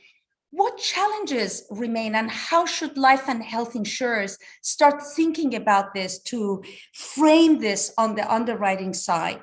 And very importantly, why actuarial science is being challenged and why we need prospective modeling and scenario analysis, forward-looking, with that forward-looking approach. Next slide, please. In the world of climate change debate, over 5 years ago, this topic transitioned from a solely environmental or social corporate responsibility topic to an issue that is deeply affecting economic development and future of humanity. Part of this transition and adoption of climate change as one of the major global risks facing the humanity came about with the release of a report by the Task Force on Climate-Related Financial Disclosure, whereby the risk of climate change was defined in the following. And I would like to introduce this terminology as part of our discussion forward. Specifically, TCFD defined first category as physical risk, pointing to risks that are related to, quote unquote, acute risks related to increased severity and frequency and, location or geography of where extreme weather events are occurring, and chronic risks related to shifts in climatic patterns, such as sustained higher temperatures, more frequent heat waves, sea level rise, water conditions, among others. And how do these implications of this on the society? Task Force also defined climate risk as transition risk as the world transitions to a low carbon economy. The uncertainties associated with public policy and related adaptation and mitigation measures that are happening by government, businesses, and people, market risk in terms of how the markets are responding to climate change, importantly, technological risks. And I will bring this topic up when we discuss. And these are, as we think about transitioning to a low carbon economy, many sectors need to rely on new technologies that will have a number of risks potentially associated with them, particularly environmental and disposal risk of some of these. Think about batteries and the extent of us moving to EV cars, just as one small example of that. So can we translate this risk as it's been defined and being discussed globally into what it means for life and health, and subsequently life and health insurers globally? So today we're going to really start giving a more framing to that discussion. And I have the pleasure of introducing a very prominent panel including Sam Gutterman. Sam has been involved in a wide range of areas of actuarial practice, including life, health, P&C, mortgage, and social insurance, essentially all aspects of the insurance industry. Besides having served as president of Society of Actuaries, he serves as member or chairman of a number of different committees in the industry, such as Association of American Academy of Actuaries, Casualty Actuarial Society, among others. So welcome, Sam. It's a pleasure having you. Then I'd like to introduce Maria McGowan. Maria is a dedicated insurance professional with over 30 years of experience in life underwriting, reinsurance, claims, and risk management. And she's currently serving as the global underwriting and claims risk manager for Manulife. She also serves in the Geneva Association Task Force on Climate Risk Assessment for Insurance Industry, leading the working group that's working on the liability side of life and health. So Maria, absolutely a pleasure to having you here. And then last but not least is Gijs Kloerk. Gijs is a senior manager group actuarial and climate change at ACMIA. He manages and initiates new analysis and studies on effect of climate change on insurance. And he's a member of EIOPA's NatCat Expert Network, Sustainability Working Group of Insurance Europe, and Geneva Association Task Force on Climate Risk Assessment, and also working on issues of not only the liability side, but also the investment side. So pleasure to have all of you in this conversation. And with no delay, let me go to you, Sam. First of all, welcome. And what we're going to do now, we're going to start some introductory statement by panelists in terms of about some of their thoughts and insights about implication of climate change. So, Sam, are there any myths when it comes to climate change and life insurance? Can you sort of give us an overview of how the industry is perceiving these issues today? Thank you, Marianne. It's challenging to talk about climate change and mortality and morbidity in the middle of a pandemic. But be that as it may, it is, I think, as all the panelists agree, this is an important topic to consider. Several myths have arisen. And so I'd like to spend the next couple of minutes just describing and discussing some of those myths that you've commonly heard of. The first one, and thanks. The first myth I'd like to mention is that that the media has put forth, and some commentators, is that fewer people die now of natural disasters. So why should we worry?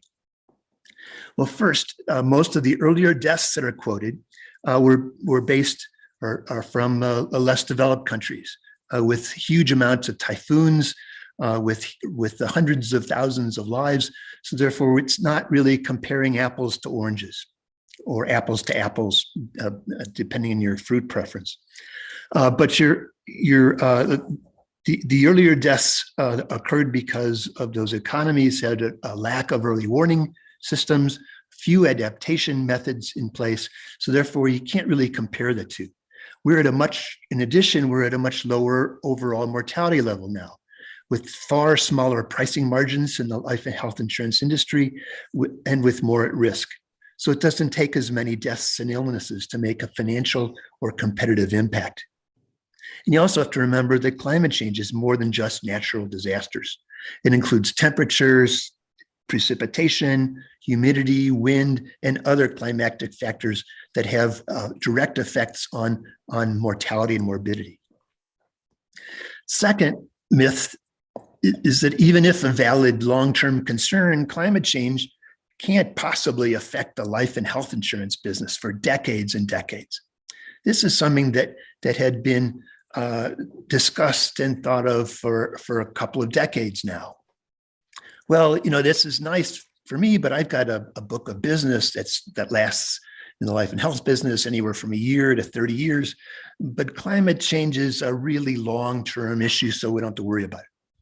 Unfortunately, for the world and the life insurance business, some of these factors are being seen now. We've seen increases, as Marianne mentioned earlier, whether it be from acute storms to potential other disasters that might come about. So it's not nearly as long-term as what was previously thought. In addition, there are the indirect and tertiary environmental drivers of these factors that are becoming more important. And in addition, you don't see climate change deaths listed anywhere in the cause of death registry. And the reason is because the climate change here is more of a contributing factor, not necessarily the only factor. In addition, it's the underlying driver. So it doesn't show up as trends in cardiovascular disease, for example. So therefore, it's something that is not, it is in a short-term horizon. So we should be concerned with it even now. The third myth is that the climate change won't affect my book of business. Why? Because my market segment is restricted to those with higher incomes. I mean, that's a common concern or common reason for it not to be as a high level of consideration on the insurance book. Unfortunately, some of these factors are income independent. That is, it affects all books of business to some extent. Maybe not as much as in the lower income categories, but yet it certainly remains to be a concern no matter what. For example, California climate change or heat wildfires seemed like a low mortality and morbidity issue and concern. But on the other hand, I being in Utah at the time, he had huge amount of air quality problems. And for a while, my community that I met was at it. And Utah had the worst air quality in the world. Shocking that in fact it can affect people with higher incomes as well as low incomes. So it's not just their problem, it's our problem. Then the argument is that, well, I only operate in temperate climate countries. I only operate in US, Northern Europe, et cetera. And it doesn't affect some of the things that Marianne mentioned early on. That is, in terms of mosquito-based infectious diseases. Yet but unfortunately, as I mentioned, climate change risks do not respect national borders. They don't respect even temperate borders. It can affect anyone in Northern Hemisphere, equatorial areas, or the Southern Hemisphere. So this occurred, and I know Maria will be mentioning it later. But geography is independent. The fourth myth is that the 1.5 degrees centigrade or 2 degrees centigrade is really, that's a small amount, right? Warming is, and we're already at 1.1%, 1.1 degrees Celsius environment. So we're only talking about a 0.4% centigrade. I mean, that's the difference between 1 o'clock p.m. and 1:30 p.m. So how can that be a huge driver of concern? Well, unfortunately, every 0.1 degrees centigrade can make a difference, particularly in an area and condition where there's no knowledge of what the tipping points are. Where is it? At what point are these moderate risks turn into much more significant risks? Small changes in temperature and precipitation can result in large changes in the suitability of transition of waterborne, vector-borne diseases and other areas. But just as much of a concern of that 0.4% or 0.9 degrees is the question of volatility. And so therefore it's not just the level of temperature, but it's the volatility of the temperature. The last myth, and you'll hear that depending on who's talking and listening, is that this is either the end of civilization as we know it, or a no never mind issue. It's neither. It's somewhere in between. It's a significant risk to keep in mind, consideration of future mortality and morbidity or not.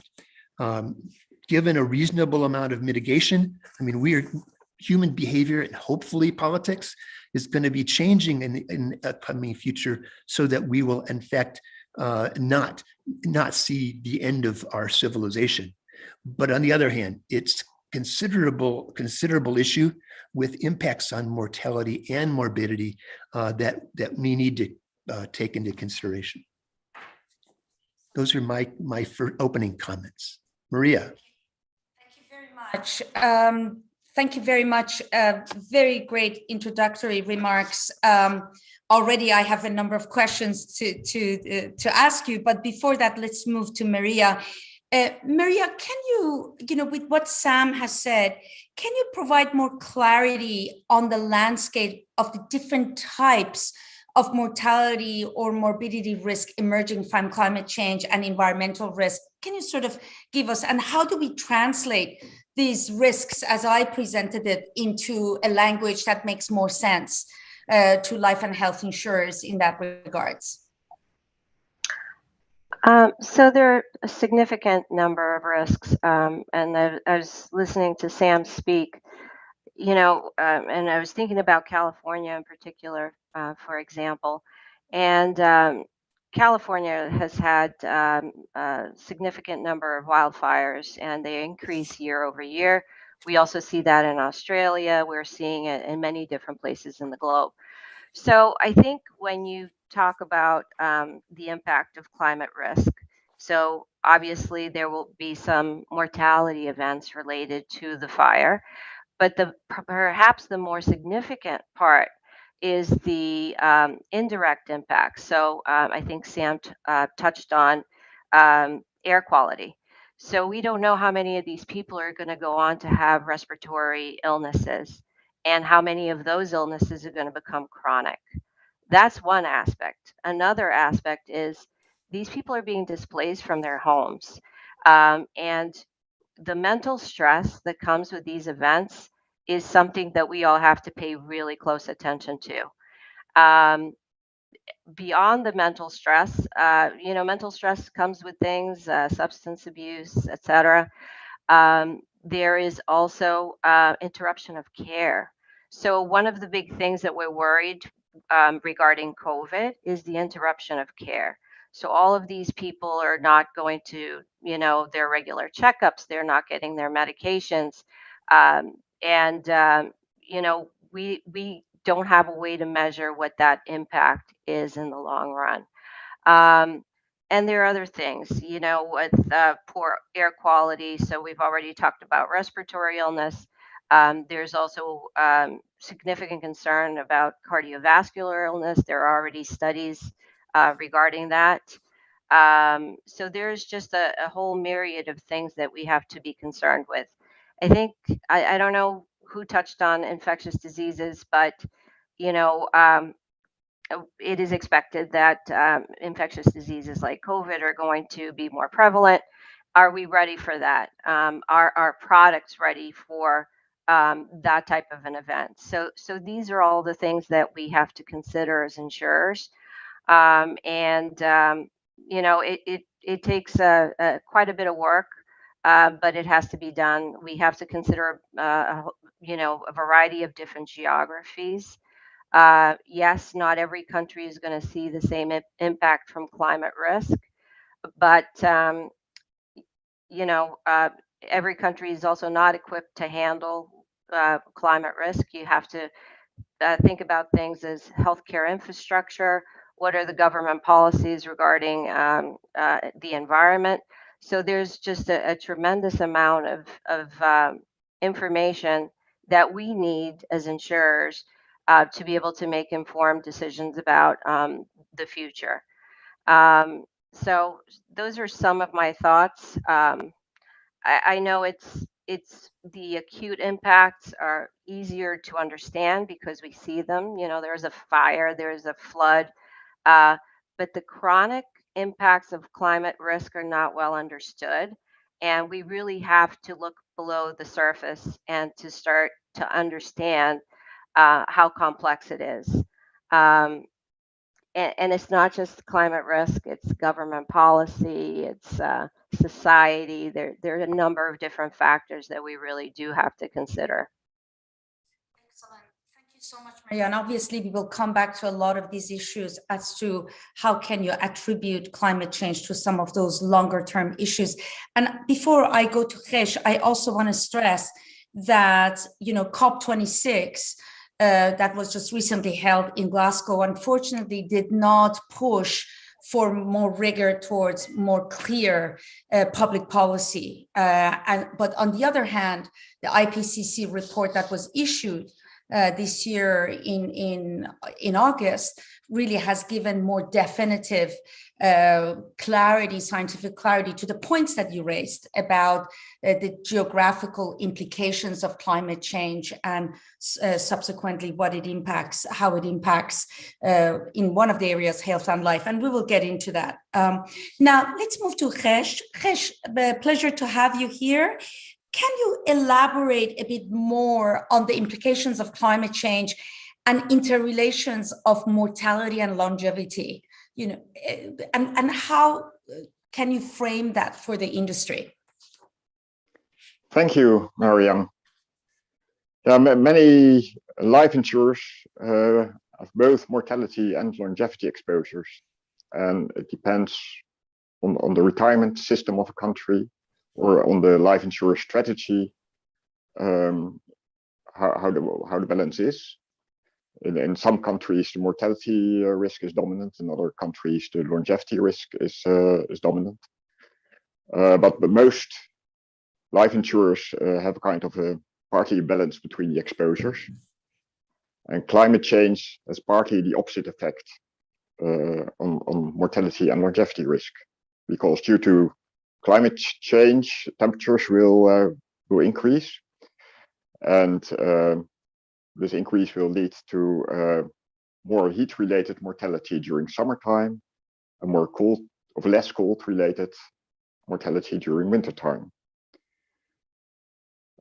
For example, in the Netherlands, due to and also similar countries with a similar climate, due to climate change, mortality is expected to decrease up to 2050, thanks to lower cold-related mortality, but to increase after 2050 due to higher heat-related mortality. And not only the average temperature will increase due to climate change, but also the variability. So a higher variability in temperature could also lead to both more cold-related and more heat-related mortality. This will have an impact on the financial results, and the effects of climate change could be different for the end of this century compared to the coming decades.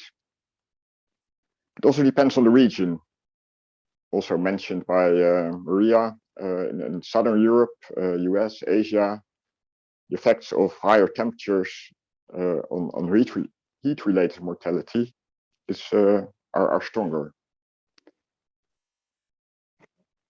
Not only the region, the south or north, but also the urban or rural areas makes a difference. Urban heat island effects lead to higher mortality. So it's also important how the exposure is divided over rural or urban areas. Regional differences lead to diversification effects, and that reduces the risk. Temperature-related mortality affect mainly the elderly people, so people more than 80 years. This age group is more exposed to longevity than to mortality risk, and that's also very important. As also mentioned before, thanks to the energy transition, air pollution will decrease, and that will lead to lower mortality as clean air is better for health. Could also have a different impact on, for example, skin cancer. We will have more sunshine and then less air pollution. We have a negative effect, but probably the positive effects of cleaner air are much more important than the effects of skin cancer. So to conclude, a holistic approach to life insurance is pivotal to assess the combined effects of mortality, of cold-related and heat-related temperatures on longevity and mortality risk, and also take the regional differences into account. Thank you. Thank you so much. I think just amongst you, you have raised so many critical issues, and the conclusion that I'm drawing, the overall conclusion, is that this is a very complex area. And we need to start looking at it with a holistic view and not only on direct, but also indirect impact, secondary and tertiary effects. So first of all, to the participants, please feel free to raise your hand or submit your questions. I will integrate this as part of the Q&A with the panel. So I'm looking to what questions you would like to raise, but we will continue the discussions as your questions come in. Now, Sam, I want to go back to you, following the myths that you described. And we hear these myths, particularly as part of working on this task force to develop methodologies for life insurers as to how you start looking at climate risk with a forward-looking approach. Can you bring more of a hard focus on climate change as a mortality and morbidity risk with some examples, some concrete examples, building on what Gijs has said? There are unfortunately too many to cover in this session, but some of the issues can be seen most obviously today in the areas of the less developed countries. There are migration risks with obviously mental and physical stress. There's a recent, or actually something that will be coming out in the next couple of weeks on a study from the Society of Actuaries regarding health impacts of hurricanes in the United States. Some of the findings are that the risks of carbon monoxide poisoning have increased in the week after a hurricane because people have moved their secondary generators to their homes and therefore get carbon monoxide poisoning. There's also in that study there's an increase of substance abuse, the mental side that Maria mentioned. Other examples are whether fine particulate matter on wildfire risks. In addition, some of the big stressors will be coming from longer term risks, which is, let's say, ocean, the sea level rise, where there are millions of people who have houses right on the ocean. And you got to consider what the impact is, that not so much they're concerned about the wave of that is going to occur, but in terms of the migration and the mental stress is particularly on the elderly. We won't define what the elderly is right now, but it is significant. Those are a couple of them. And I'll mention another thing, which is data. Certainly something that's at the heart of actuarial and insurance industry concerns. There's a lack of information out there about the effects. For example of Hurricane Maria in Puerto Rico in 2017, the direct effects measured by hospitals was less than 100. Yet when they went to a door-to-door canvass, they found out that the mortality effect was more than 3,000. There is a significant underlying issue that we haven't really understood, and the attribution issues on data is a concern. This is an area that I think actuaries in the industry needs to follow and put into context. Excellent. And I think this is one of the topics that, as part of the Geneva Association Task Force on Climate Risk Assessment, we are tackling. And in fact, Maria, you are leading some of that work with respect to, the decision-making within a life and health insurance sector on the liability side. Maybe can you build a little bit more on what Sam has brought in terms of how should life insurance companies start framing these issues from their core decision-making on the liability side, and maybe expand a little bit on some of the data challenges and related attribution science to start bringing more meaning into what these risks are in a more of a substantial statistical way for the insurers. So data. It's really interesting because when it comes to climate risk, you both have too much and too little. So, you can open up, well, not that anyone opens up a newspaper anymore, but when you get your news every single day, there could be 2 or 3 different articles, papers being written. So there's a tremendous amount of information, but at the same time, there is underreporting, as Sam mentioned. And for insurance companies, it's really hard to determine whether we're already seeing the impact of climate risk. So one of the things that we've talked about at great length at Geneva Association and also within my own company is this need for data and the need for tools to help us assess the risk. So from a tool perspective, what is available out there that we can leverage? There are a lot of risk indicators, a lot of papers have been written. How do we apply that to the insurance buying population? And how do we make projections into the future? So we really have to start thinking outside the box and gather as many tools as we can to see what really is applicable and what's going to help us make sound decisions. I know a lot of companies are spending a significant amount of effort on analytics, which I think is great. How do we analyze our own data? How do we leverage advanced analytics to really start to pick up on trends and changes so that, we can act more quickly, by being able to do that kind of trend analysis. I'm underwriting and claims risk manager for Manulife. And one of the things that we did when we started talking about climate risk is, okay, so there was Hurricane Maria. Can we pinpoint if we had any, claims related to that? Or, there are a significant number of floods in China every year and lots of people die. Are we able to determine what the impact was to our company? And the answer is no, because the data that we collect is not granular enough to be able to give us that kind of information.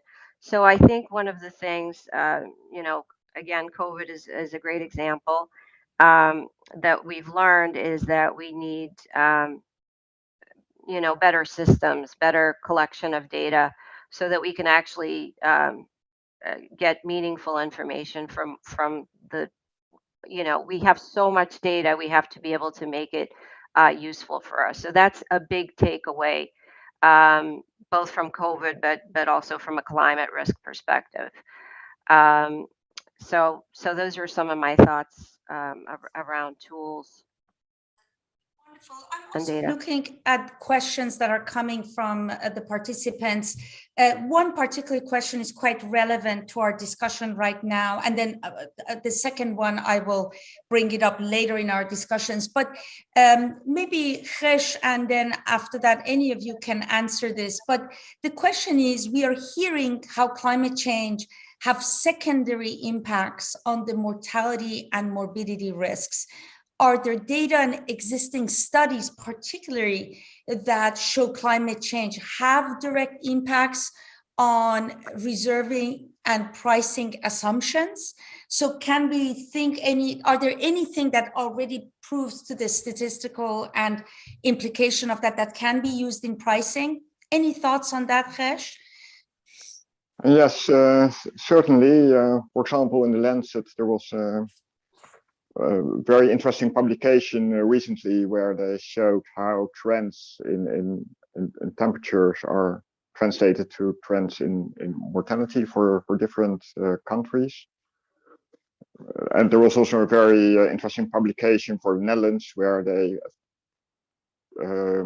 also did an analysis on temperature related mortality longevity and made projections to the future and also looked at this urban heat island effects. So these can be used certainly also for pricing, but to make a good translation to mortality tables is not an easy task, especially due to the fact that the duration of longevity and mortality is different, and especially for longevity risk, you have to look for many decades ahead. I'd like to add a couple of things. Marianne, you're in mute. Okay, please go ahead, Sam. That's what I was saying. Okay, just a couple of additional items. I think as we've seen with studying the impact of COVID, some of the most important factors is excess deaths. There's what's the trend in overall deaths. We've seen in the last decade a deterioration in mortality improvement. And I've been talking about this issue for the last decade. And there's certain contributing factors, but I think overall there is a general decline in mortality improvement. And how much of that is attributable to climate change, I don't know. On the other hand, this does increase significantly, I think, the level of uncertainty and risk in general associated with mortality and morbidity. So we can look at the specifics and try to get at that data that Maria mentioned, but we also have to look at the excess deaths. And I think I think we're seeing in the last decade an early warning sign of potential risks that the industry has to face. Second, for the specific area of heat stress, where has been a lot of studies on, currently in the world in 2019, 345,000 deaths have occurred because of heat stress in the elderly population. That's difficult to take out of context because that's not attributed to countries, et cetera, but it's a pretty decent size amount of effect just on heat stress. The Atlantic Council in a really good report came out with a study earlier this year that projected 50,000 deaths in the United States in 2050 without further adaptation action. I'm hoping that we as a society can take some adaptation, building our resilience, whether through increased air conditioning, although that has secondary and tertiary effects as well on energy use. But there are areas of issues and concerns that need to be considered. And the last is that remember, it's not just the level, it's the volatility that has been mentioned. And even cold will probably increase because of increased Arctic vortices or vortexes, depending on your dictionary that you use. This is an area where you potentially could have an even increase in cold related deaths. Thank you so much, Maria. Let me also come to you on this question, because I know that, as a life insurance company on the liability side, you've been really studying this area in order to formulate how, any guidance for the audience as to how they can, start looking at these issues and the science out there more systematically for translation of that into their own activities from risk assessment and pricing. Any thoughts on your end from your experiences to date on how these studies could be utilized? And maybe you can point to, are there other things that companies can look into out there by way of insight and latest science?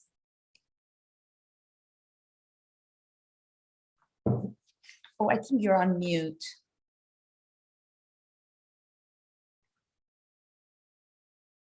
I'm sorry, was the question directed at me? Yes, anything you want to add to what okay. Sam and Gijs have added to this?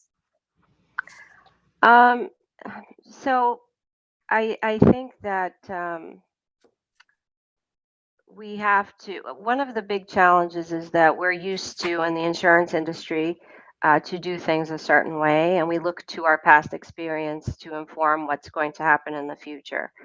But with climate risk, we really don't have that luxury because things are moving so quickly. And to Sam's point, there's a significant amount of volatility. So it's not just, heat-related mortality, for example. It's the impact that it has on our whole society. So we've seen it again with COVID. I have to keep referring to it because I do think it comes with a lot of learnings. So it's not just that, there was the pandemic. It was the fact that a lot of people lost their jobs. Definitely mental stress, substance abuse. There are studies that show substance abuse is on the rise. It had an impact on our economy. We've seen impacts on supply chain. So it's not one thing. So if you just look for, show me the deaths directly related to climate risk, you're not going to get the whole story. You really have to take into account all of these other things that can happen. So one of the things that we've done is we actually do look at countries and we try to determine, what could happen here if there is a number of these extreme weather events. Is the economy going to be okay? Is the infrastructure set up to handle emergencies? All of those sorts of things. So it's just, again, to an earlier point, we have to take a very holistic view of climate risk. And it is extremely complex. Once you start really looking under the surface, you start to understand it is really, really very complex. And we can't really wait for the evidence to start being very, very apparent in our book of business, because by then it might be too late. So we really have to be very proactive. Excellent. I actually have several questions and we are almost running out of time. We have only 15 more minutes. So one of our, there's another question from the audience related to the mental health related issues associated with climate change. And they've asked if we can elaborate a little bit as to some of these issues. Anybody would like to take on that question, the link of climate change and mental health, and what is the latest understanding on that? Who would like to take that on? Maria, go ahead. And then it's Sam. Maria again. Yeah. Oh, Sam, okay. No, Maria, you go first and then Sam. So we actually had a speaker come in to our company to talk to us about mental health, and obviously certain segments of the population that are already vulnerable are going to suffer the most, but that's not to say that all of us won't be suffering from the stress. So I think that substance abuse is definitely a key part of this. But it's just, if you think about the volatility that's occurring in our society and, the impact that has on an individual, it's compounding. So if it's just one event, okay. But if it's prolonged events or every 6 months, your house floods, and you watch these things on the news, it absolutely has an impact. I think governments are starting to pay attention and developing programs for that, and certainly insurers need to also pay attention to that. And to the extent that we can help our communities to promote programs that improve mental health, I think that's a really powerful message that the insurance industry, should get behind for sure. Thank you so much. Sam, anything to add? I think we've seen from COVID a significant increase in the needs for mental health professionals and services. And I think this is just exacerbating the needs for further mental health providers and, in fact, for the health insurance industry costs. This is I think, a societal issue, but it's also secondarily affecting the industry. I think we can follow surveys by country, which clearly differ, also by population segment, particularly with the youth who are clients or prospective clients of the industry, I think that there's a general malaise that's been growing, and it's not just because of climate change. So I think it's a general mental health issue that the society needs to address better and enhance its delivery of services and a response, and both response and being proactive. Excellent. Yep, thank you so much for that. Adrita, you have raised your hand. Please go ahead with your question. Thank you, Maryam. So this is a question to all the panelists, and you can decide who wants to tackle this one. So I've been hearing you, and it sounds to me that the very principle of insurance is based on that uncertainty of risk. Yet from what you are saying, this looks more and more like a predictable outcome. It's just trying to find out when that outcome will happen and what form it will take and how. But nonetheless, it sounds like this is happening already, and there are warning bells. So based on that, I have two questions. First one is, are there any particular regions that stand out where these risks have become too big and predictable? For instance, somewhere in the Southern Hemisphere, when it comes to the ozone layer and the level of skin cancer you see, and the incidence of that. Or somewhere like a metropolitan city like Delhi, where air pollution throughout winter is so bad, you see just very, very chronic respiratory illnesses. So that's my first question. And my second question is, if we are talking about underwriting, and if these risks are increasingly becoming more and more predictable outcomes, how ethical is it to take this into account when underwriting someone's policy application? You're effectively penalizing them for where they live, for things that are totally perhaps outside their control. And so how do you really navigate around that issue? I know these are far-fetched questions, but these are exactly the kind of consequences that we'll be faced with. So I'd love to hear your views on that. Thank you. Wonderful, thank you. Who would like to go with the first? Excellent questions. Just like many other things, this presents risks and opportunities. The risks are in part societal, but what's the responsibility? You can look at it, well, it's the politicians' responsibility to address these risks, but it's also the private sector in particular, as well as the individuals that have responsibility. I don't think we can just rely just on a single sector or government in many cases.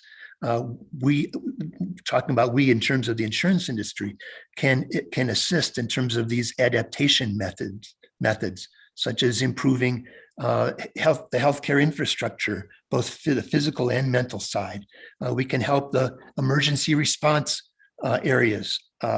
And the insurance, I personally think that since the insurance industry has money at risk, that not only do you take responsibility, but because the insurance industry is concerned with outcomes, you got to be able to maybe be a little more proactive in terms of working with governments and individuals on developing the methods that are currently available, and hopefully in the future, new technologies will even enhance our ability to address these things.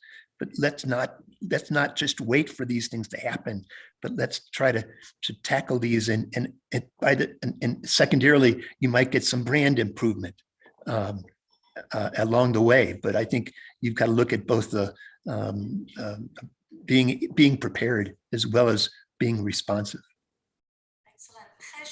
Maria, would you like to, do you have any comments on this? Gijs, would you like to go next?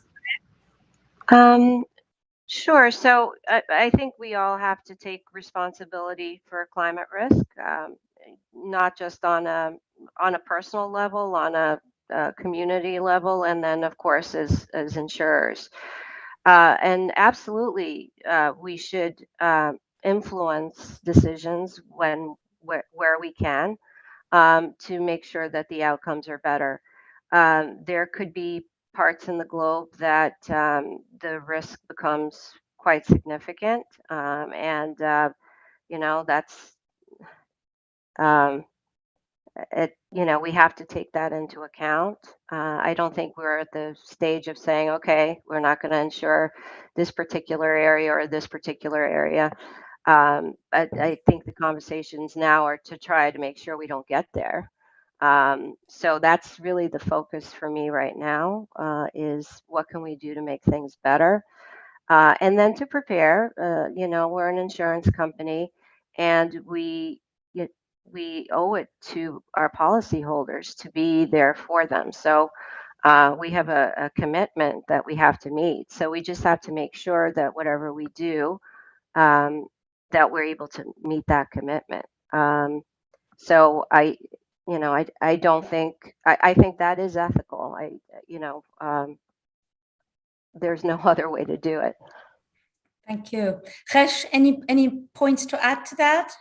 And then we have to start towards wrapping up, but there is another question from the audience that I'd like to pose. But your turn, Gijs, please go ahead. Yeah, thank you. Yeah, especially with respect to the question about the premium differentiation and what is ethical. Insurance, principle of insurance is based on solidarity, and especially for the smaller sums insured. At least Achmea and most Dutch insurance companies don't make a difference between individuals, so it is more based on the mortality of the entire population, the insured population, and the effect of climate change will lead to a trend, and so the mortality tables could change in the future, but I don't see real effect on underwriting on an individual level due to climate change, different compared to having recent for the larger sums insured, where you have certain diseases where you have specific requirements for the premium. I think it will only have a gradual effect on the mortality tables in the long run. Climate change is a long-term process, and the differences between one country are relatively small. Excellent. Thank you so much for that. The last question that I see from the audience, and then I would like to ask you, so we only have 5 minutes. Maybe you can also incorporate this as part of your closing remarks, but I want to make sure we have all the questions addressed. What products do you envisage life and health insurers will offer in response to climate change? I would like to broaden that a little bit, because I think in this conversation we see that we are at the early stages of really understanding the impacts and implications for the underwriting side. So as we close, I would like to ask each of you make a comment about your recommendations for how life and health insurers should tackle this area. In our survey of the boards of companies and their C-suite, we are seeing that few companies really look at this as a core business issue, but majority of companies are still thinking that this still does not have that strong of an implication on the underwriting side. What are your thoughts in your closing remarks as to steps that life and health insurance companies need to take, particularly on the underwriting side of the business? So let me start with, we will go with Maria first, Gijs next, and then Sam with some closing remarks. Maria, over to you, your closing remarks. So the way that we structured our research here at Manulife is we did very much start on a geographical basis to try to understand among our geographies, who's at risk, what the risks are, how each of those countries is able to adapt, what the policies are. So really creating a risk metric for each of the locations, and then really started to think about what products are offered in those locations, and if future projections come true, if we're not able to improve or prevent global warming to increase. So what could happen in those particular countries? What are the products that are being offered? What are product features that could be at risk? To really go down the list and try to understand, what could happen in the future. And then from an underwriting perspective, we haven't made any changes. We have to keep an eye on, studies that come out about cardiovascular health, et cetera, all the different impacts.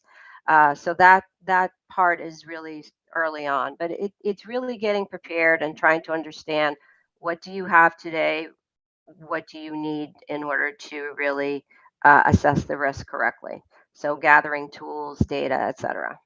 Excellent, thank you. Gijs, your closing remarks to these points. Yeah, Achmea as a company supports greener city centers because that's important to prevent heat stress. That has many advantages, but if city centers are greener, people feel better, less heat, and we do that. We offer green roofs as a service, as a product, but we also support tiny forests in city centers. So that's an important part of our strategy. Great. Yeah, and we don't have specific products for life insurance. We see it more as our corporate social responsibility to support healthier living and more greener city centers. Great, thank you so much. Sam, any final points? A couple of thoughts.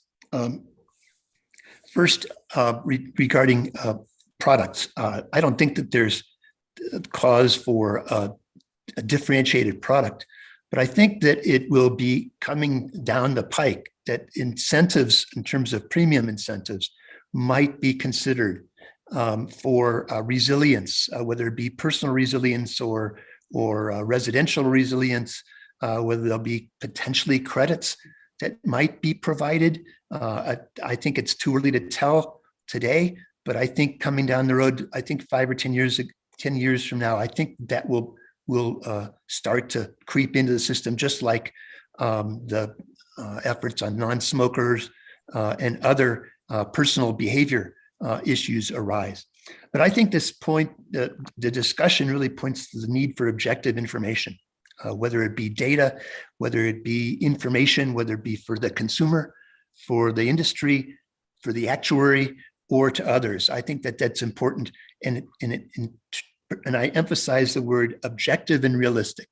I think we don't need to, nor desire to, nor is it beneficial to have scare tactics. But on the other hand, to provide useful information for consumers and insureds, I think will be helpful. But I think we can see in the combination of COVID and an environmental issue, maybe the start of a revolution in actuarial thought. As an actuary, I have to end with this. First, a decomposition of information and data. 10 years ago, we saw the emphasis on average all-cause mortality.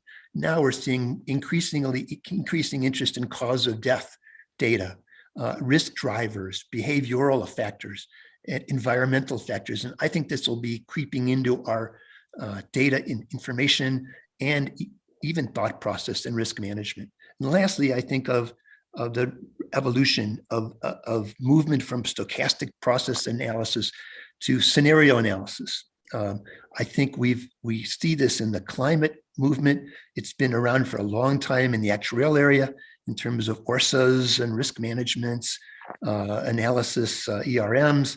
But I think this is going to be more emphasized in the future. And I've already seen this starting in both of the pandemic and in the environmental areas. And I think it'll be continuing.